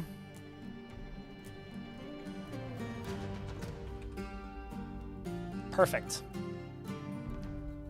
I don't actually know if they can deconstruct this right now. What if I just go down to right there? Put a ramp. And then tell you to build a floor piece right there. Then I know they can deconstruct it. Games Workshop will ask for a cut.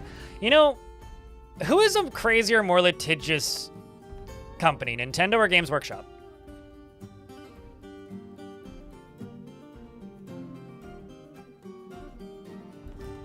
Because, like,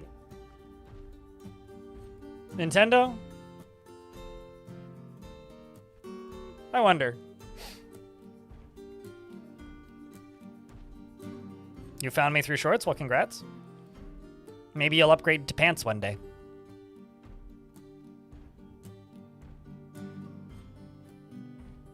Although I guess Nintendo is currently suing the government of the United States. Like, which is kind of wild. Like, it makes sense as to why they're doing it, but it doesn't change the fact that it's kind of nuts. Who is a more litigious, like, company, Nintendo or Games Workshop? Was the question. Also, I should stop that.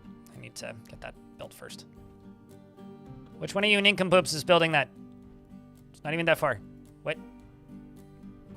I also need a stoneworkers guild? My ass. Oh, that's because everybody came back. Go away!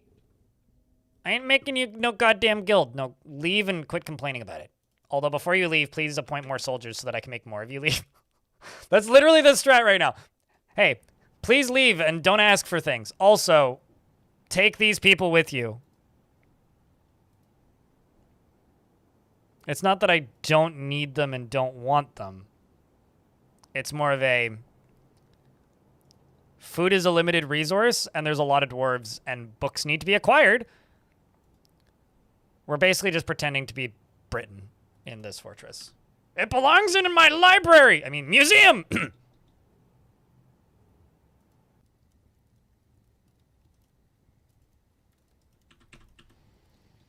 Get it.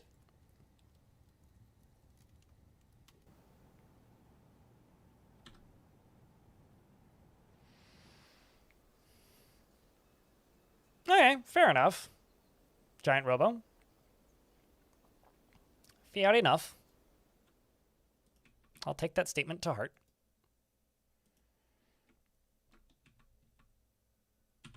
Okay, so let's go down to here.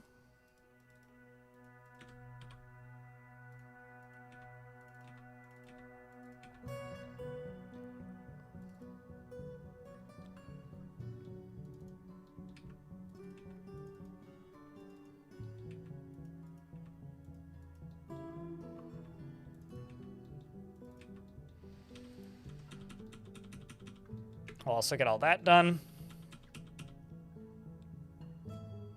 I'm also going to place a few floor pieces over here.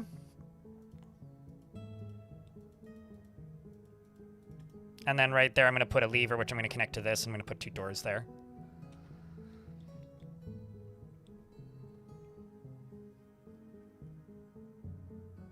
I mean, it's fine until they catch you.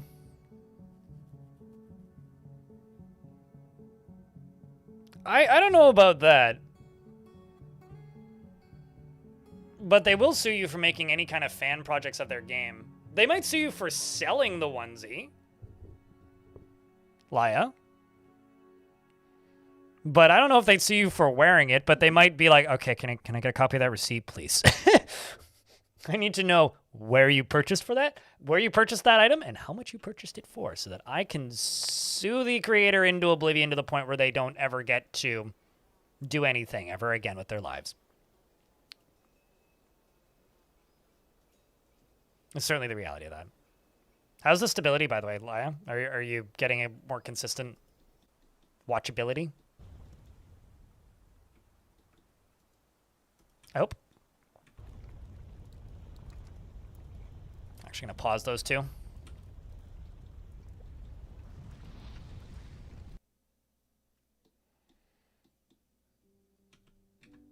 I kind of want to just put a wall here.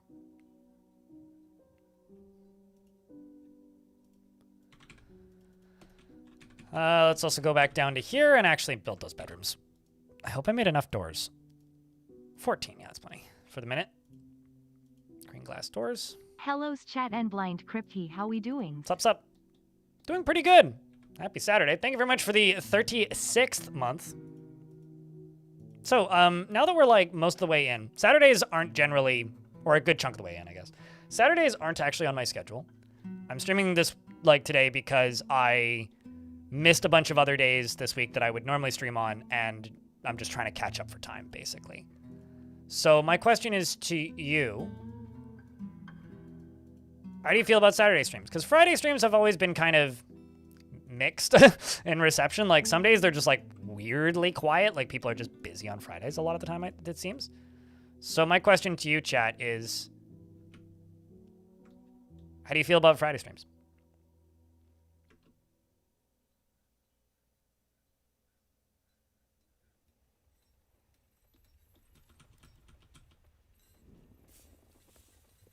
Illegal stream. That's a very strange way of putting it. It's more like unexpected versus illegal.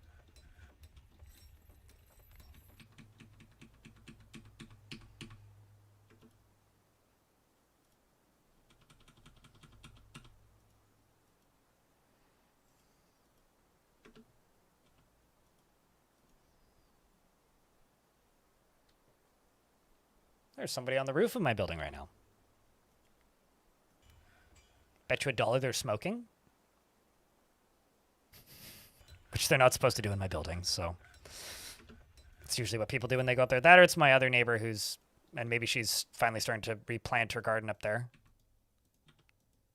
If so, I'm not smoking. But I find most of the time people are up there, I then go up there and like, oh, that's cigarettes.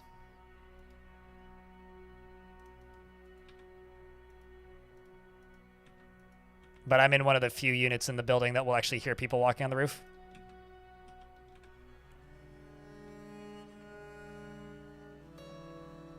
Interesting, Bart. And even then, intermittently, right? You're not stuck at work, right? Did I see live music last night? Not last night, no. No, that was the night before. Tomorrow night, I'm going to go see a band.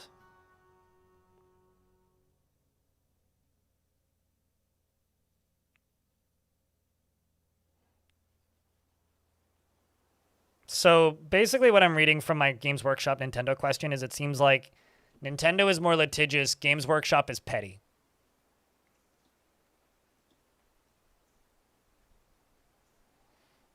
Any cool uncommon veggies you could try growing? Taro.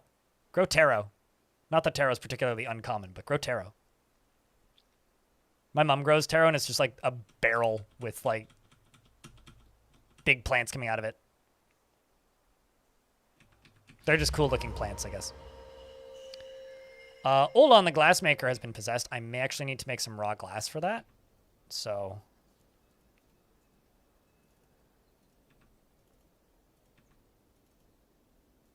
I'll just use whatever.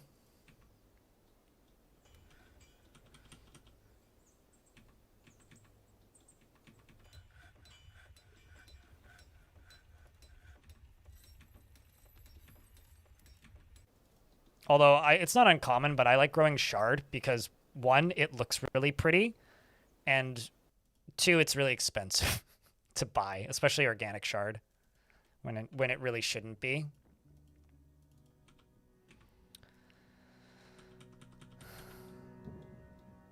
It's also not super hard to grow.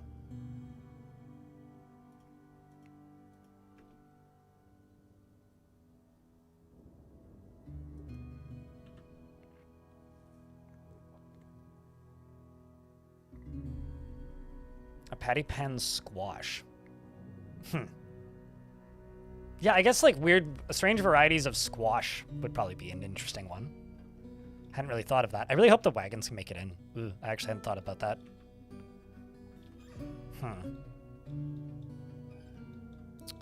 Fingers crossed I haven't screwed that up. Because I'm going to need to be able to trade this year.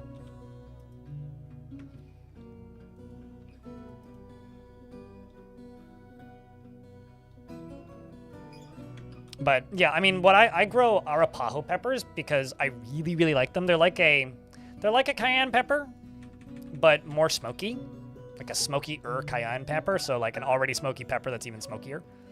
So I really like to make hot sauce with them, but I don't generally. Okay, so this is a stoneworkers guild. I don't generally like go too much out of my way to grow other types of peppers. Like I usually plant some, and if they grow, then yay. If they don't, then oh well, I will be fine, kind of thing.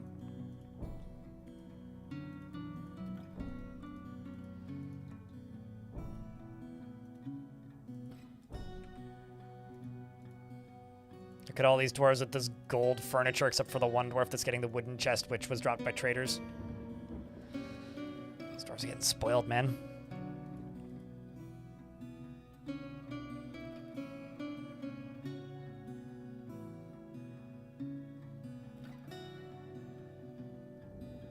You know, I actually don't know how accurate that is. Seismic, because I've traded with dozens of civilizations simultaneously and never had problems with them breaking each other. But all you need is like one bird to dive bomb them and try and steal something, and it breaks the wagon. Like that's a bug report that I've seen reported many, many, many times, but I personally have never actually witnessed it happen. I don't disbelieve it. It's just I've never seen it, so I do kind of wonder.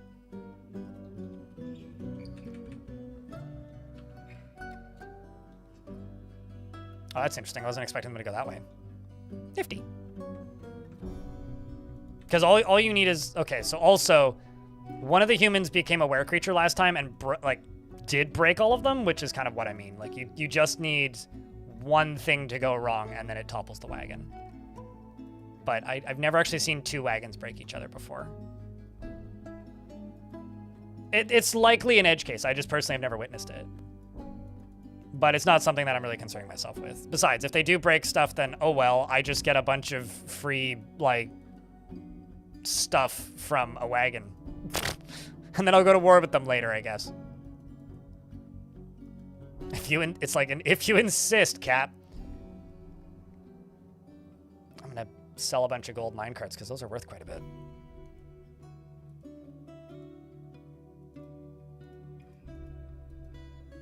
Sell those rings.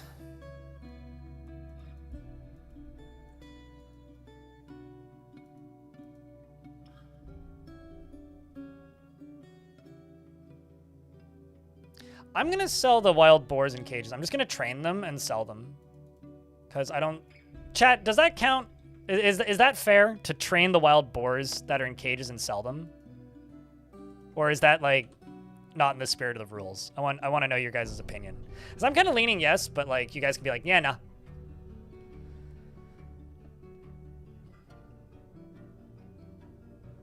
Assuming you have tons of plump helmets. I almost always allow plump helmets to be used for cooking. That's not food. You're not wrong. You're not wrong. They are not, in fact, food. All right, we'll just train those real quick.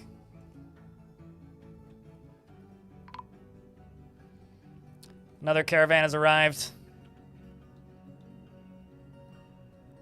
And I'm going to stare at them the whole time this time because I don't necessarily trust them because the last time we traded with the humans, a were creature appeared in them. So I'm going to stare at them until the next full moon because I don't actually trust these humans.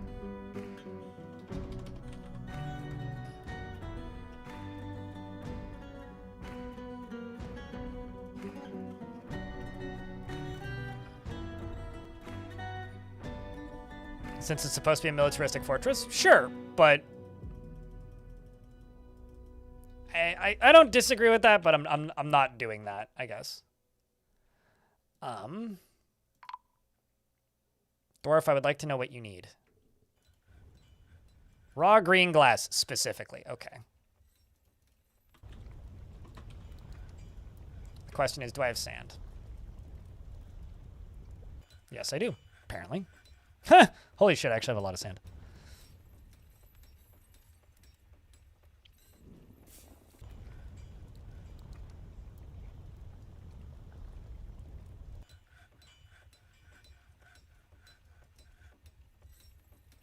You want more raw green glass? Oh, they haven't. Yeah, actually haven't made it yet.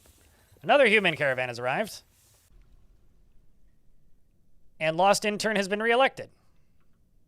And more migrants have arrived. In case you weren't confused already, congratulations. Now you better be.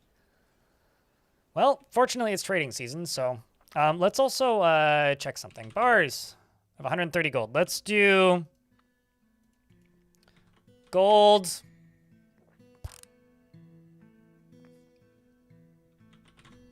Gold rings. 60.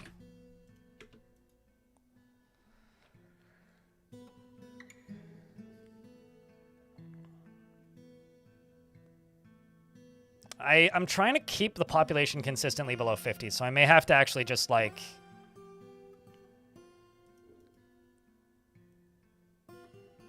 you know, make 2 more squads in a minute.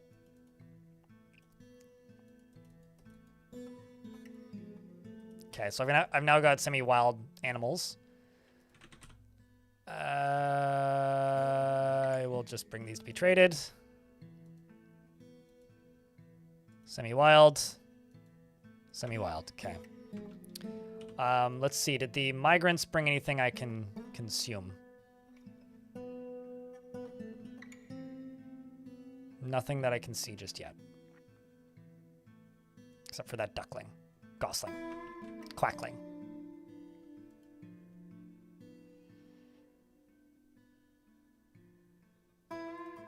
Okay, well, I'm not seeing any were creatures, so that's good news.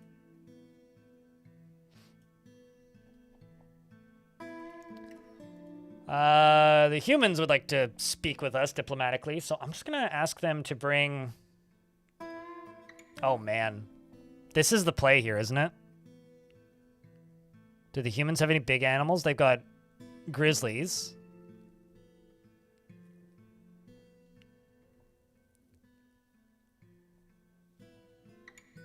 I guess the play would be, like, bring us grizzly bears. And meat, fish, plants. Except for maybe ratweed.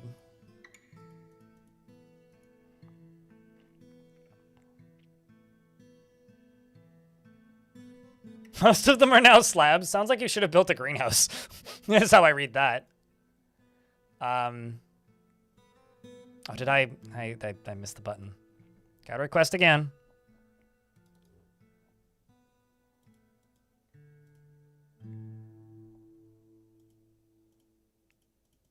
Let's just request everything, actually. Unless this is a different group.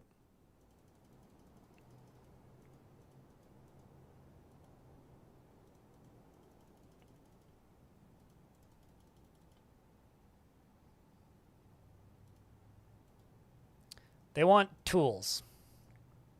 Okay. Grub the Grub meets with the human counselor. There's much to discuss, they say. Pleasant place you've carved out for yourselves.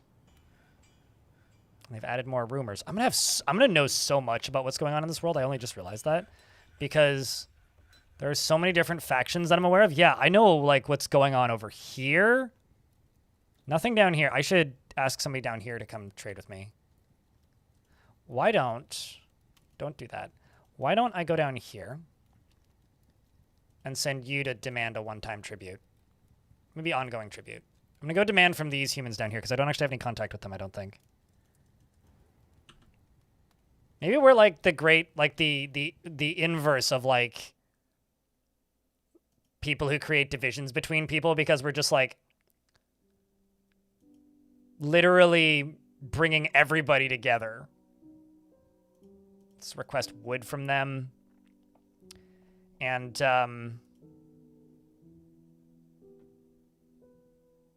coal. Probably just coal, actually. Coal, let's do coal and lignite. Maybe hematite. Potash and figurines is what they want. You haven't been able to catch a stream with this new fort. Hope it's going well. It's an interesting one because the whole point is like keep half the fort out of the fortress. Like my population is twice the size that it currently is. Just most of the dwarves are in another castle, literally. They're constantly going out and like acquiring books because the whole theme of this fort is I'm not allowed to produce food. So dwarves consume food. So keeping the dwarves out of the fort is actually like one of the most important goals of this fort. Which has been interesting to mess with, actually. So far.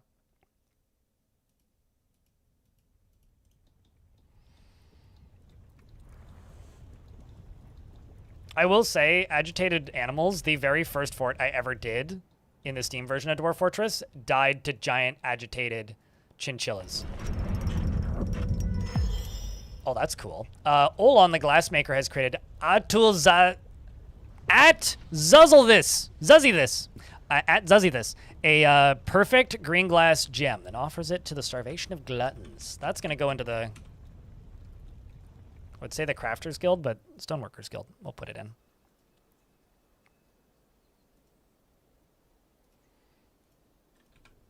Actually, let's get rid of that.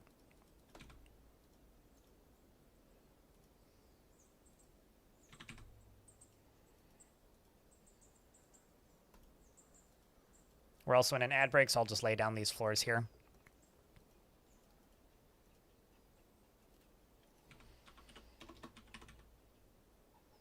Let's do green glass. And do green glass.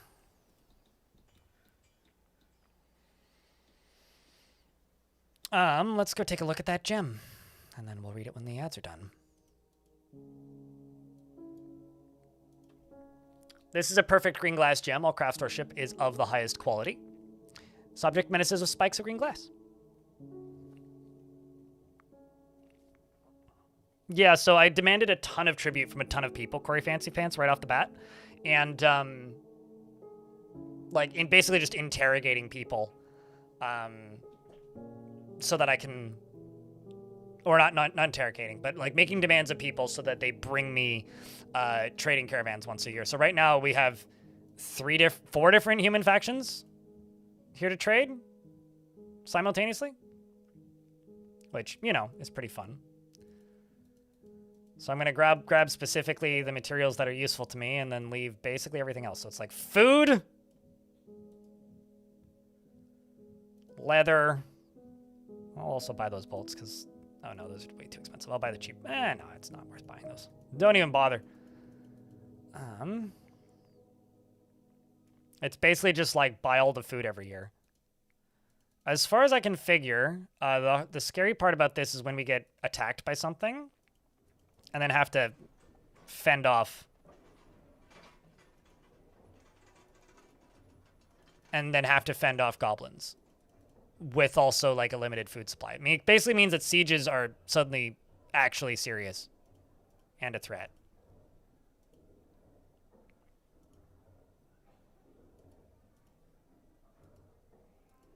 That's crazy. Traded a minecart for all of that. Sweet. I'm not going to buy any of your metal. I'll buy your wood. I'll buy all of your chains except for the ones that are worth more than $100.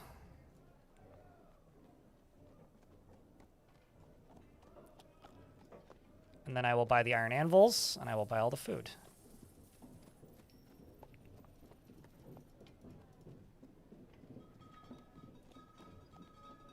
This one's a little bit more expensive.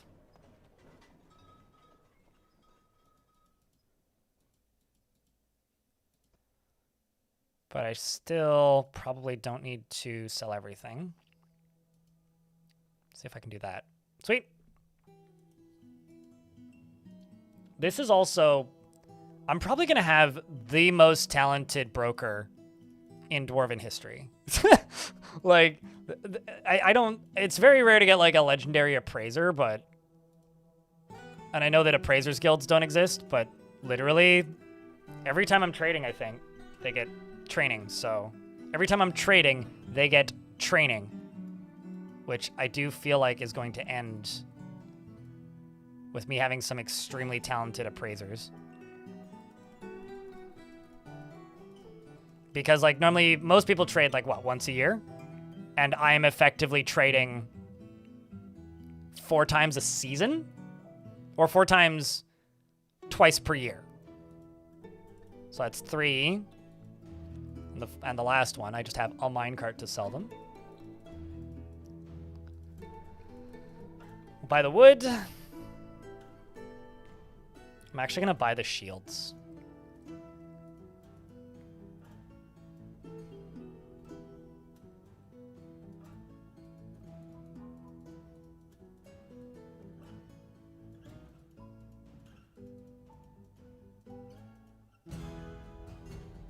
Let's buy 3 anvils, maybe? I don't know if they'll take it. Oh, wow, they did. Okay. Sweet. Take it and run. Like, what even is my appraiser's skill? The broker Tekud is literally a legendary appraiser.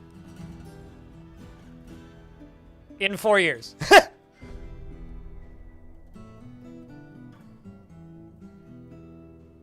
That's kind of bananas.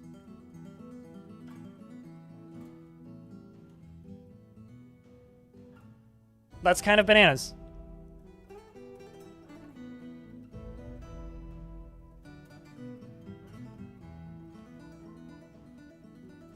A lot of managing income. Looks like there's a lot of gold in this fort. Yeah, I kind of went with a more mineral-rich fort anyway, right?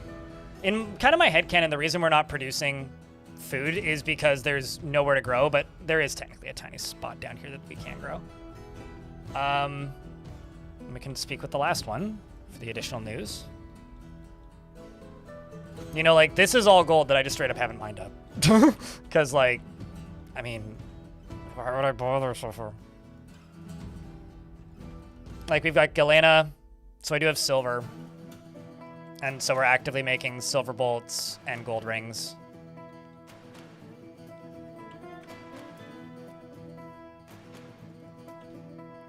Check his social skills. It can't be that high because he's not the mayor. So, this is actually kind of funny. I don't have a tavern. There is actually, I don't think, anywhere for them to socialize. Because I have a library and I have a temple. They don't socialize in the library unless they are scholars. And they're mostly, and the temple is like a specific religion temple.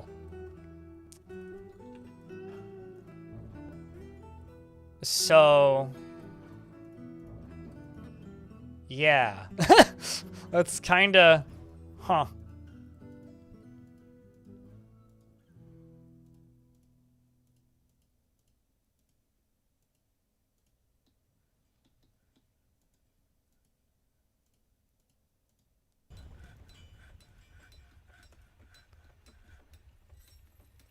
They're still so happy? Yeah, well, I mean, the value of everything is, like, ridiculous, right? I'm actually, like, a little shocked about the general moods of this fort.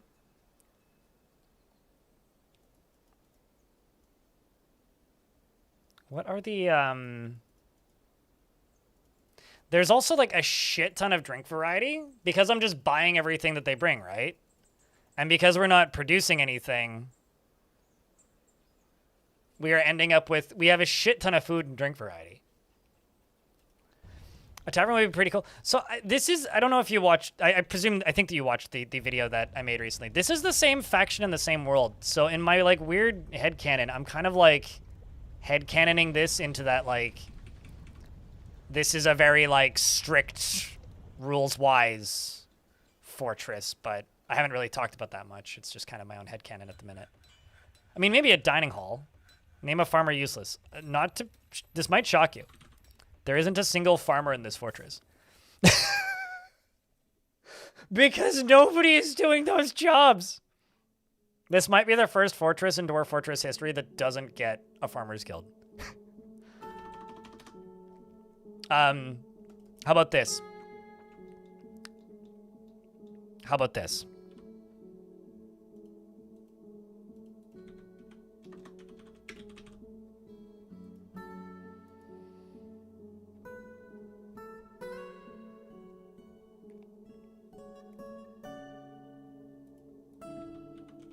Can I make...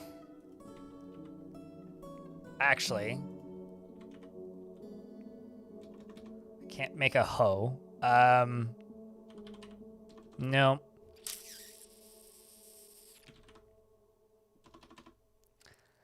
I was thinking I could make like a an image of a like a farm field or a pick or like a shovel or something and then call it like useless.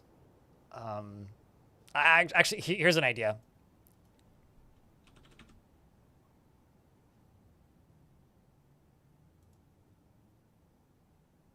We'll call it an image of cave wheat.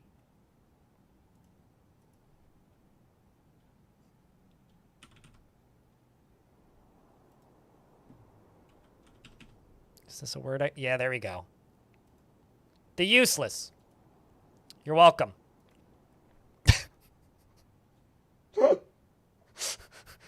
I'll make 10 of them. We'll put them everywhere. The dwarves will love it. That's the best I could do, man. Is 20 farmers? I mean, I've gotten some, but none that have stuck around. Crub the Grub, the human chancellor. Noble Dwarf, there's much to discuss. There's so many discussions.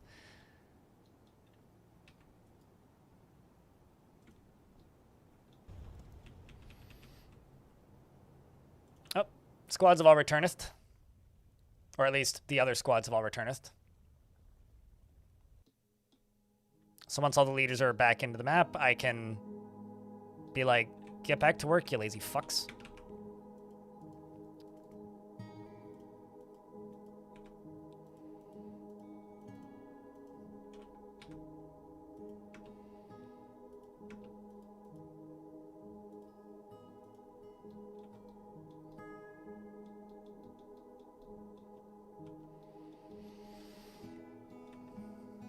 Okay, so you're good there. I'm actually just going to leave that.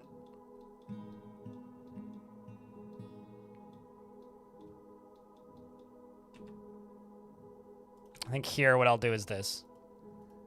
No, not obsidian on that. This is all just going to be Gabbro. Gabbro, Gabbro, Gabbro. The gift of Gabbro. Or they're just out there listening to some Gabbro.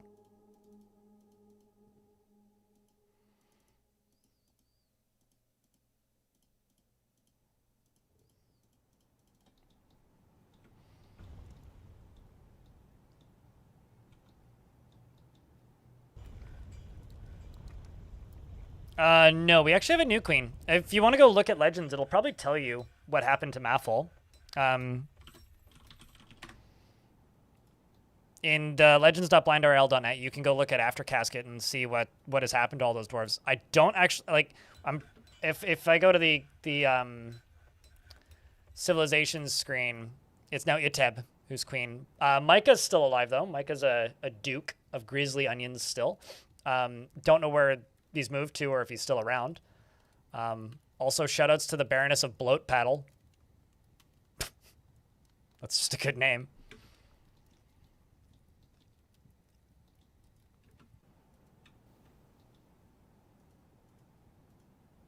Just going to expand the food stockpile, so because I'm a little bit worried that there isn't enough space for all of it.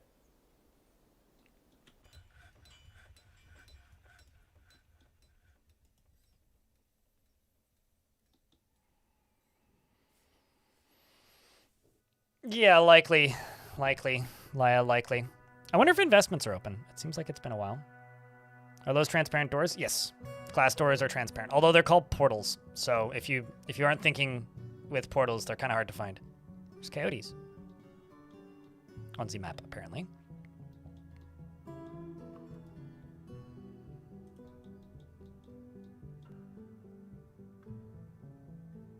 Okay, so everybody's back home.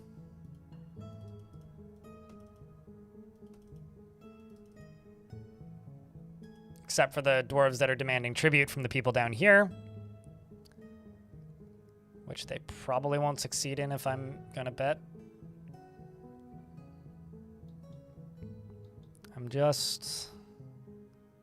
I haven't asked for anything from any of the elves yet. Although, they'd probably love me, because it's not like I'm gonna be chopping down many trees. Let's go here. And I'm just going to pause the game before they leave, and I'm going to make a new squad. It's going to be a melee metal armor squad. And I will throw unnamed dwarves in who don't have any super important tasks to complete. You're going to be chucked to no orders, and I will throw you on that mission with them.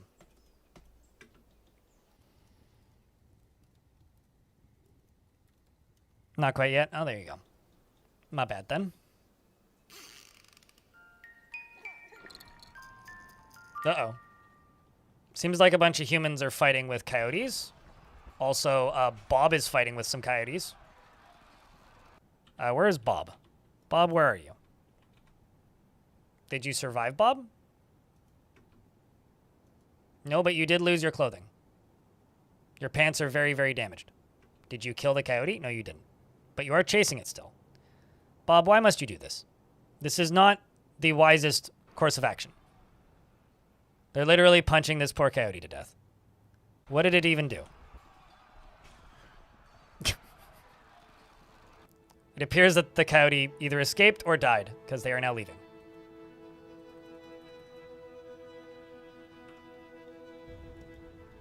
Only if they're all in the map in regards to the siege number. But yeah, I want to say that's the default. Which means I need to accelerate.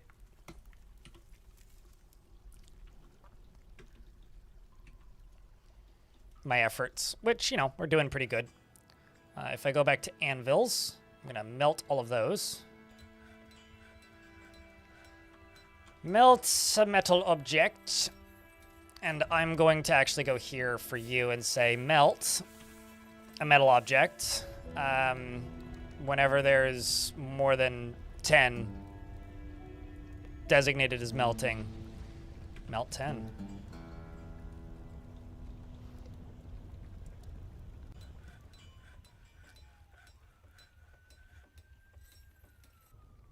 They can just go work on that.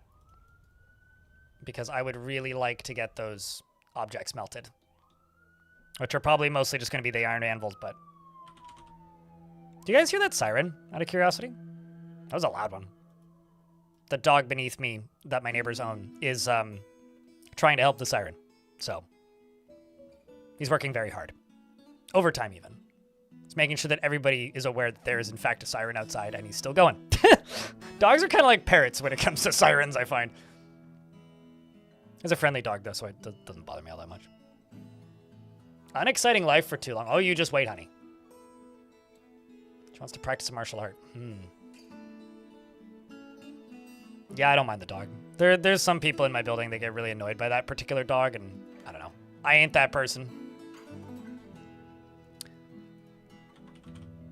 Okay, so bars. How much iron do I have? I've got a shit ton of silver, a decent... Okay, let's do iron minecart. We'll just say 10, that's fine. There's a bunch of wild boar blood down there. That's probably not good.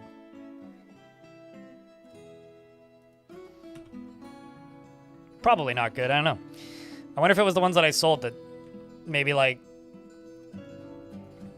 went crazy. It's possible.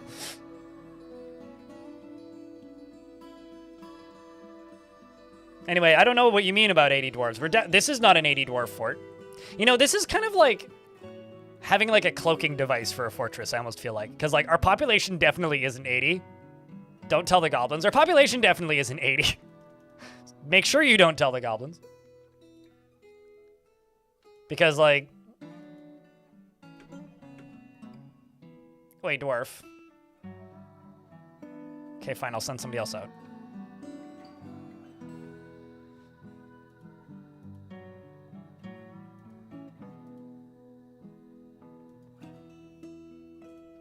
Also, let's go up here and just make some silver warhammers. Let's just make 30. 60. Fucking, I got tons of silver. Something for the weaponsmiths to work on that aren't bolts, because we're also working on those. And I'm going to, I think, go right here somewhere. And this is just going to be for the Marksword squad, which is the Steamy Gloves. Those dwarves. And they're going to store their bolts there. And I'm going to put a chest there. So let's just make another bunch of gold chests. Gold chest. Gold bless you. Oh, no. Cabinet. Let's just do 25 of each, I guess. Something like that. And in regards to your useless farmer request, Bert, I could probably place 2 of those. There you go. There's 2 separate... Okay, one of them is an image of a bat, and the other one is an image of caveweed. I will fix that.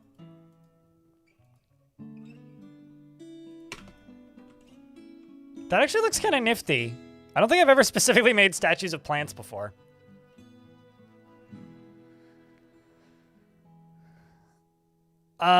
So yes and no.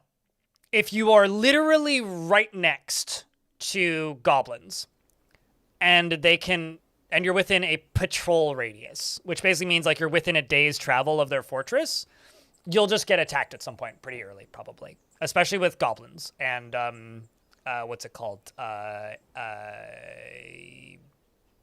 Necromancer towers. However, if you're outside of that distance, they don't attack you until they realize that you're there. Oh, also that's the wrong squad. It's not supposed to be the Steamy Gloves. It should actually be the Enchanted Treaties. And they won't actually like do anything until they realize that you're there. And they don't realize that you are there until what's the word? They don't realize that you're there until you have about 80 dwarves. Unless you attack them first. So it's kind of I mean, you can change those numbers in the settings if you want. If like you feel that it's too early or takes too long. The game's like that specifically because before it was like that, it was just mean. It's like it is like so that you don't just get wrecked immediately, basically. Otherwise, they would just attack you. I'm scared I'm gonna block off the power to these guys.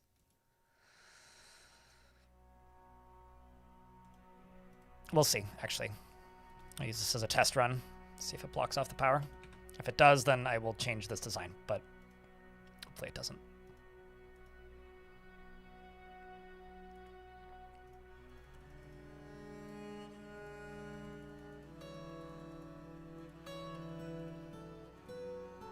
It is one of the more gamey mechanics in the game, though. I will say that.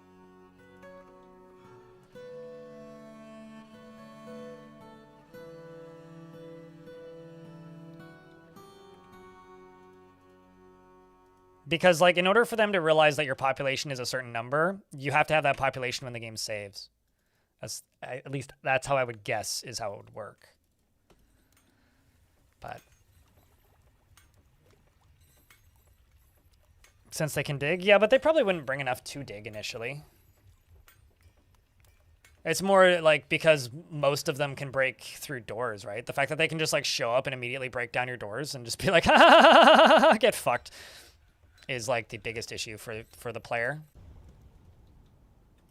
I'm just going to go to kitchens. Make sure they're not going to cook my drinks.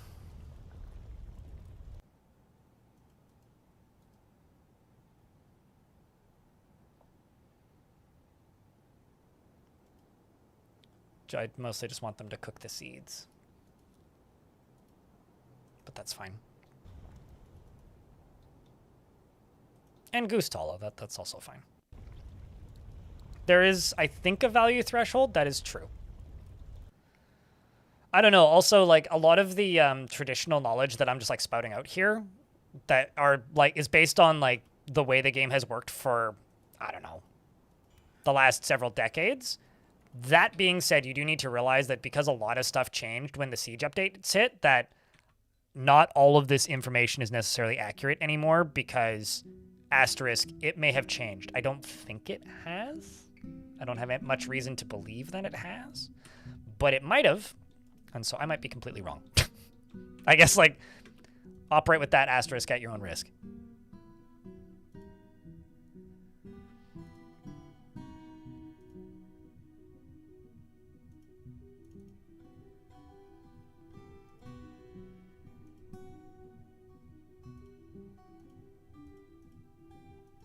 Let's just use closest whatever.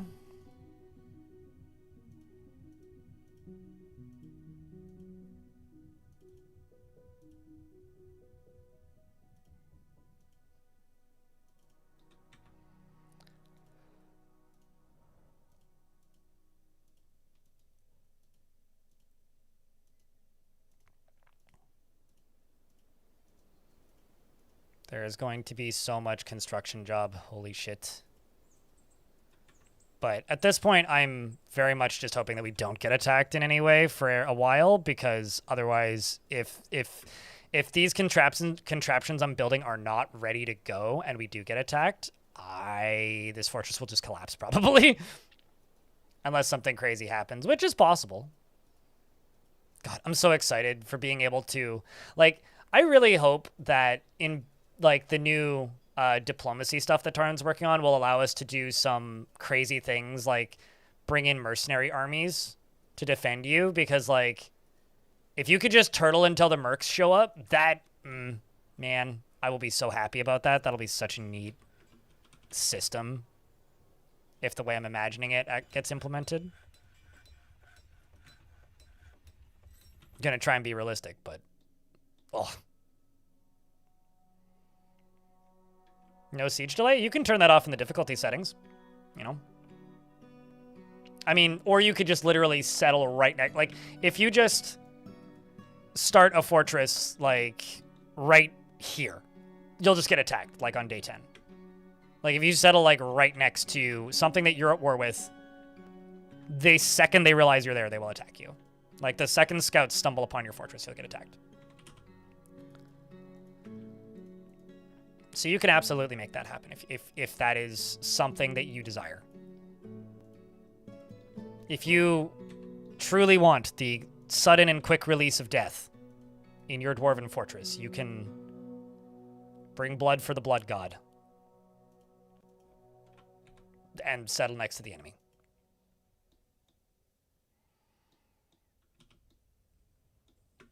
They'll probably honestly appreciate the efficiency.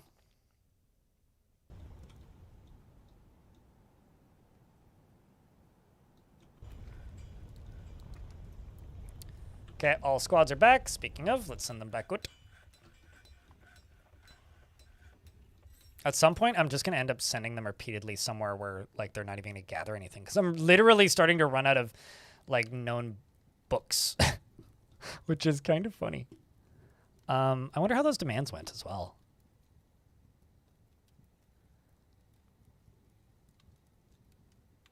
Because that's, like, actually kind of an intriguing thought. Be neat if we actually did start getting tribute from somebody.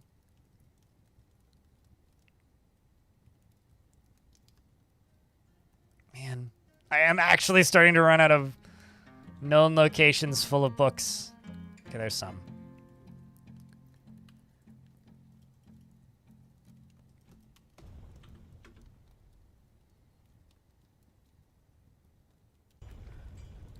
Missions. Let's get rid of that. Just need this squad to return. Probably have to send them on a quest to find an artifact. Yeah, you're probably not wrong. Also, it seems that they found a coyote, and the coyote is now dead. So, yeah, that actually where I will just start stealing or reacquiring, I guess, artifacts from my old fortress. Because that one also had quite a bit of stuff. And I could get some pretty cool items from there, actually.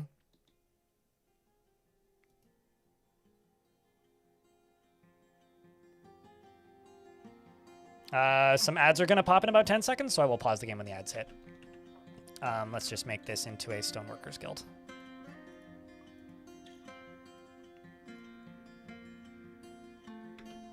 I'm just going to pause the game, so I will unpause when the ads are done so you won't miss much. Or miss as little as I can reasonably permit. Woodworkers, there it is. The Canyon of Diamonds, eh? High value.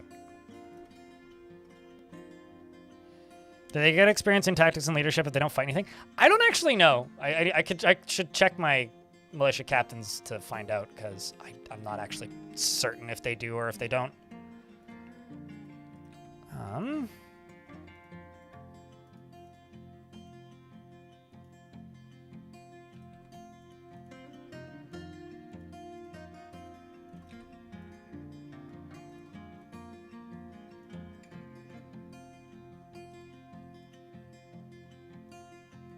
That should be plenty. Squad leader.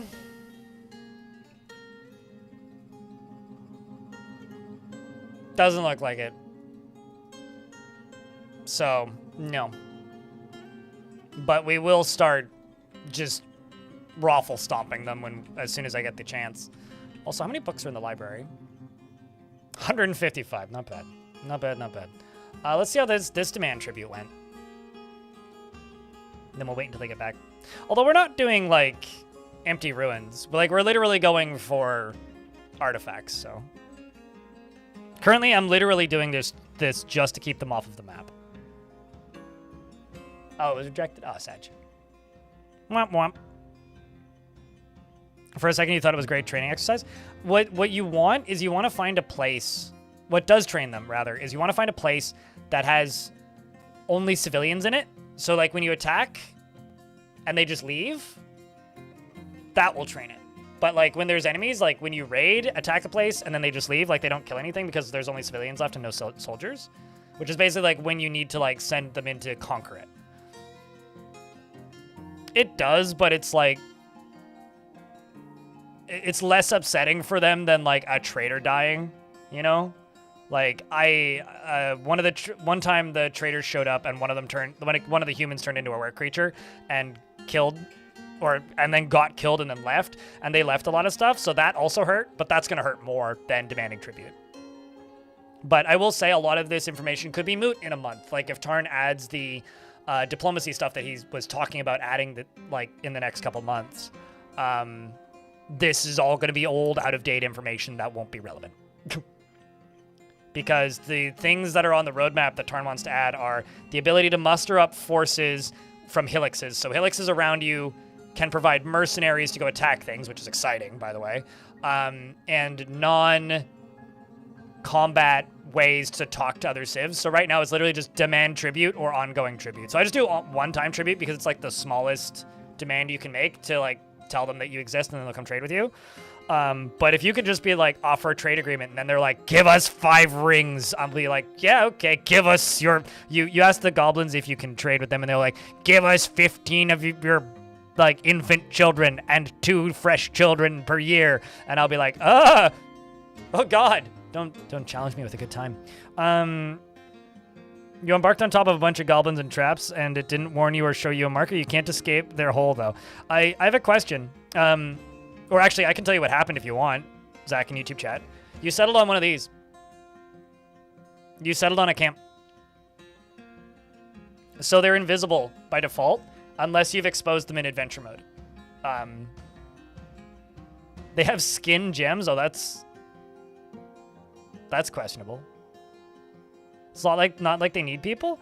Goblins are very, very obsessed with their absolutist imperial freedom ideology with no laws, and they want to free the dwarves from their communist dictatorship. And also Lunchables. Yeah, that too. Probably that as well. Literally, they train them as soldiers. Like, they convert them. Basically, they're Catholics. They're liberating the children from dwarven heresy. I don't know. Something like that. Probably.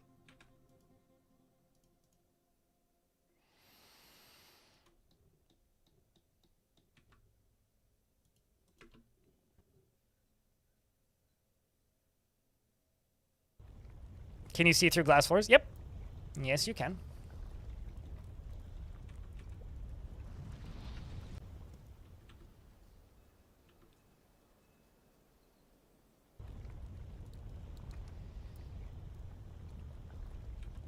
Send the kids to daycare. Yeah. Obsidian.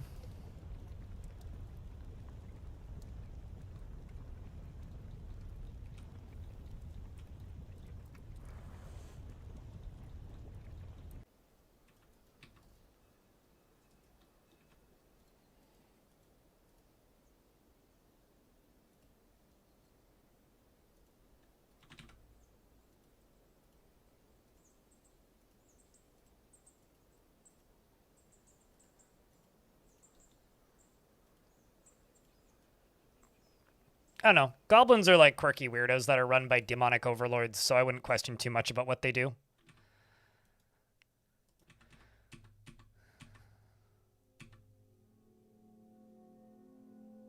That's all I really got when it comes to when it comes to dwarves. Why did these keep getting forbidden? What the heck?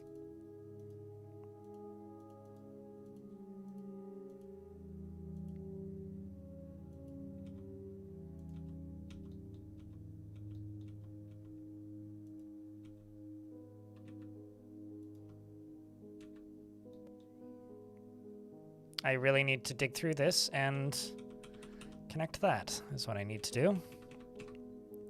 Because that would actually be a more consistent way to do this.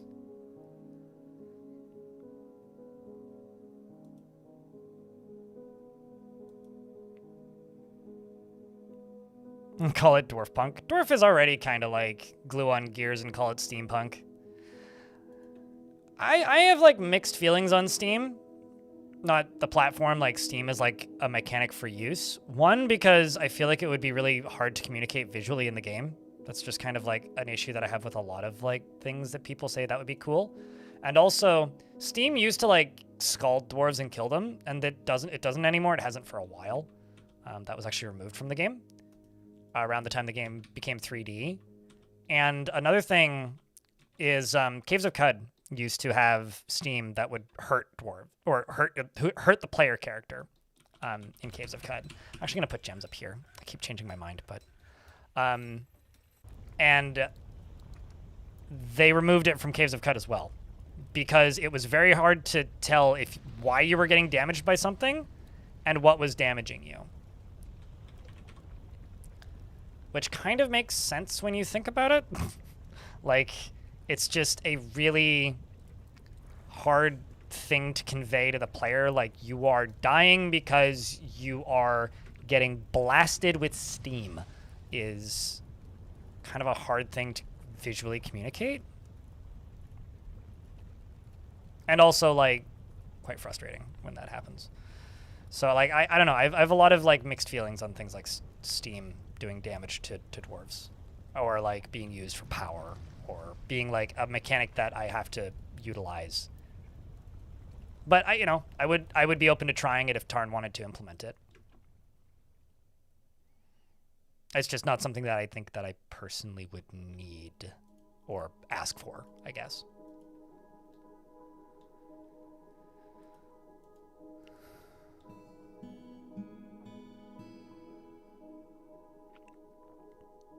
No, Luke, I am your father? Or is that a no, G-Man, I am your father?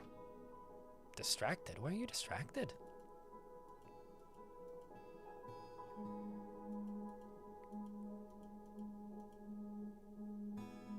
Unexciting life, wants to acquire something, lack of decent meals, being unable to be extravagant, make merry, family, friends, practice a martial art. So I have two options with this dwarf, chat. Olin Inky Portal's here. I could throw him into a squad and be like, go live an exciting life, you lazy fuck. Or we could just let him suffer. Those are two options. And then the actual option, the way to fix his issues is literally like, give this dwarf a tavern.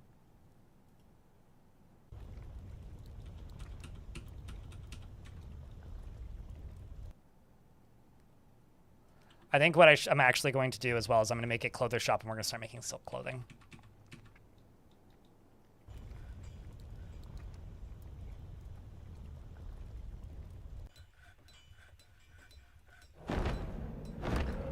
Uh-oh.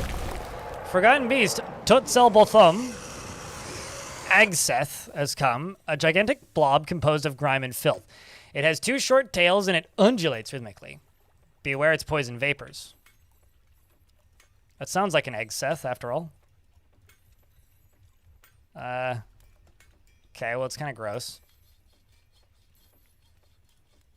It has never killed anything. It's probably never encountered a living thing. And it can't get into the fortress, so I think we Gucci.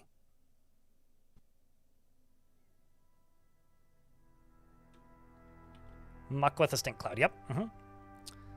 That is a metalsmith. I've got two blacksmiths. Currently. They're both ladies. Would you like one of those, Corey?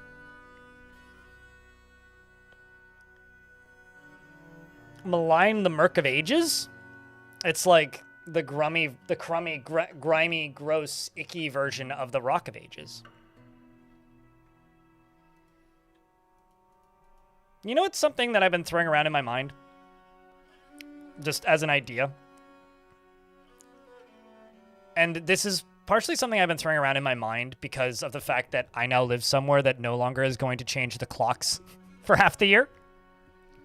I've been thinking about maybe streaming 1 hour later and trying to keep the streams a bit shorter and maybe adding an extra day.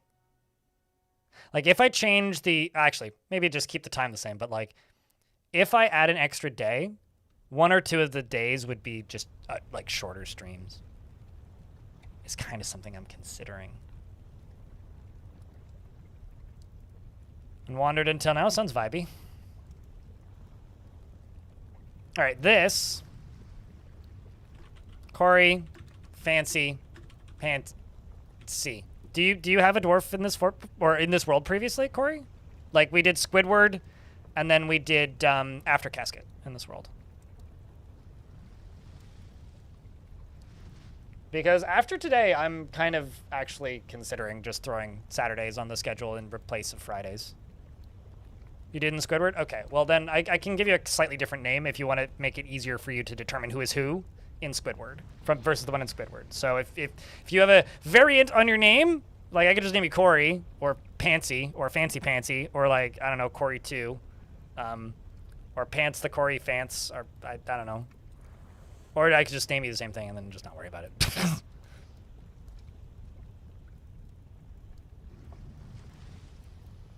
I'm not against it. Like, it really doesn't matter to me. The only thing for me about working weekends that could be a concern in the future is if I'm going to if I'm literally going to not be at home and not able to stream one day, it would be the weekend, which is why, like, I just kind of prioritize Tuesday, Wednesday, Thursdays, because, like, those are the days where I can just consistently be here. So I think Tuesday, Wednesday, Thursdays are still going to stay. Like, nothing's really going to change with those days.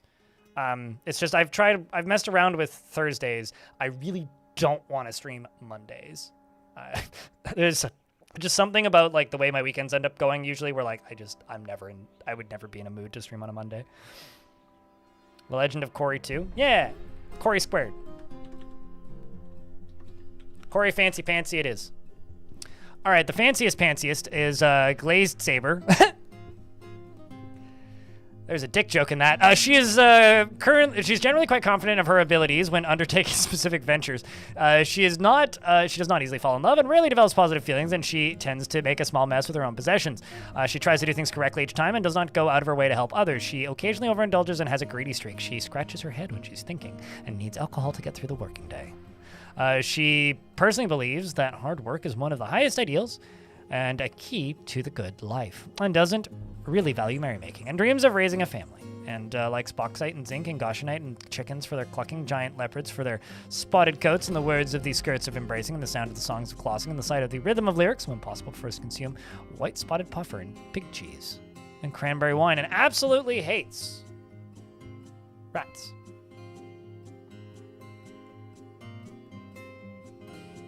We don't like Mondays, but do we like lasagna?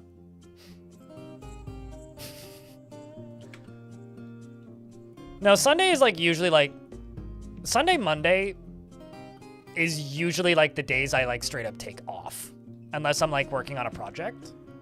So like Monday is like the day that I wind back into working, I guess. Like come back around to the idea of like, yeah, I guess I have a job I need to do. Mostly.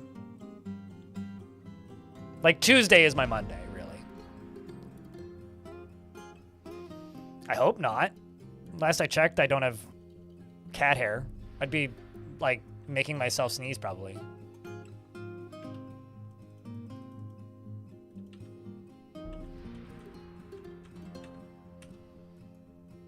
How on earth did a gold nugget get up there? Let's put a ramp there so we can get it down, because that shouldn't be up there. Bars. The fuck should I make all this lead into? Lead, I don't know.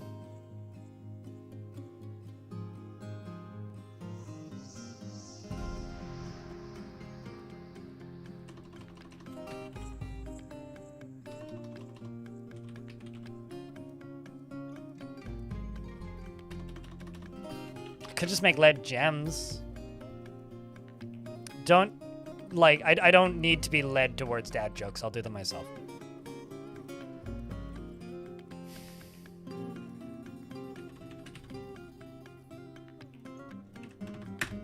Lead chains.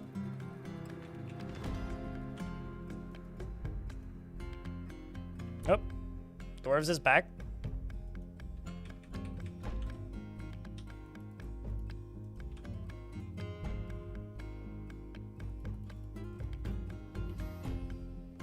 Lead crafts to where I don't want to slow my dwarves down intentionally. It not bad for strength training, really bad for actual like dwarven movement speed. Actually, another thing I could use them for is I could just make flooring out of them. Lead floors look pretty good. I could also use them to make walls. Or like fortify walls, I guess.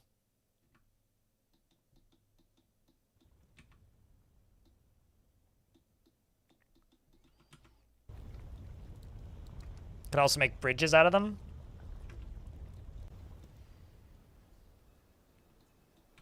Why don't I make a lead roof up here? Oh, because there's no ramps up there right now. That's why I won't do it.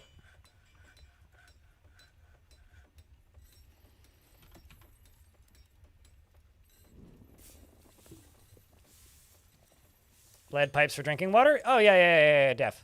100%. We can absolutely do that. All right. This is going to get this stuff done way quicker.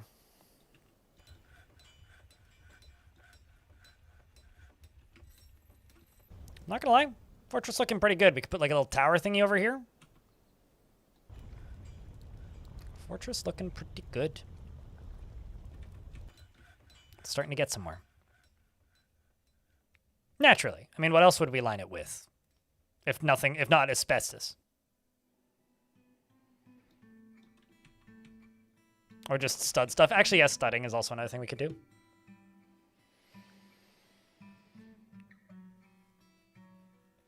Silver is probably one of the best value to weight ratios for jewelry. Disagree, adamantine. But yes, no, you're right. I'm not using silver for jewelry though. Absolutely not. That's gonna be bolts. Because silver is one of the only materials I have in this fort that I have a decent amount of that can be made into weapons. So hammers, spears, bolts, swords, etc. Have I ever wanted material properties to be more limiting, like a chalk table? Tarn has talked about that a couple of times, like wanting to implement stuff. But I find it really funny that whenever like they've gotten more limiting than they used to be, right? You used to be able to make walls out of soap and like charcoal and stuff, which you can't do anymore. And so whenever like that is actually implemented, people just complain about it for forever. Like people have been complaining that you can't make walls out of soap since they removed that. So I don't know. I honestly don't care all that much, mostly because like, you know, sand doesn't fall, right? Am I against the idea? No, I would be okay with it. It would just need to be implemented in a way where it's like interesting, you know?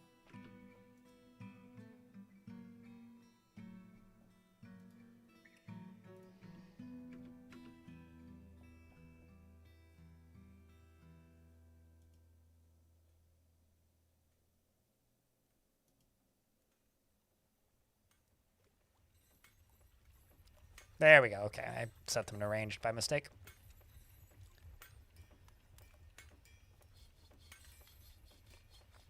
And then once they do that, I'm going to tell them to go back over here and grab all this. Get out of here.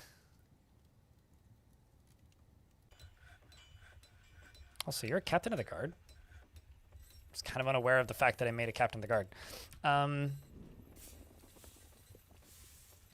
intentionally. Oh well.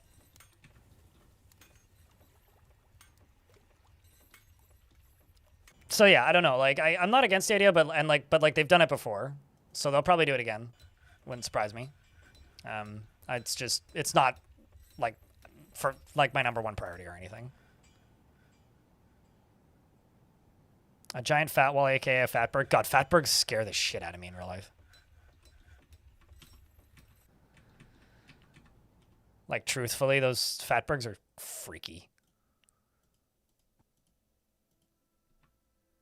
It's just people being irresponsible with their sewage, basically.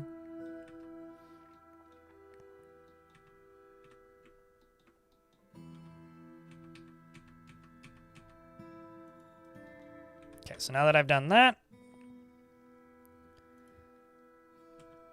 because those are going up.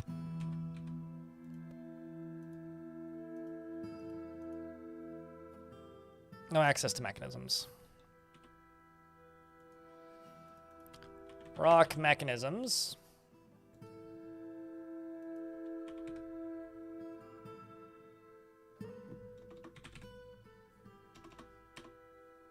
Yeah, we'll just use obsidian.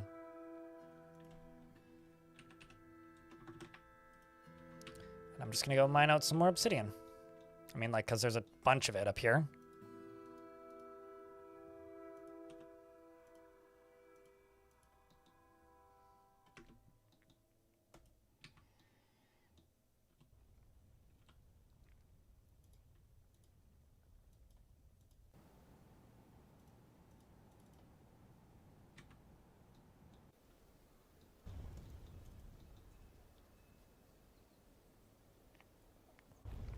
A Forgotten Beast is just a big glob of fat, yeah, pretty much. I mean, I guess grime and filth could be interpreted as just a glob of fat.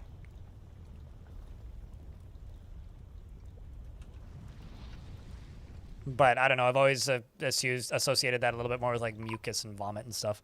The dwarves have arrived to trade. There's a coyote skeleton there. All right, ring. Coin. Toy? No. What did I make into lead? Chains, right. No, those aren't valuable enough. I've forgotten about all the crafts and stuff that I've made. That's a lot of silver bolts. Cart. The gold mine carts, because those are worth so much.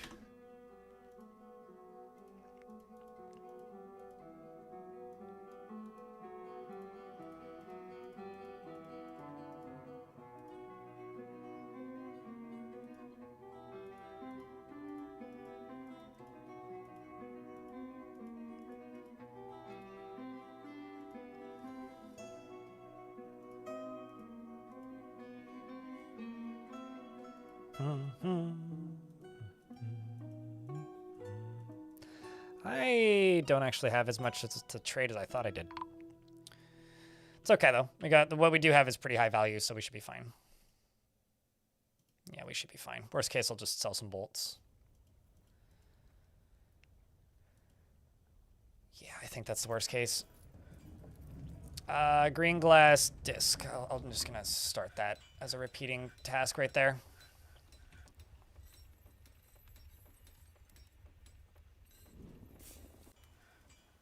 I mean, so actually, you know what's something I would change back if I had the opportunity? Donkeys in Dwarf Fortress. The domestic ones used to be called donkeys, and wild donkeys were called an ass. And so you could get a Forgotten Beast that was an ass. So you could get a large ass, or a were-donkey would be a large ass twisted into humanoid form. I wish that they would replace the wild donkeys just being donkeys as ass again, because I really miss... I realize it doesn't hit the same when it's like a picture of a donkey on screen instead of like a D, but or an A in the case of a Forgotten Beast. I really miss just a wild ass twisted into humanoid form. It is crazed for blood and flesh, and its eyes glow yellow. You will know why you fear the night. It's like, yeah, I would, actually. Or Like, I mean, it's like naming like a female dog a bitch, right? Like, it's such a pleasant place you've carved out for yourselves. Here, there's much to share. We're getting so much news, man.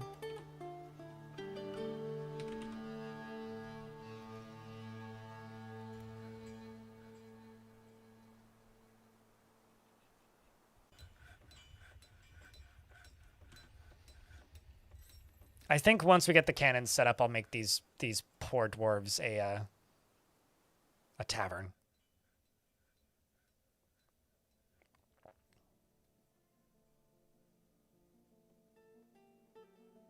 Agitated giant ass. Yes, absolutely. You know, it's like it sat on sandpaper. I mean, I would be too.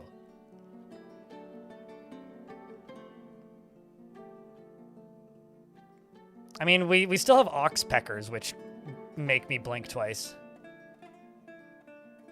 when they show up, but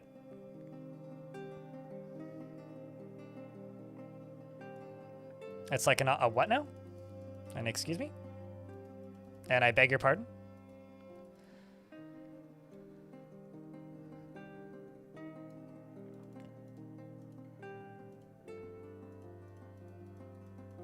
You know, mark all. Okay, no, I can't actually do everything. Unmark all. Now I need to redo this because...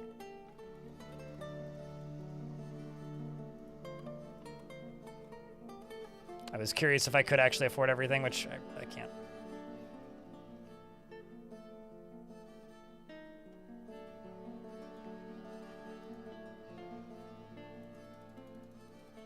Okay, that's all milk and then stuff we can use.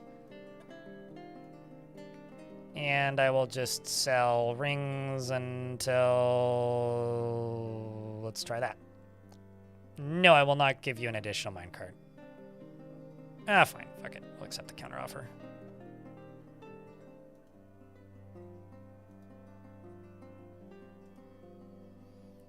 And then let's go here.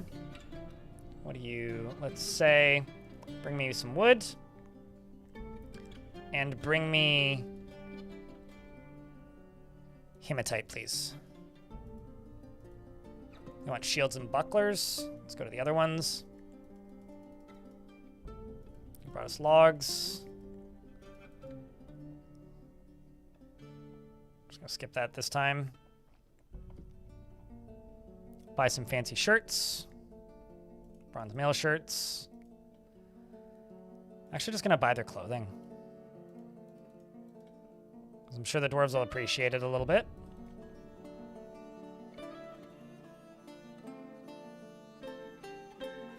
I don't generally buy clothing, so this is like kind of a newer thing.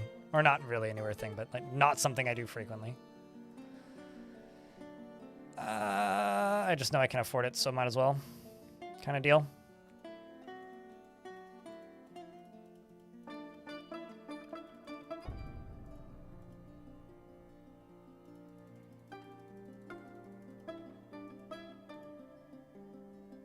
Let's also trade some gold stacks.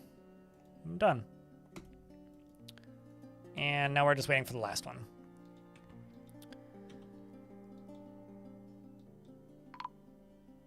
And they're there.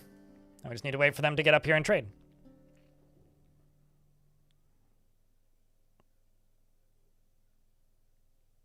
Chad, is there a wording in a video game that's like using a correct usage of the word but just makes you go, huh? Because it's not used that way anymore for the sake of being like realistic. I had that happen with a movie recently, or with a book, or with a video game recently, but like I was playing or watching the movie The Witch. That movie has a lot of verbiage and words in it that just make me go, huh? What? I'm sorry, you what now? What are you saying? Just because of like usage of like Old English or older English.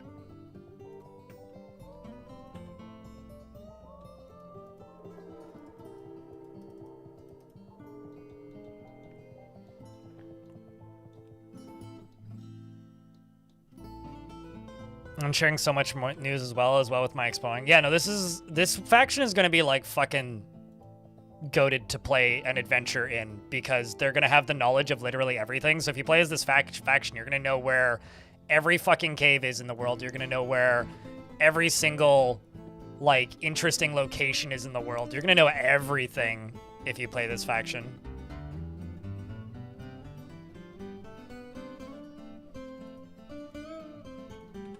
Okay, let's go over here. We're also in an ad break, so I'm not going to unpause until the ads are done. Let's drop in a couple more mechanic shops. No, those should go up here.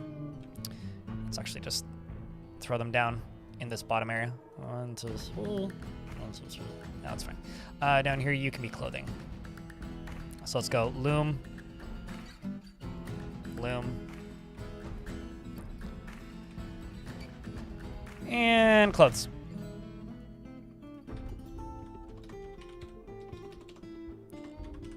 Microcline, I'm an idiot. And then down here, I'm just going to do cloth. But no thread, just cloth.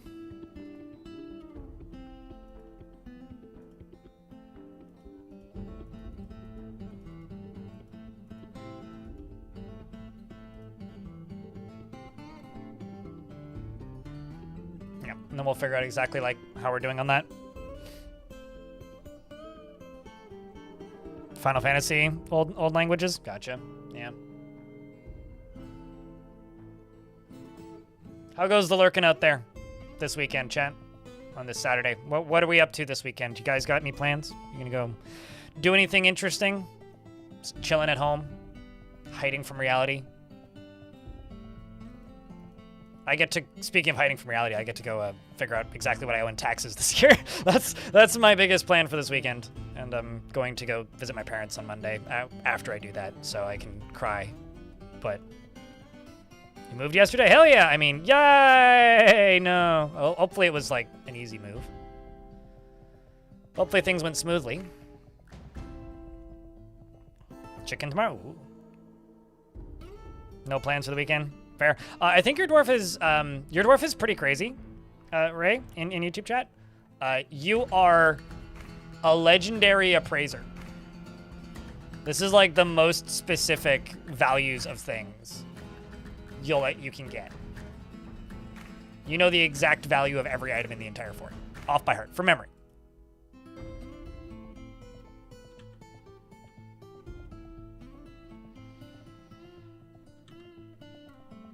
I also need to finish a fence for the veggie garden. I have to vacuum this room because I didn't do that last weekend because I edited for 1 trillion hours. I also have to figure out all of my, like, money numbers for the taxes today. Like, I need to get all of my deductions formatted before tomorrow. And then on the ferry, I'm going to be doing a cutting session of a video that I filmed last week but hasn't been released yet, which my editor has had in his possession all week, so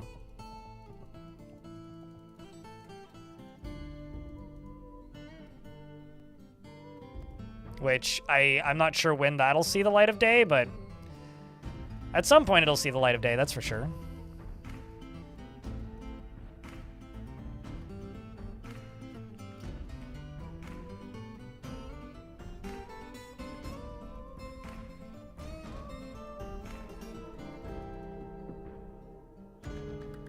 I take it the traders won't be pleased that somehow a shitty appraiser sold a shoe? No, so if it's a rough estimate, you get ripped off. The better the appraiser, like, the better the value you get, is essentially how that works.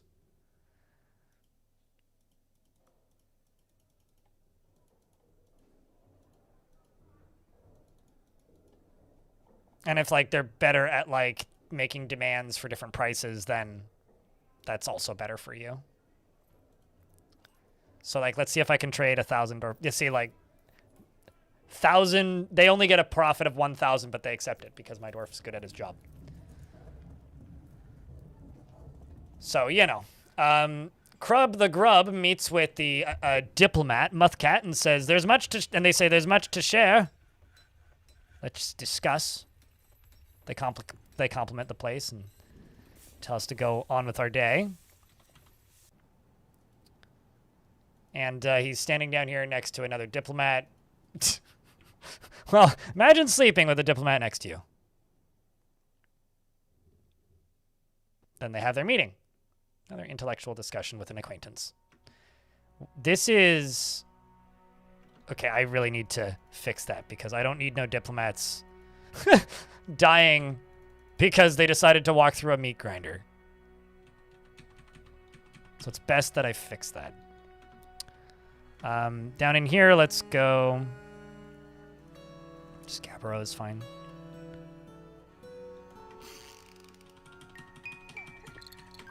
And then up here...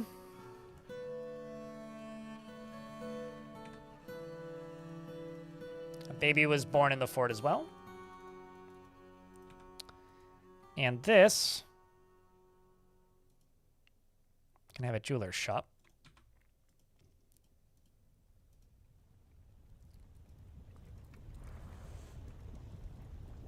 And that can all be a gem stockpile. But we're just going to stick to just gems.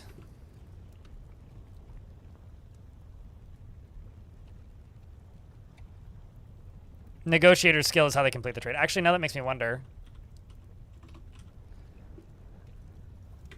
What is the negotiator skill? But yeah, that's correct. I can never remember how to spell this name. Proficient negotiator.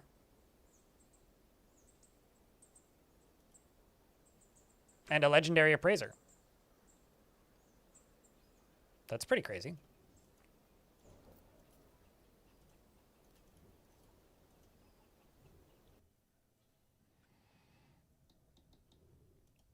Let's check my silk supplies. Okay. Holy giant cave spider silk.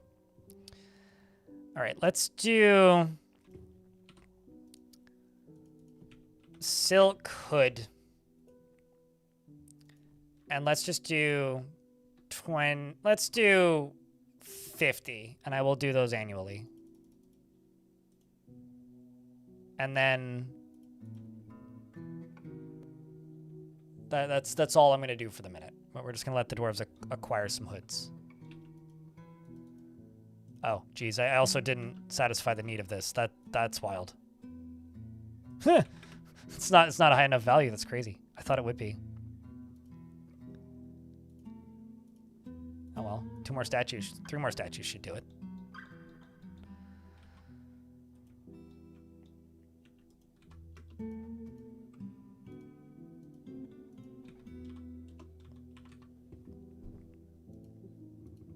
Let's just pave this for the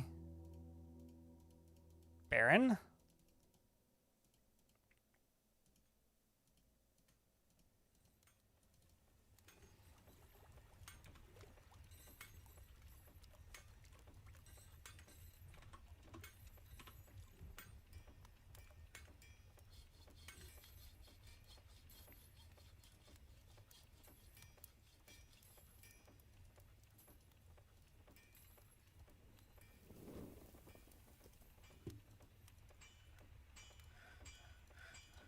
And then the rest of this we can just do in lead, maybe?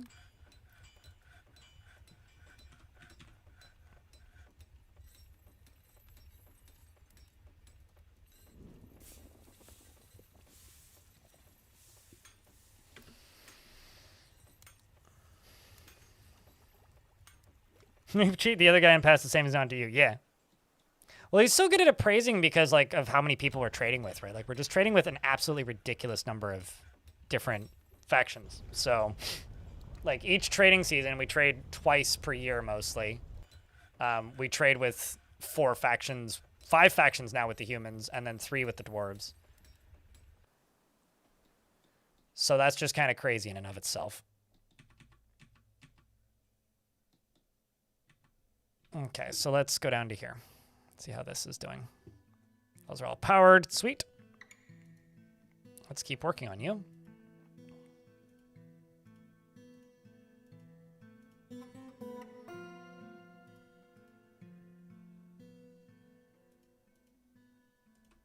I made you 1 too far away, so you can't connect.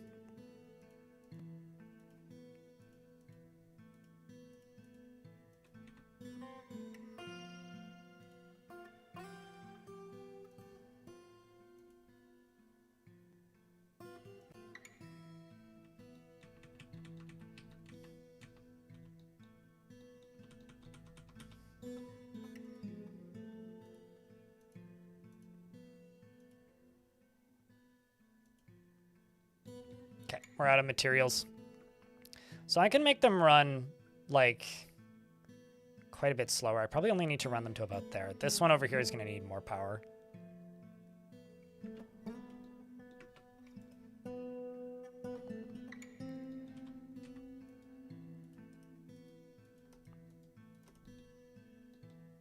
And you're over here making cloth hoods.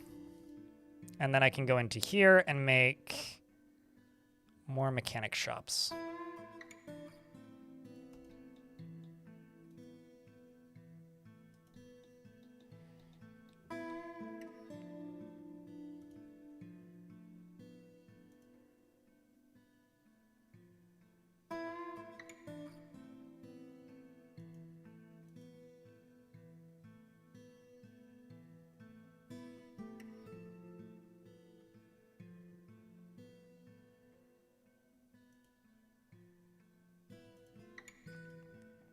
What are the tracks for? I'm making a fully automatic minecart cannon, or lava cannon, using minecarts. But in order to do that, I need a bunch of minecarts that can go in a circle very, very quickly. So we're working on that.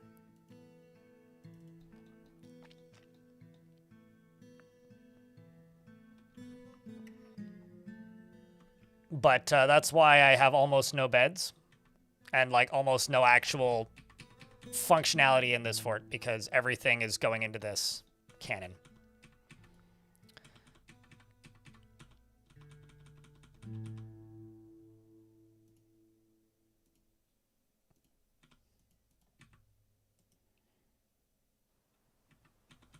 And there's a marmot over there. But this is actually going to be the front door for the fort. So essentially another thing I need to start doing is right here.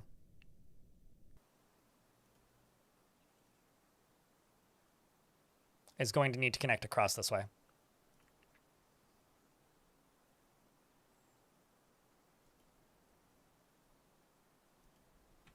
I need 160 of a material. So we'll just use Gabbro. Because this is going to be front door eventually. Big front door energy. What kind of dwarf would you like? Beard or no beard is the question.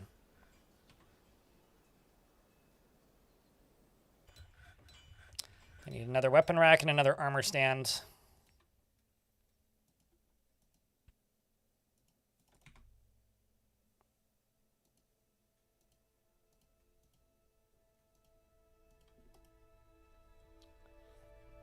Beard, since you can't, sure, can do.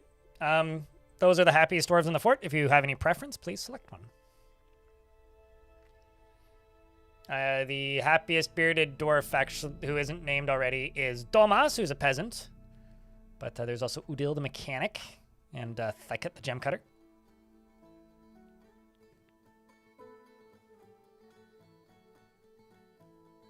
Also, I would say round of beers for this, not in like a congratulatory way, but just like I feel you, mate.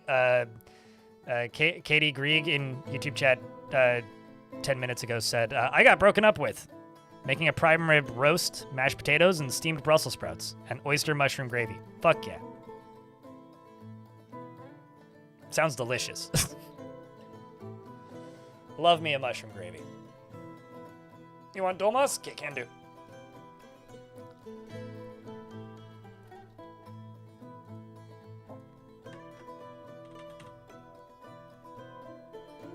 I can't remember if you had a previous dwarf, so if you'd like a different variation on a name, let me know. He is stingy with resources when working on projects and refuses to expend any extra effort. Your last name is Sword Canyon, if you'd like to find yourself in Legends. He is somewhat uncomfortable around those that appear unusual or live differently from himself. He is slow to anger and doesn't mind a little tumult and discord in day-to-day living. He tends to share his own experiences and thoughts with others, tends to think before acting, and has a calm demeanor. He isn't particularly curious about the world and doesn't handle stress well. He has a greedy streak, and he is not particularly interested in what others think of him. He needs alcohol to get through the working day. He dreams of crafting a masterwork someday and personally sees introspection as valueless, and those that waste time in self-examination are deluded fools. And he values honesty and doesn't really see the point of working hard. Not much history? Yeah, it's usually the case. Not too surprising.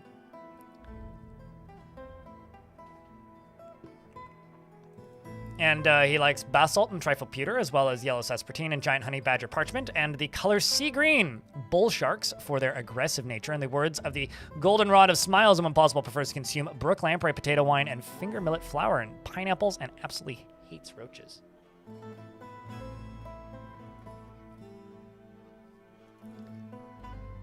His dry, curly hair is extremely long, and his nose is upturned. He's married to Diamond. And he's a former militia dwarf. Oh, right. You were the one that didn't leave. So I booted you out of the military. You're also formerly a fortress guard. So at some point you had... This dwarf's had some history. So you previously were a member of the Oars of Mortality. And you traveled here. Obviously, you got married. You were a fortress guard at one point, so... Maybe not notable history, but you've got some history. You were previously a caravan guard, similar to these dwarves. Is potato wine the same as vodka? No, because wine is not vodka. So just like fundamentally from the basis, they are quite a different thing. But like, if you want to be very reductive about it, then yeah, I mean, sure.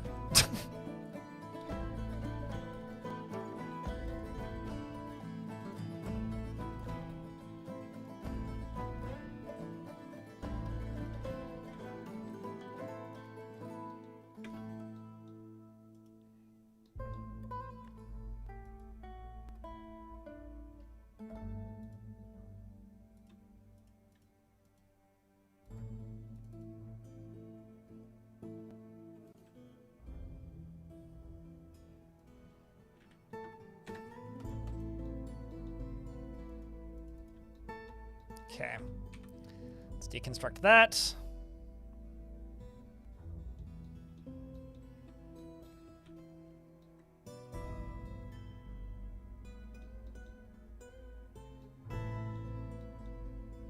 I was gonna say, are you stuck? No, you're not. You could just climb down that.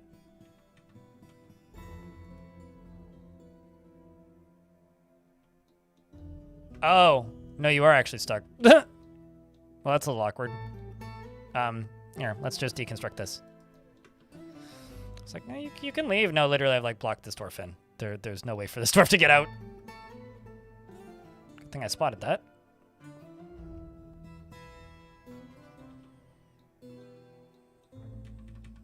Okay, so something I'm gonna do is I'm gonna go to this level. And this is going to be our food supply.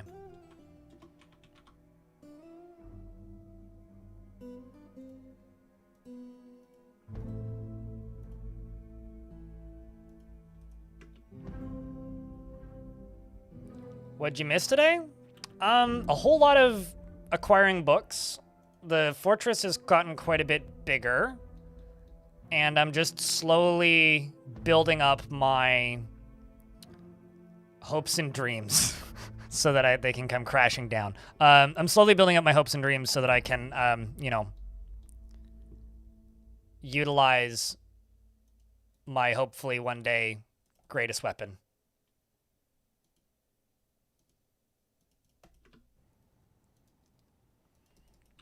And I'm gonna get the extra squad that isn't leaving to go train for a day. Or for a series of days, I guess. But pretty good, Lanix. How are you doing on this Saturday? It's been a relatively notable stream, I would say, so far.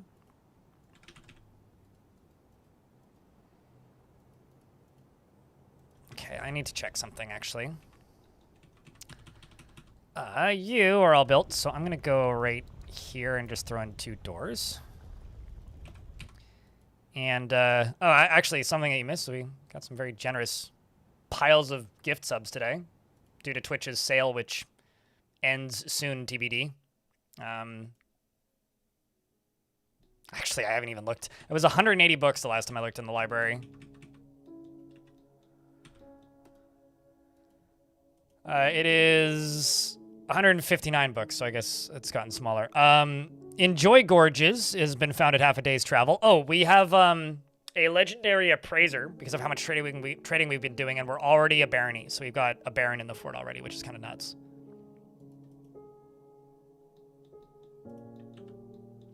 You know what's another thing I could do?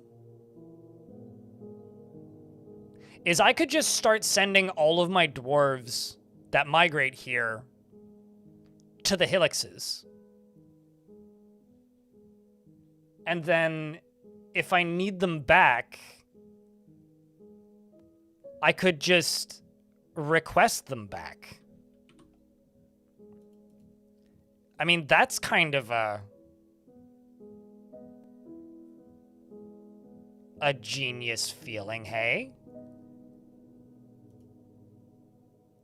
I mean, what is that if not, like, practically peak big brain thoughts? I might actually start doing that with everybody else that we have. Or, like, anybody who maybe, like, stops enjoying being in the military, we'll just send them out. Like, once I start training, like, if I get military dwarves that aren't happy, like, that could be the strat. Okay. I got 2 iron. Let's do 4 steel helms.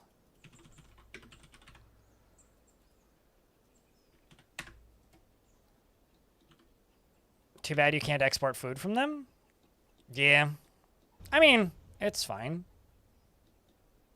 I've never actually thought about, like, micromanaging your population for, like, only dwarves that dream of, like, dwarves that would do well in the military. If you don't do well in the military, get to the Helix.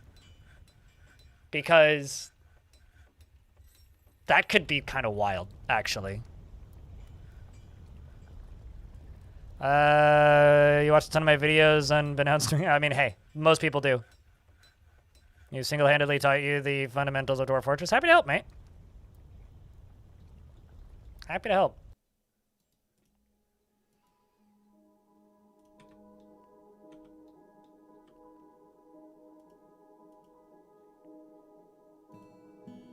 Let's go over here. And slowly click that button.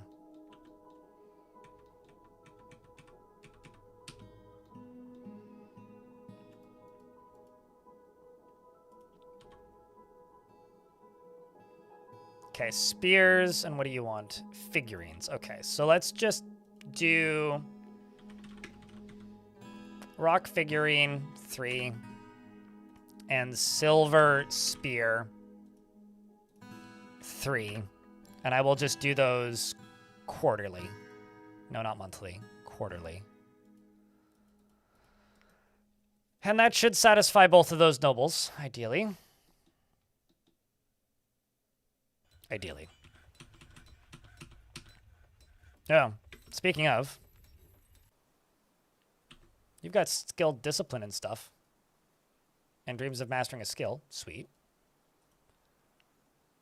Why don't I throw you into a new squad, then? Melee metal armor. Most recent dwarfist to Arrivus. Next. You're an expert marksdwarf. Oh. Don't dream of mastering a skill. I'm going to send you to that place. Dreams of mastering a skill.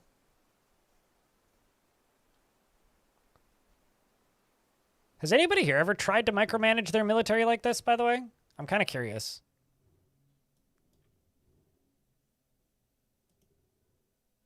You're a surgeon?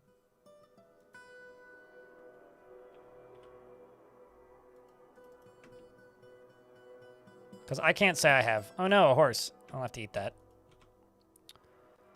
You're an expert marksdwarf. Brought a big family with you. That's a lot of mouths to feed. This dwarf has a big family, though. Oh shit, look at this. Did you come from the previous fort? Oh hey, look at that! Oh, look at that. Oh, look at that. Chat, we found a crew of 5 from Aftercasket. Did the kids come from Aftercasket as well? I guess we'll have to find out. This is madness! Madness.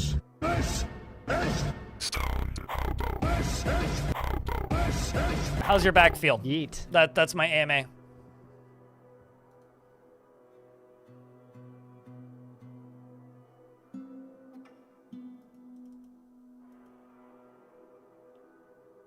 Found him in Legends. Anything interesting?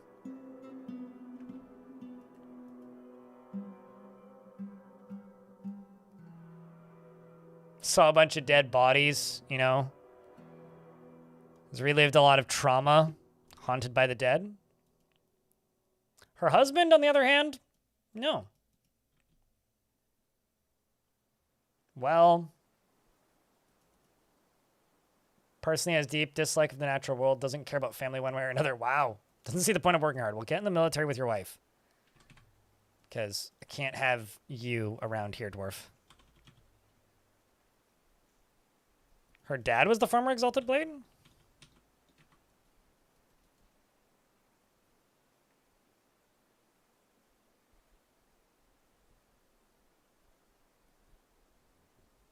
Like Zulban?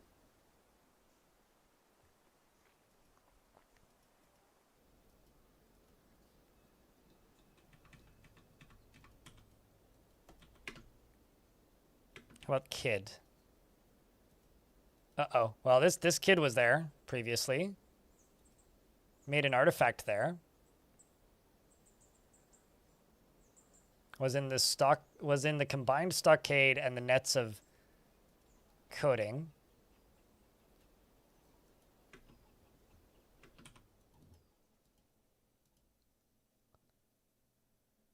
The Flickering Mechanism is a good name. Well, you're new. Can you join the military? Or do I boot you out? You'll be fine.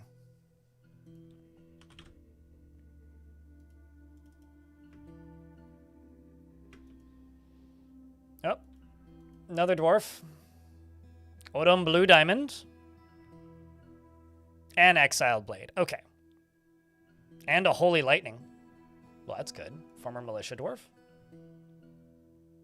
You know, once again, Dwarf has done well.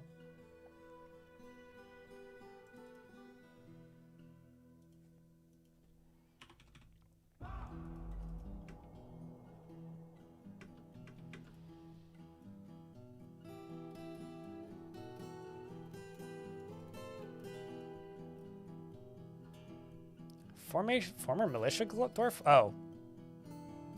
Oh, because you're from my faction, because my squad, one of my squads just, wait, what? Hold on. You were a Militia Dwarf in this fort. But they... Oh, did I just, like, add you and then remove you? I think I must have done that. You are Haggard. Oh. Well, kiddo. Good luck.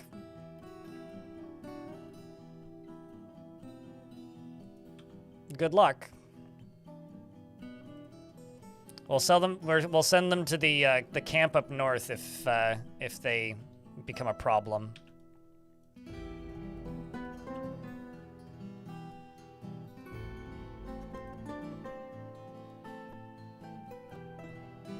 Which is absolutely what we will do.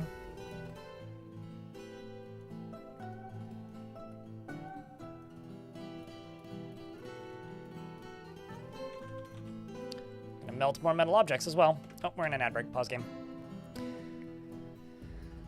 You typically have one that's designated military unit that all aspire for it, and that is strictly trained as a hobby martial training unit. Yeah, that's usually what I end up doing in Evities, but this is not a usual fort for me, so.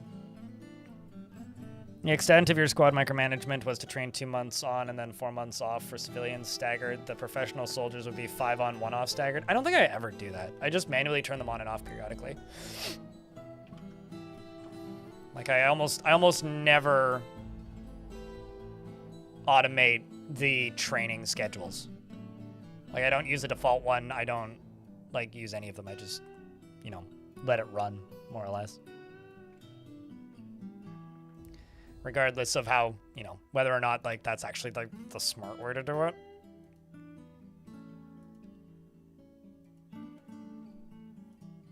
But that is how I do it.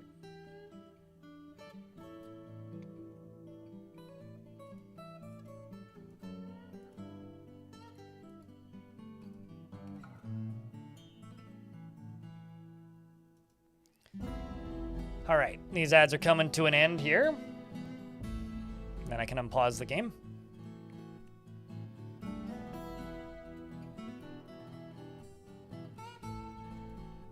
Okay. And we can start moving stuff down here. You right here are gonna get linked to that and then pulled. And hopefully nobody stands on it for too long. That would be bad. I'm just gonna try and tell them to not go that way unless they need to, you know? It's tough to micro on stream. Yeah, thankfully you generally only need to do it once though, right? Which is kind of the big benefit of it. Is that you generally only need to do it once. Which makes the whole process significantly easier.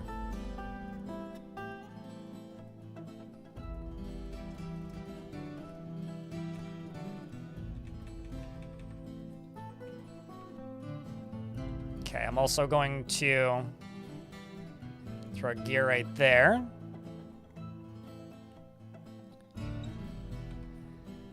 And I'm going to go here. I'm going to go up that way. Up that way. Up that way. Well, can't do it. Don't have two mechanisms. Once we have two mechanisms, then I'll be able to do it. And then I'm going to see if I can power this thing. Because I'm pretty sure that, like, this whole thing's not actually going to need that much more power. But we'll see. And then all I need to do is get these minecarts in place. 2, 3, 4, 5, 6.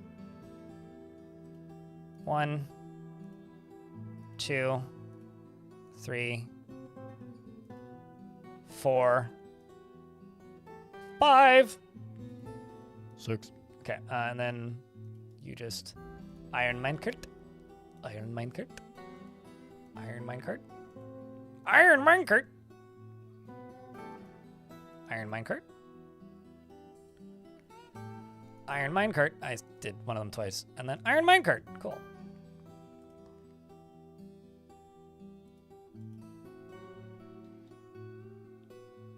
So those will all get placed, and then in order to turn the thing on, all I need to do is pull this lever. And then they'll fall down here, they'll run down to the bottom here, and then they'll fall down a level, and then they'll be pushed up this. Basically, I need to get rollers all the way throughout that, and then rollers all the way up this, and then I probably can get away with a lot less rollers after that. But we'll see. Just short on mechanisms now. I am out of obsidian. That is why I'm no longer making mechanisms, apparently. Oh, also this makes a lot of sense. I was like, why are they not like going down here and just grabbing these mechanisms? Because they literally can't get down there anymore. Well, that explains it. Alrighty, chat. We're kind of at that point of the stream where things are getting a little lurky, which is totally fine. But I guess what I just wanted to state is if you want the stream to go later, keep the stream active. Otherwise, we will start to wind down here. My main goal for today when I started was to get all this stuff done, but I'm not entirely positive I'll be able to get to it, but we'll see.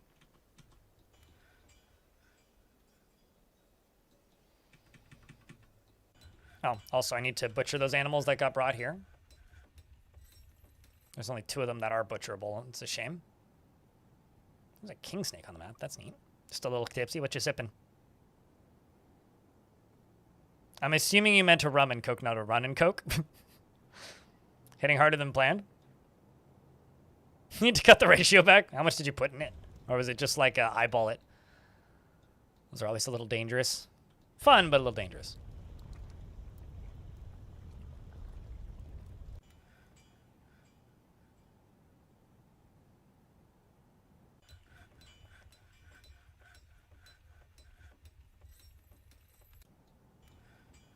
About 2 shits of rum and 1 can of Coke. You know, I'm going to be honest with you. I've normally tried to intentionally, like, read through typos so to not, like, embarrass people. That, I have to read that one. Like, I am legally required to read that one. 2 shits. Definitely. Like, 2 shits of rum and a can of Coke. 100%, yes. That is the correct ratio for a rum and Coke. You nailed it.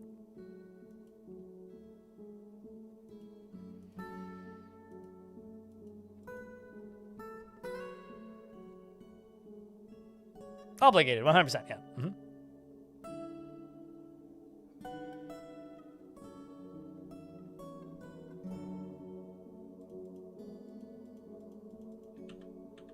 And it's time to, speaking of being obligated, it's time to send the dwarves as far away as possible once more. I haven't even started, like, raiding stuff yet.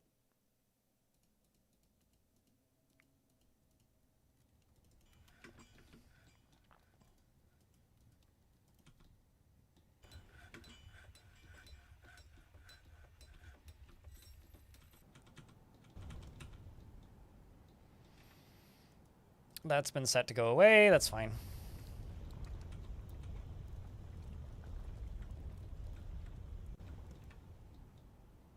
Those are all getting worked on slowly. These are all hauling boulders, mostly obsidian.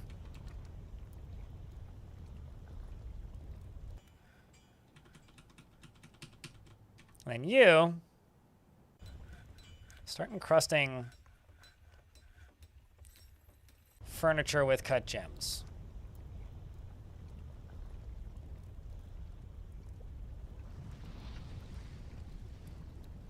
I'm gonna start doing that on repeat. I'm actually just kind of curious as to what they encrust, because there's just going to be a ton of furniture down here. Some extremely high value stuff.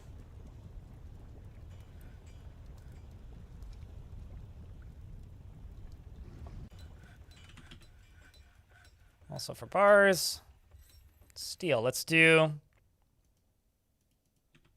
steel breastplate. 5 of them. Another hillock has been founded, half a day's travel to the northwest, and they look to our thriving economy for its future prosperity. I don't know if I would call our economy thriving. Also, Reg is now a count, by the way.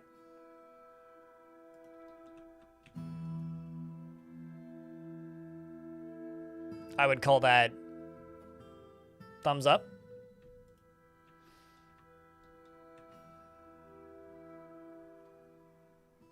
I think I missed out actually on making a lot of count jokes in the recent video. 20 months. Regrets. Tempest Fugit. Dr. Linden, thank you very much for the 21-month. Chat, can I get a big round of beers for 21 months? And what do you got? Another day older and deeper in Dorf. Sub for 21 months. And what do you got? Another month older and deeper in Dorf. Honestly, there's worse things.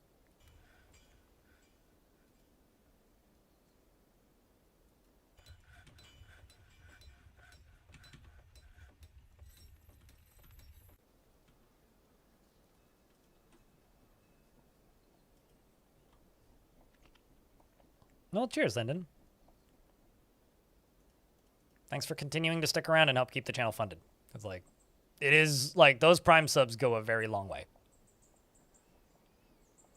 And are largely, like, what keeps this channel going, so thank you.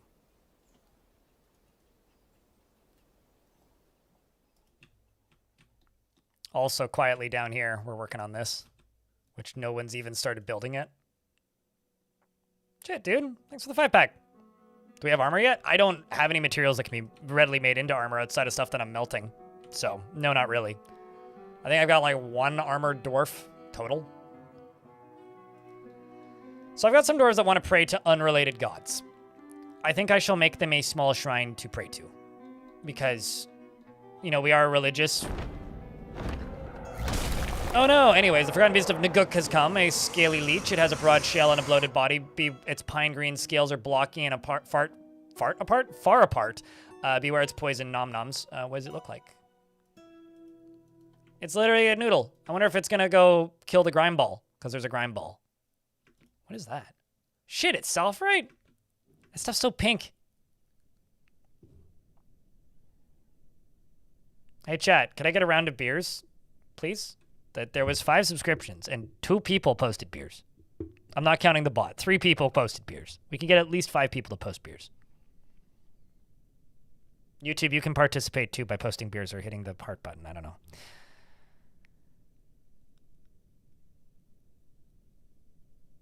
You could mod that into the game, Black Wins, by changing, like, not a lot of in-game text. Or not a lot of raw text. So I've had this. I call these a mic condom. I know that's not what it's called. I bought this in 2016.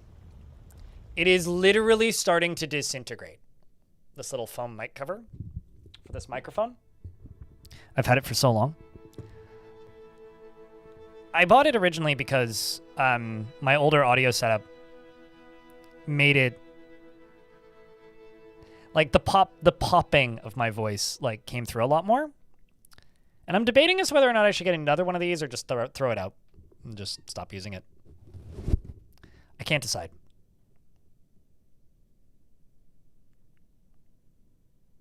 Can you have a bearded military dwarf? I do have some. I mean, there's Gushrir,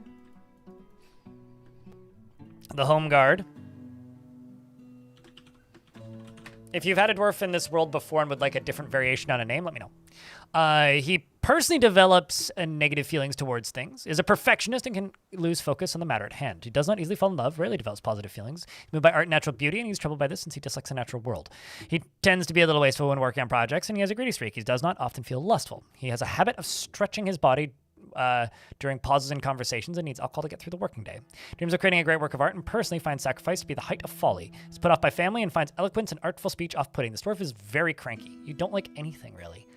He likes brass, clear diamond, and masked lovebird leather, backpacks, and earrings, and the sound of the vermilion rhymes and the sight of the veneration of luxuries, and when possible prefers to consume muscle, sunshine, and horse's milk and fonio, and absolutely hates flies. Welcome to the fort.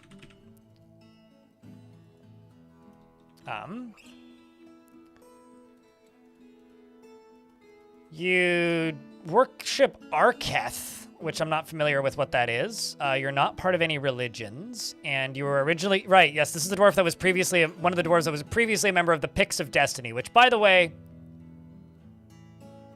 There's a lot of names in this world I really like. The Picks of Destiny is, like, S tier. Like, that is... very high on the tier list of names that I go, fuck yeah. Consume sunlight. Well, sunshine is a beverage that is brewed from sunberries. So, you know, it's not quite literally consuming sunshine, but it's close.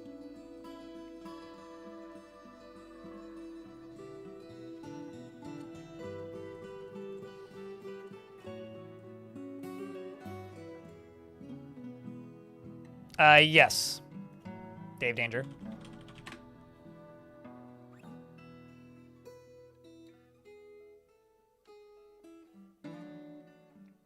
Over here, he has a sword. He does, in fact, have a sword. Actually, I think hammer, but we'll pretend it's a sword for the sake of the bit.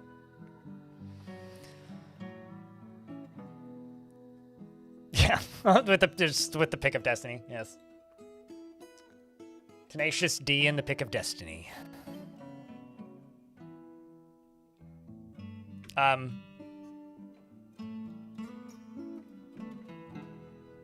thought everybody was running away from combat for a second there, but literally no, that was just the game speeding up briefly.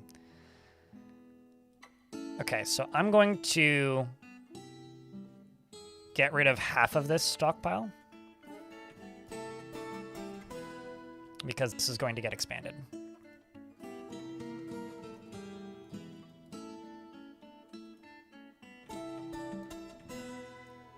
So, do you guys want to find out how far this goes? how far these cannons will go. I want to actually see how far around the loop they'll make it. So I'm gonna, I know they won't make it all the way, but I'm going to forbid these 2 doors and pull this lever. We're gonna call this the early test run. You guys ready for early test run 5000? Okay, so far so good. Okay, obviously they don't make it all the way up. Then they get stuck there. And now that's exceptionally dangerous. So thankfully, I do actually have an emergency way to turn this thing off. And the emergency way of turning this thing off is go all the way up to here and deconstruct this. Well, actually, no, don't deconstruct that. Go all the way up here, put a lever here, connect this lever to that, and then pull it.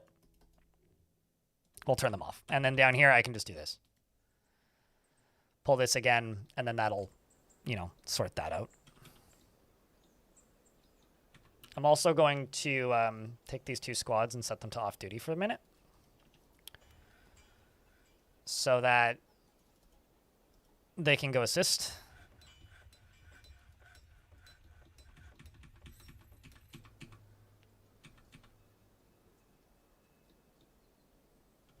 You headed to bed? Dr. Linden? Or, yeah, we'll see you later. Take care, mate.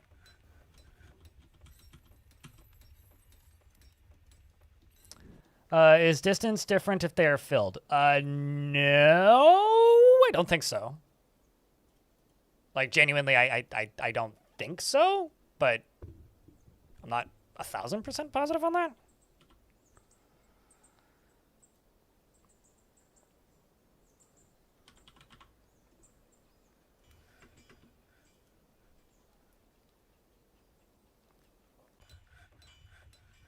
God, he worships the god of gambling, luck, games, and fertility. Huh. Doesn't like using protection, I guess.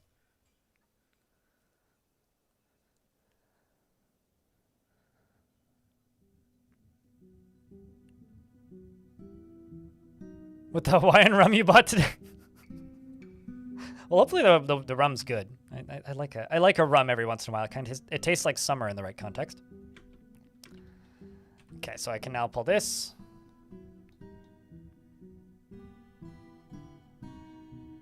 He doesn't like much, but he loves fertility and gambling. Huh.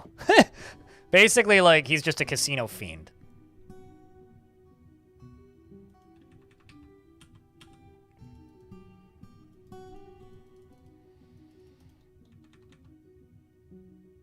I'm not a rum drinker. I literally haven't had rum in like a year.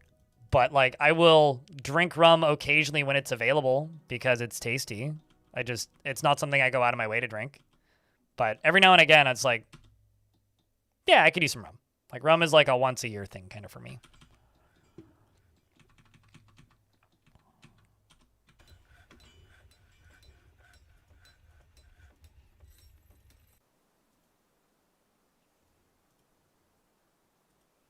The scary thing about this part is if it's the wrong material and not lava safe, these might catch fire.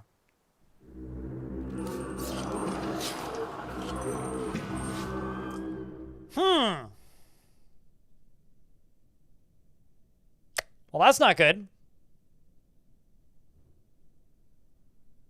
Ruh-roh. Yeah, no, exactly. An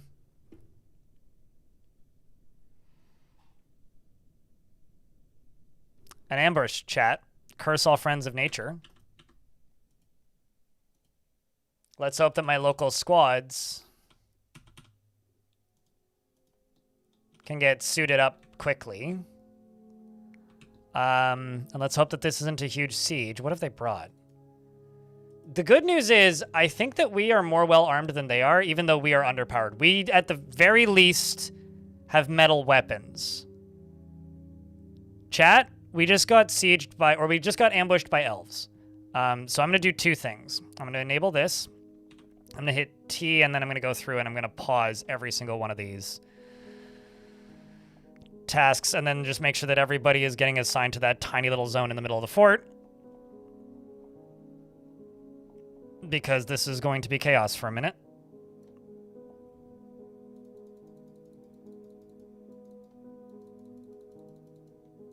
So grab your favorite emotes to indicate oh god or combat or vile force of darkness or round of beers or whatever you want to grab.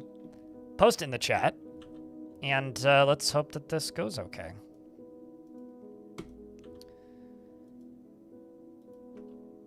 And as for the squatties, well,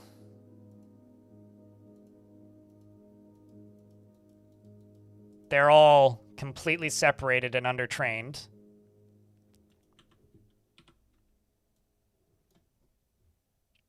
But we do have a few dwarves with some training,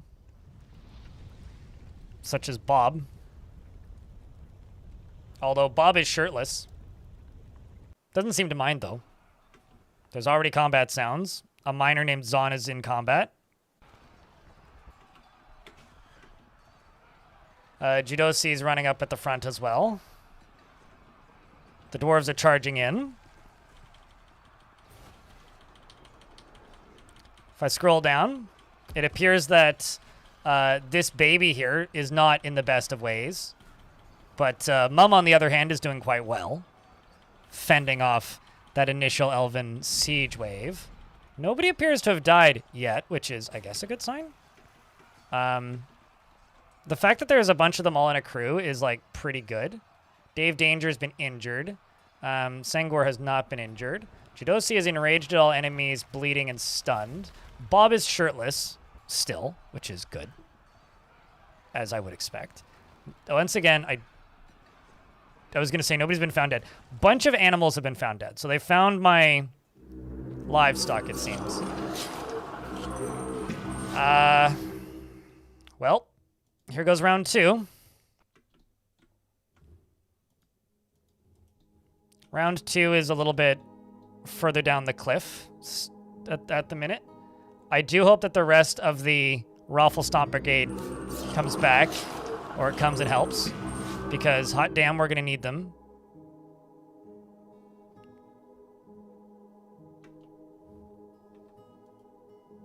Dave Danger charges and immediately falls. Rest in peace, Dave Danger. You were too green for this world. Another ambush, curse all friends of nature. I'm going to... Oh, no. Oh, no. They've already made it into the fort chat. Apparently. I'm gonna... just cry, I guess. There ain't much else I can do. Lost Dave Danger and Zasset. Our militia commander, who is easily the most skilled of my squatties, is fighting and overexerted. Perhaps she can snap out of it and survive. Otherwise, maybe not. Curse all friends of nature. They've made it up to the top of the volcano, which is not good. We can survive this, though. I have faith. It's going to be tough, but I have faith. Bob is pretty injured. Can you stand at the minute? Okay, a lot of injuries. Same with you, Errol. Oh, then some. You are still fighting. The dwarves are regrouping. I'm going to move the dwarves' squads up to the door here. Gonna try and bring them back. There's still more. Good lord. Actually, okay, actually, hold on. How many of them are there that we are aware of? Not a small number. Well, that's not good. They're gonna hold the door. We've got Led here, who is quite injured and bleeding. We've lost a dwarf named Thighcut. I'm going to throw in the dwarves in the fortress who have skills in combat, to hopefully bring in some assistance. It seems that we have lost Led. Another Helix has been founded. And it seems that all of my squads have now returned. All right. Now we get to find out what we can do. Now that I actually have... Oh man, that's not good. Okay. I was gonna say a lot of my mark stores don't seem to have ammo. Yeah, they didn't bring ammo with them on those adventures. Well, that's not fun. Well, I mean, not good. But these dwarves are at least armed. There's ammo back there. God damn it. Okay. Well, let's see how this goes. So far, we haven't lost anybody else who's named. But I do have a... Okay, actually, I'm going to send the dwarves right here so that we can rescue Sengor. I'm also going to repurpose my dormitory as a hospital.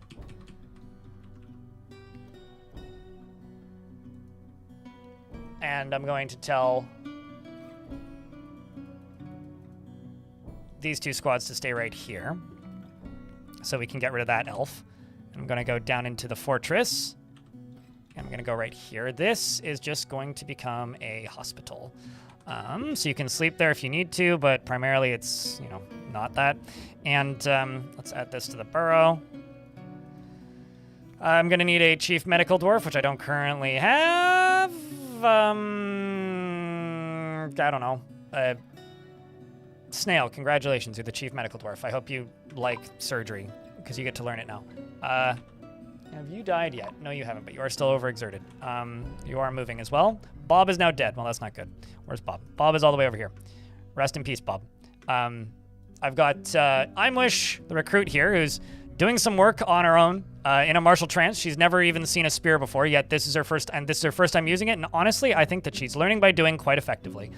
Where's the gluts of the invaders? There's a bunch up here at the top here. It seems that the enemies have primarily retreated at this point. We're going to... Oh, wow. You just, like, beat the shit out of that dwarf with your or elf with your goddamn hands. She punches the elf swordsman in the in the upper leg with her hand, bruising the bone. That is impressive. Still got... Oh, Romanite trial was found dead. That's unfortunate. I was also very much hoping this would happen, by the way. Did you just steal the dwarf's sword? That's intense. And then some. Gorg here is fending off dwarves with her bare hands. She shakes the elf after biting it, I presume. She bit it in the head, and then she shook it around by the head, which actually shredded the head's muscle and opened up an artery. I think we may have just defeated this siege, chat. There is a total of only caged invaders remaining.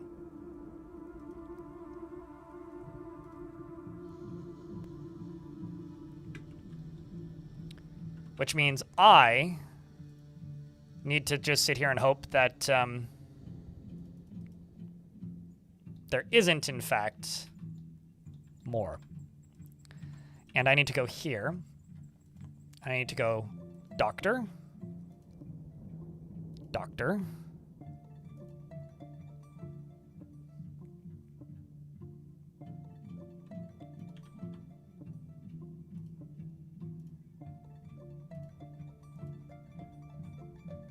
And then let's just go here and just make sure none of them are resting. Surgeon is.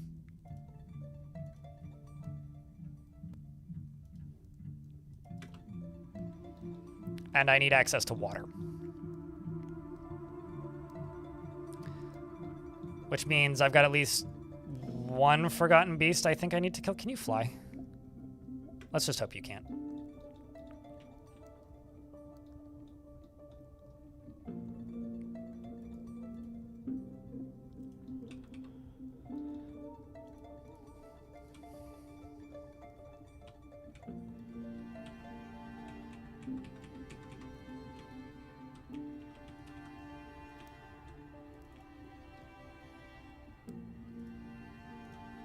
That's going to take a while. And we lost less than 10 dwarves, I think. So I should be able to go down to here and just use closest.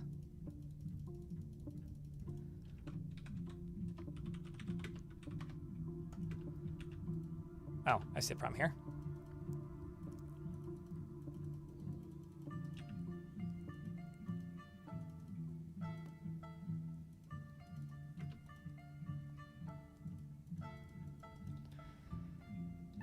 We toast to a victory, damn right. All right. Cheers, Peregrine. I mean, A lot of subs have been gifted due to the sale that Twitch is having, which is greatly appreciated, honestly. Okay.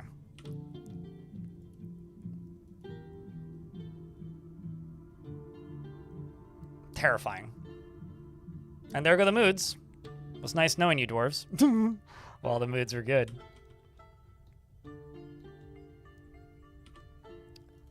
Let's see, who's recovering wounded? We are recovering woundeds as effectively as we can.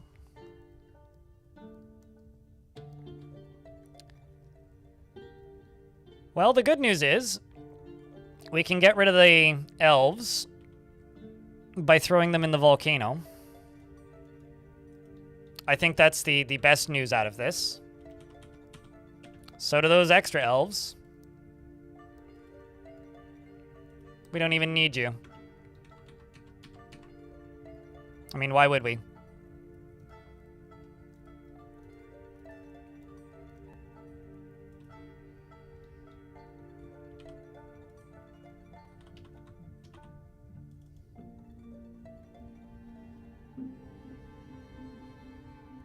Actually, which one did I assign to that? Let's follow it.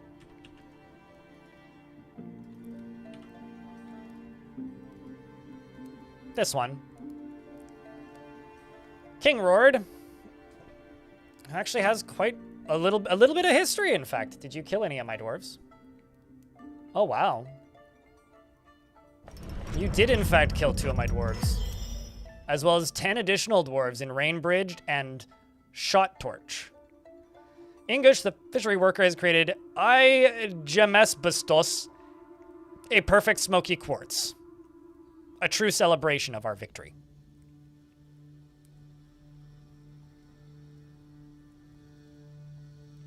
Well, naturally. I mean, we must ask our god what we should do first, though.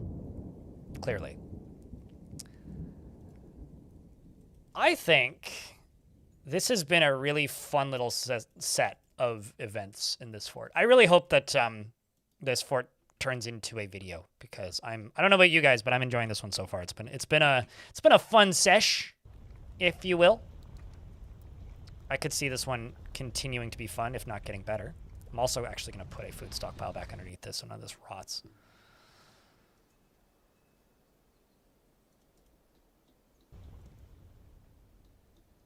And we're going to have a lot of stuff that we got to do.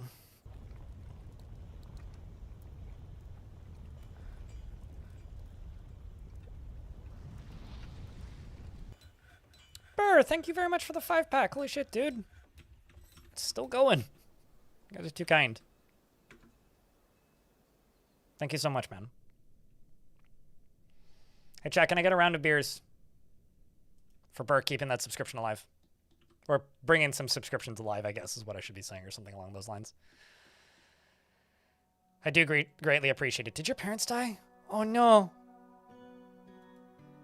So, Cuddle, this dwarf's mom got injured. And his dad is Ray Tekud, who is still running around. Is still here. Didn't get injured in the fighting. Mom did, though. It's a shame.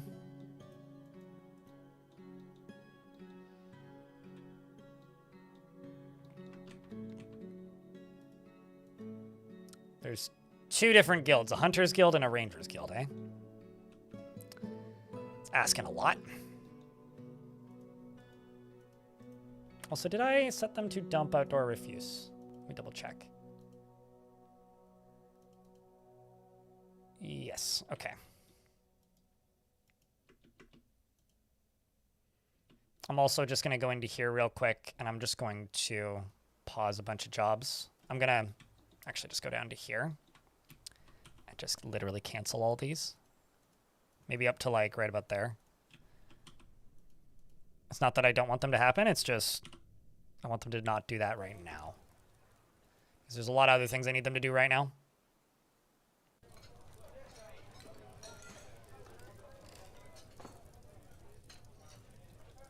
And one of those things is get this bard into the volcano. The Submancer, yes, yes.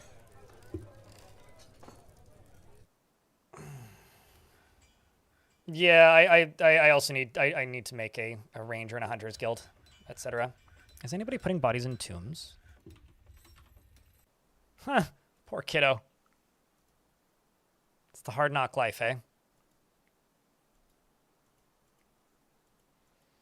I'm also going to do something that I don't necessarily recommend you do, but this is actually a pretty rough health situation. So I'm going to go to here and I'm going to edit this. I'm going to add basically all healthcare tasks to orderlies. I'll probably remove those later, though.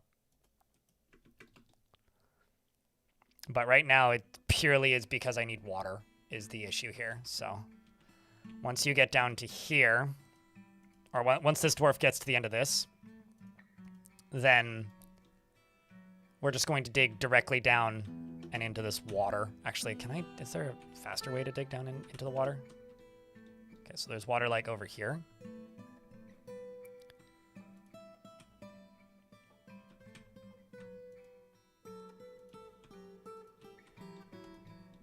Dig 2 spots for it.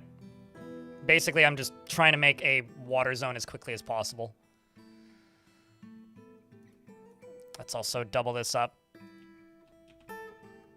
so that other dwarves will come over.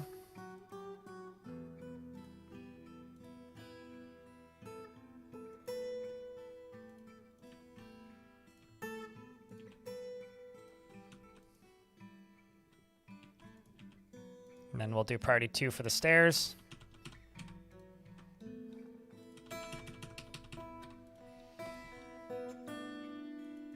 There we go. Somebody's a little bit more skilled at this with a much better pick. And a metalsmith skilled. Oh my god. It always has, well, it has literally since 2014 and has not stopped. So I don't think that is going to change. And if it does, I will state that it's changed a lot. So I don't think that'll ever change, bootlegger.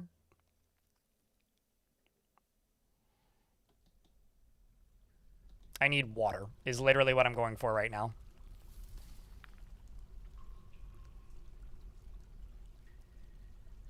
Well, before, water used to come out. Like, if you would dig through and fortify the edge of the map, they would just turn into aquifers at one point in the past, so...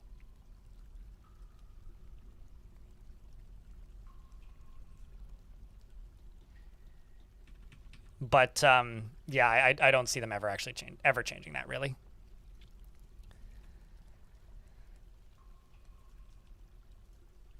And then down here.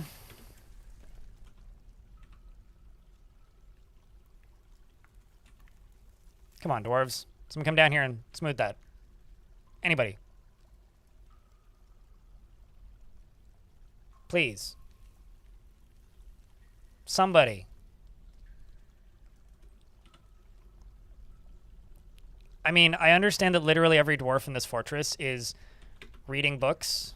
Actually, I need to do something. This is probably the reason. Wait, no, not that. Yeah, this is probably the reason at the minute.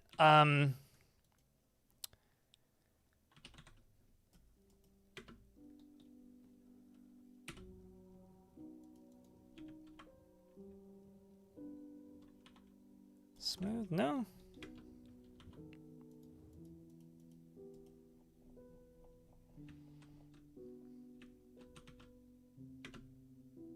It's literally the highest possible priority.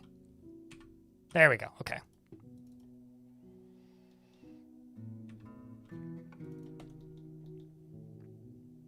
I'm just waiting for this to get done. I'm not going to pause for ads because there are ads running at the moment. Because you're not exactly missing much. It's literally just, I need water supply, and we need it yesterday. So this will be the easiest / most efficient way to do it.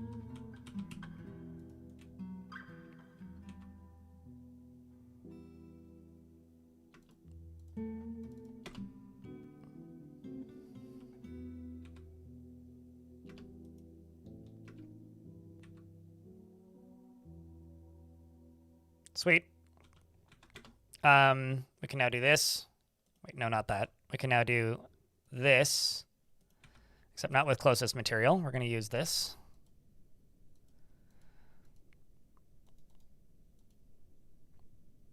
Sure, glass will be fine.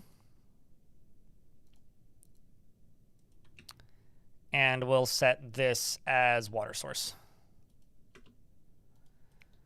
Okay. And then I need to go back to here. And I need to go to labor, and I need to go to orderlies and turn everybody back onto that.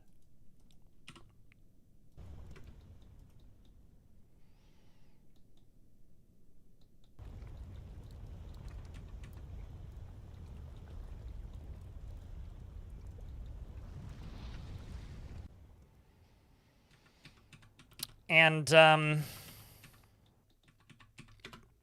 I'm just going to make a corpse stockpile down here for elves.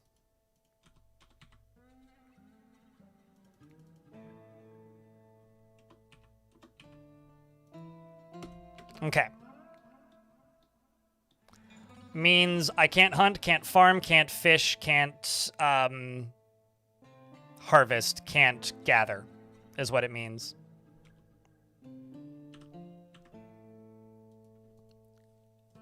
It's like a self-imposed limitation. So all the food in the fortress has come from trading.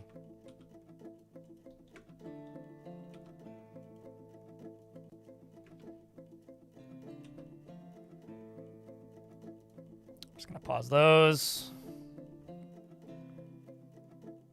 Scroll through all this. Those dwarves are all resting. Just gonna go down to this and just nick all this stuff in the bud, because I've got all of this putting everything away stuff to do.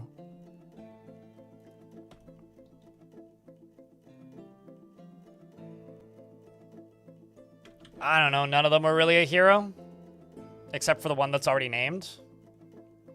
Maybe Urvad, because you didn't die and you killed an elf. Jesus is now Urvad, the militia captain. Generally acts impartially and is rarely moved to mercy, and is somewhat fearful in the face of imminent danger. Is somewhat uncomfortable around those that appear unusual or live differently from herself, and does not have a great aesthetic sensitivity and is conflicted by this as she values artwork in its creation. She tends to be polite and tends to be a bit stubborn in changing her mind about things, and she tends to avoid crowds and doesn't mind a little tumult and discord in day-to-day living. She tends to be swayed by the emotions of others and likes to brawl, and she has a tendency to consider ideas and abstractions over practical applications, and she can handle stress. She doesn't often experience strong cravings or urges, and she tries to do things correctly each time. She has a sense of duty, and she tends to consider what others think of her. She needs alcohol to get through the working day. She dreams of mastering a skill and personally does not particularly value loyalty and does not care about friendship. And she likes gypsum plaster and silver green diamond and koala leather, phantom spider silk, hemp fabric, and maces and grates and giant axe blades and water and buffaloes for their wallowing and the giant albatross for their large wings and the words of the skirts of embracing of impossible prefers to consume sunshine and hamsters. Worships Duthal. That's the god of healing, I think. And you're a member of the denomination of truths. Welcome to the fortress. Jesus.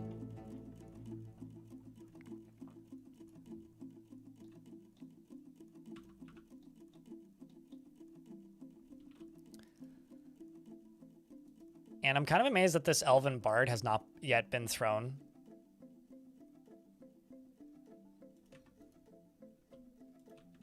Into this, but, you know, I digress.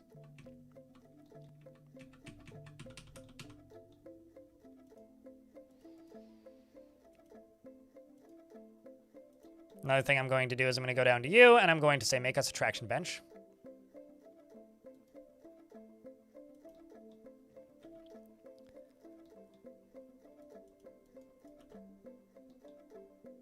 And then I'm going to send a bunch of the squads off map again.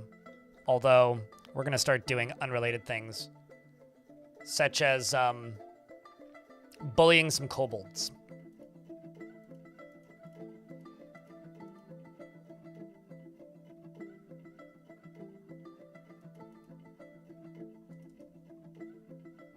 Yeah, we're going to go bully some kobolds. If anybody dies, then we just point and laugh, okay? I think that's a fair thing to agree on.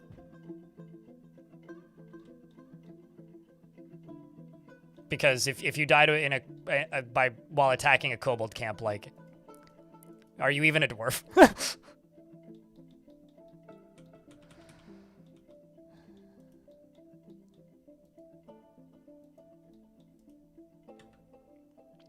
And all of this down here can just get dumped.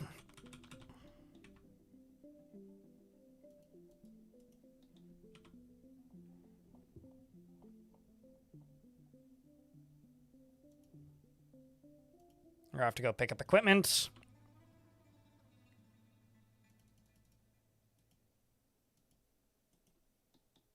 You're going to go help. I'm actually just going to delete the library. No library for a bit. Get out. Go back to work, dwarves. There's much more, like, useful things you could be doing at the moment that isn't reading books. It's like, yes, I will give you access to the books in the future, but for right now, fucking bodies need ridding get of. Gold sarcophagus. Make some more of those as well while we're at it. There we go. See, people are putting bodies in tombs. That's what I need to see. All of the tombs have been filled as well, which means I need more tombs, which I'm sure is good news.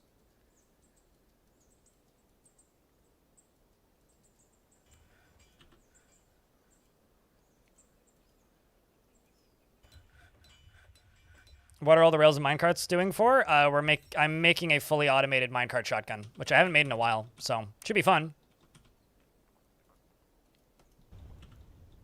Should be fun. Imagine being so inefficient as dwarves, you get your, like, library rights taken away. Also, we missed the first throwing of the first elf into the lava, so apologies on that.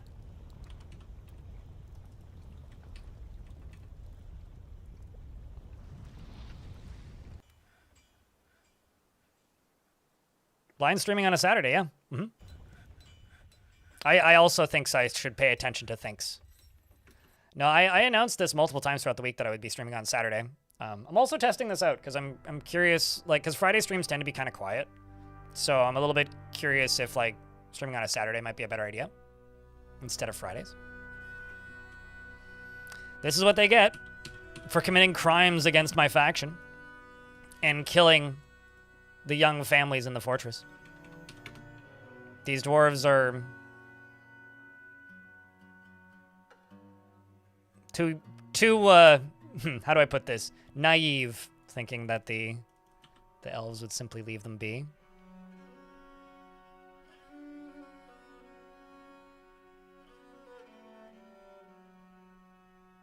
Uh-oh. That's bad. Somebody canceled the job and released the elf. Thankfully, we can now just kill the elf.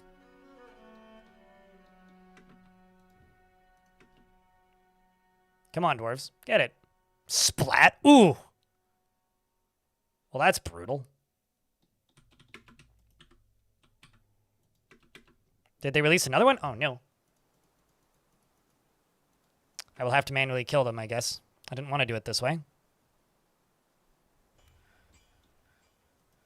I did actually just want to throw them all into the, like, into the lava, because I figured that would be more fun, but... Oh, nope, there's another one.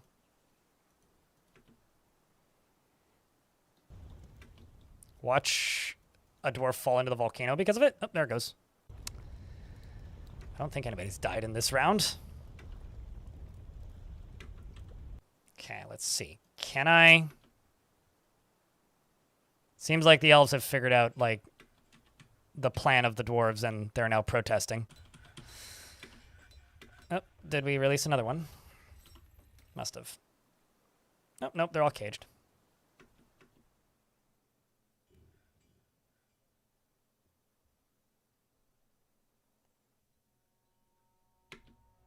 Yep. Okay. I don't know why they're not succeeding this time. It's okay, we can just kill them. It's a little bit of training.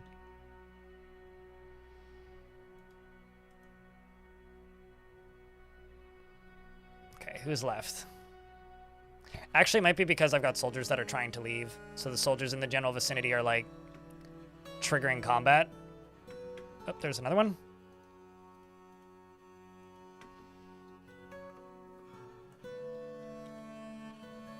And that should be the final one, right? Looks like it.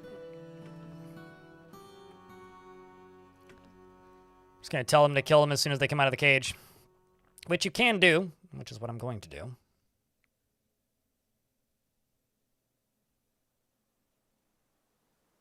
Unless this one's able to make it. Hey, look, the kid is leading it. I'm actually just gonna tell the dwarves to not do the stupid. Don't do the stupid. Don't jump into the volcano with it. That'd be really funny if they all just, like, threw themselves into the volcano. See ya!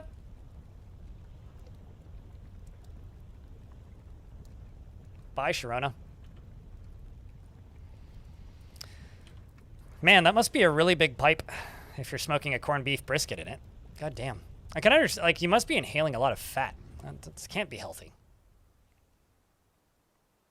That is a joke. I don't know if it's landing. If it is, then yay. If it's not, then oh no. Anyways, I hope it tastes good.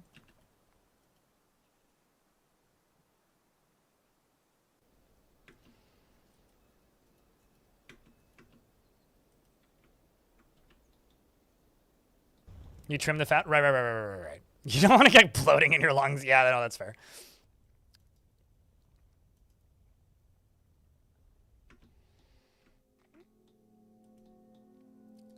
Okay, so let's see if I can get some more sarcophaguses. There's 4. See how many more dwarves I still have to bury. Seems like just 1. Bob is the last one.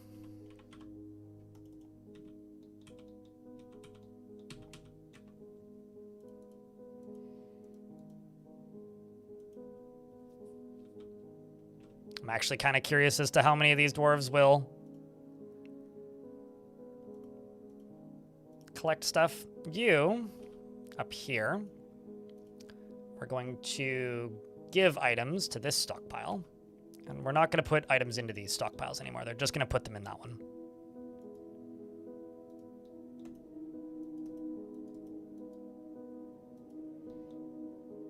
Actually, that might be a dwarf, because that's Dodok.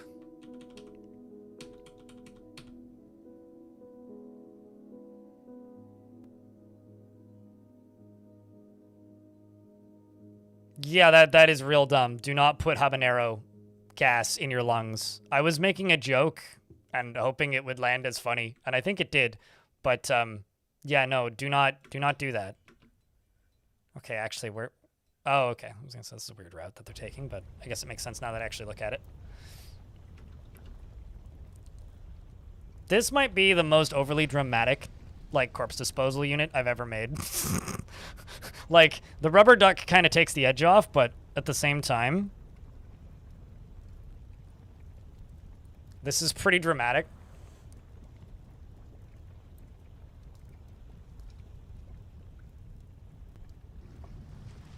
Like, seriously, look at that. How about narrow? No! Yeah, exactly.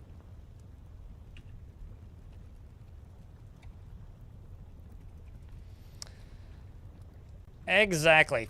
All right. How are we doing here?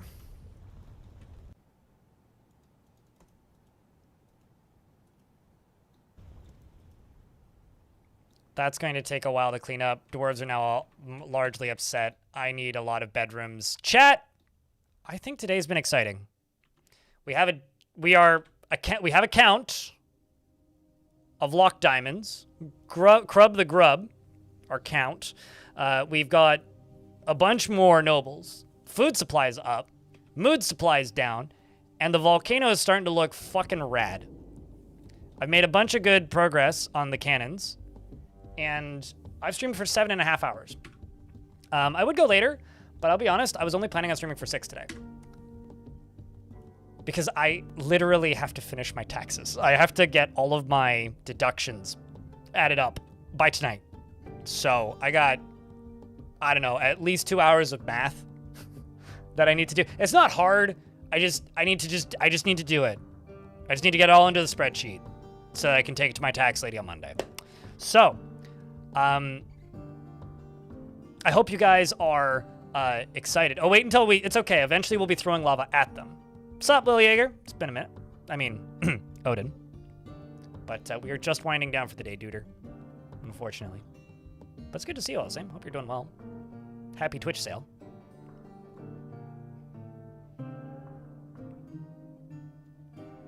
Yeah, I don't know, Hobo. Same energy as the what do you call it? It's the same energy as when kids that were too dumb to have enough brain cells to not do this decided that it would be a good idea to smoke green tea in Scouts. It's same energy as that. Similarly stupid, but that's literally never happened. But I've literally never. I have not gotten a refund or like had to pay nothing in taxes since 2016. Like 2015 was the last time I got a refund. So it's called being self-employed. It just doesn't happen. You smoked $1 in high school? See, I respect that. You might have gotten like a 0.001% dose of coke out of that. Like at that point, like, yeah, sure, it's gonna hurt. It's not gonna be good for you. You shouldn't do that, but like that makes sense to me. I don't know. I understand why you would do that, I guess. Now you can't even do that because like I think Canadian money would just melt. And isn't like American money also made out of the same weird plastic shit? Anyways, before I vanish though, I do have to turn off the recording and I'm just gonna say thank you guys.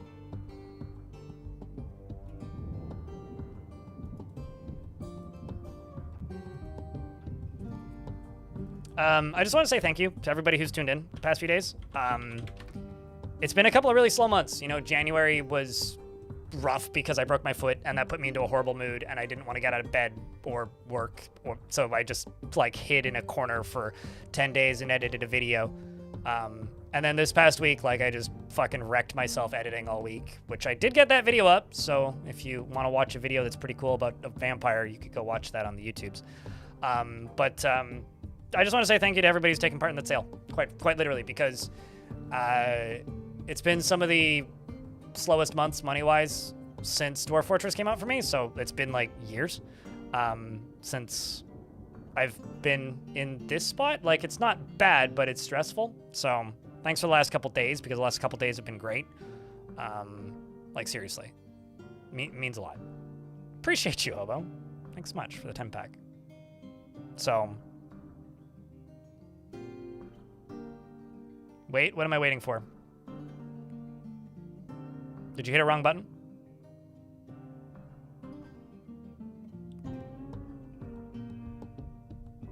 Times 2? 250. Okay. Okay. Smoking P500. It's not even close to 500, but it's half of 2. It's like divided by 2. I would say. Jeez. But thanks for the double tap, Hobo. Appreciate you, man.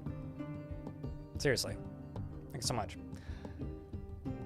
So yeah, I don't know. I've been like weirdly stressed about money, but thanks for helping sort that out at least for the majority of this month now.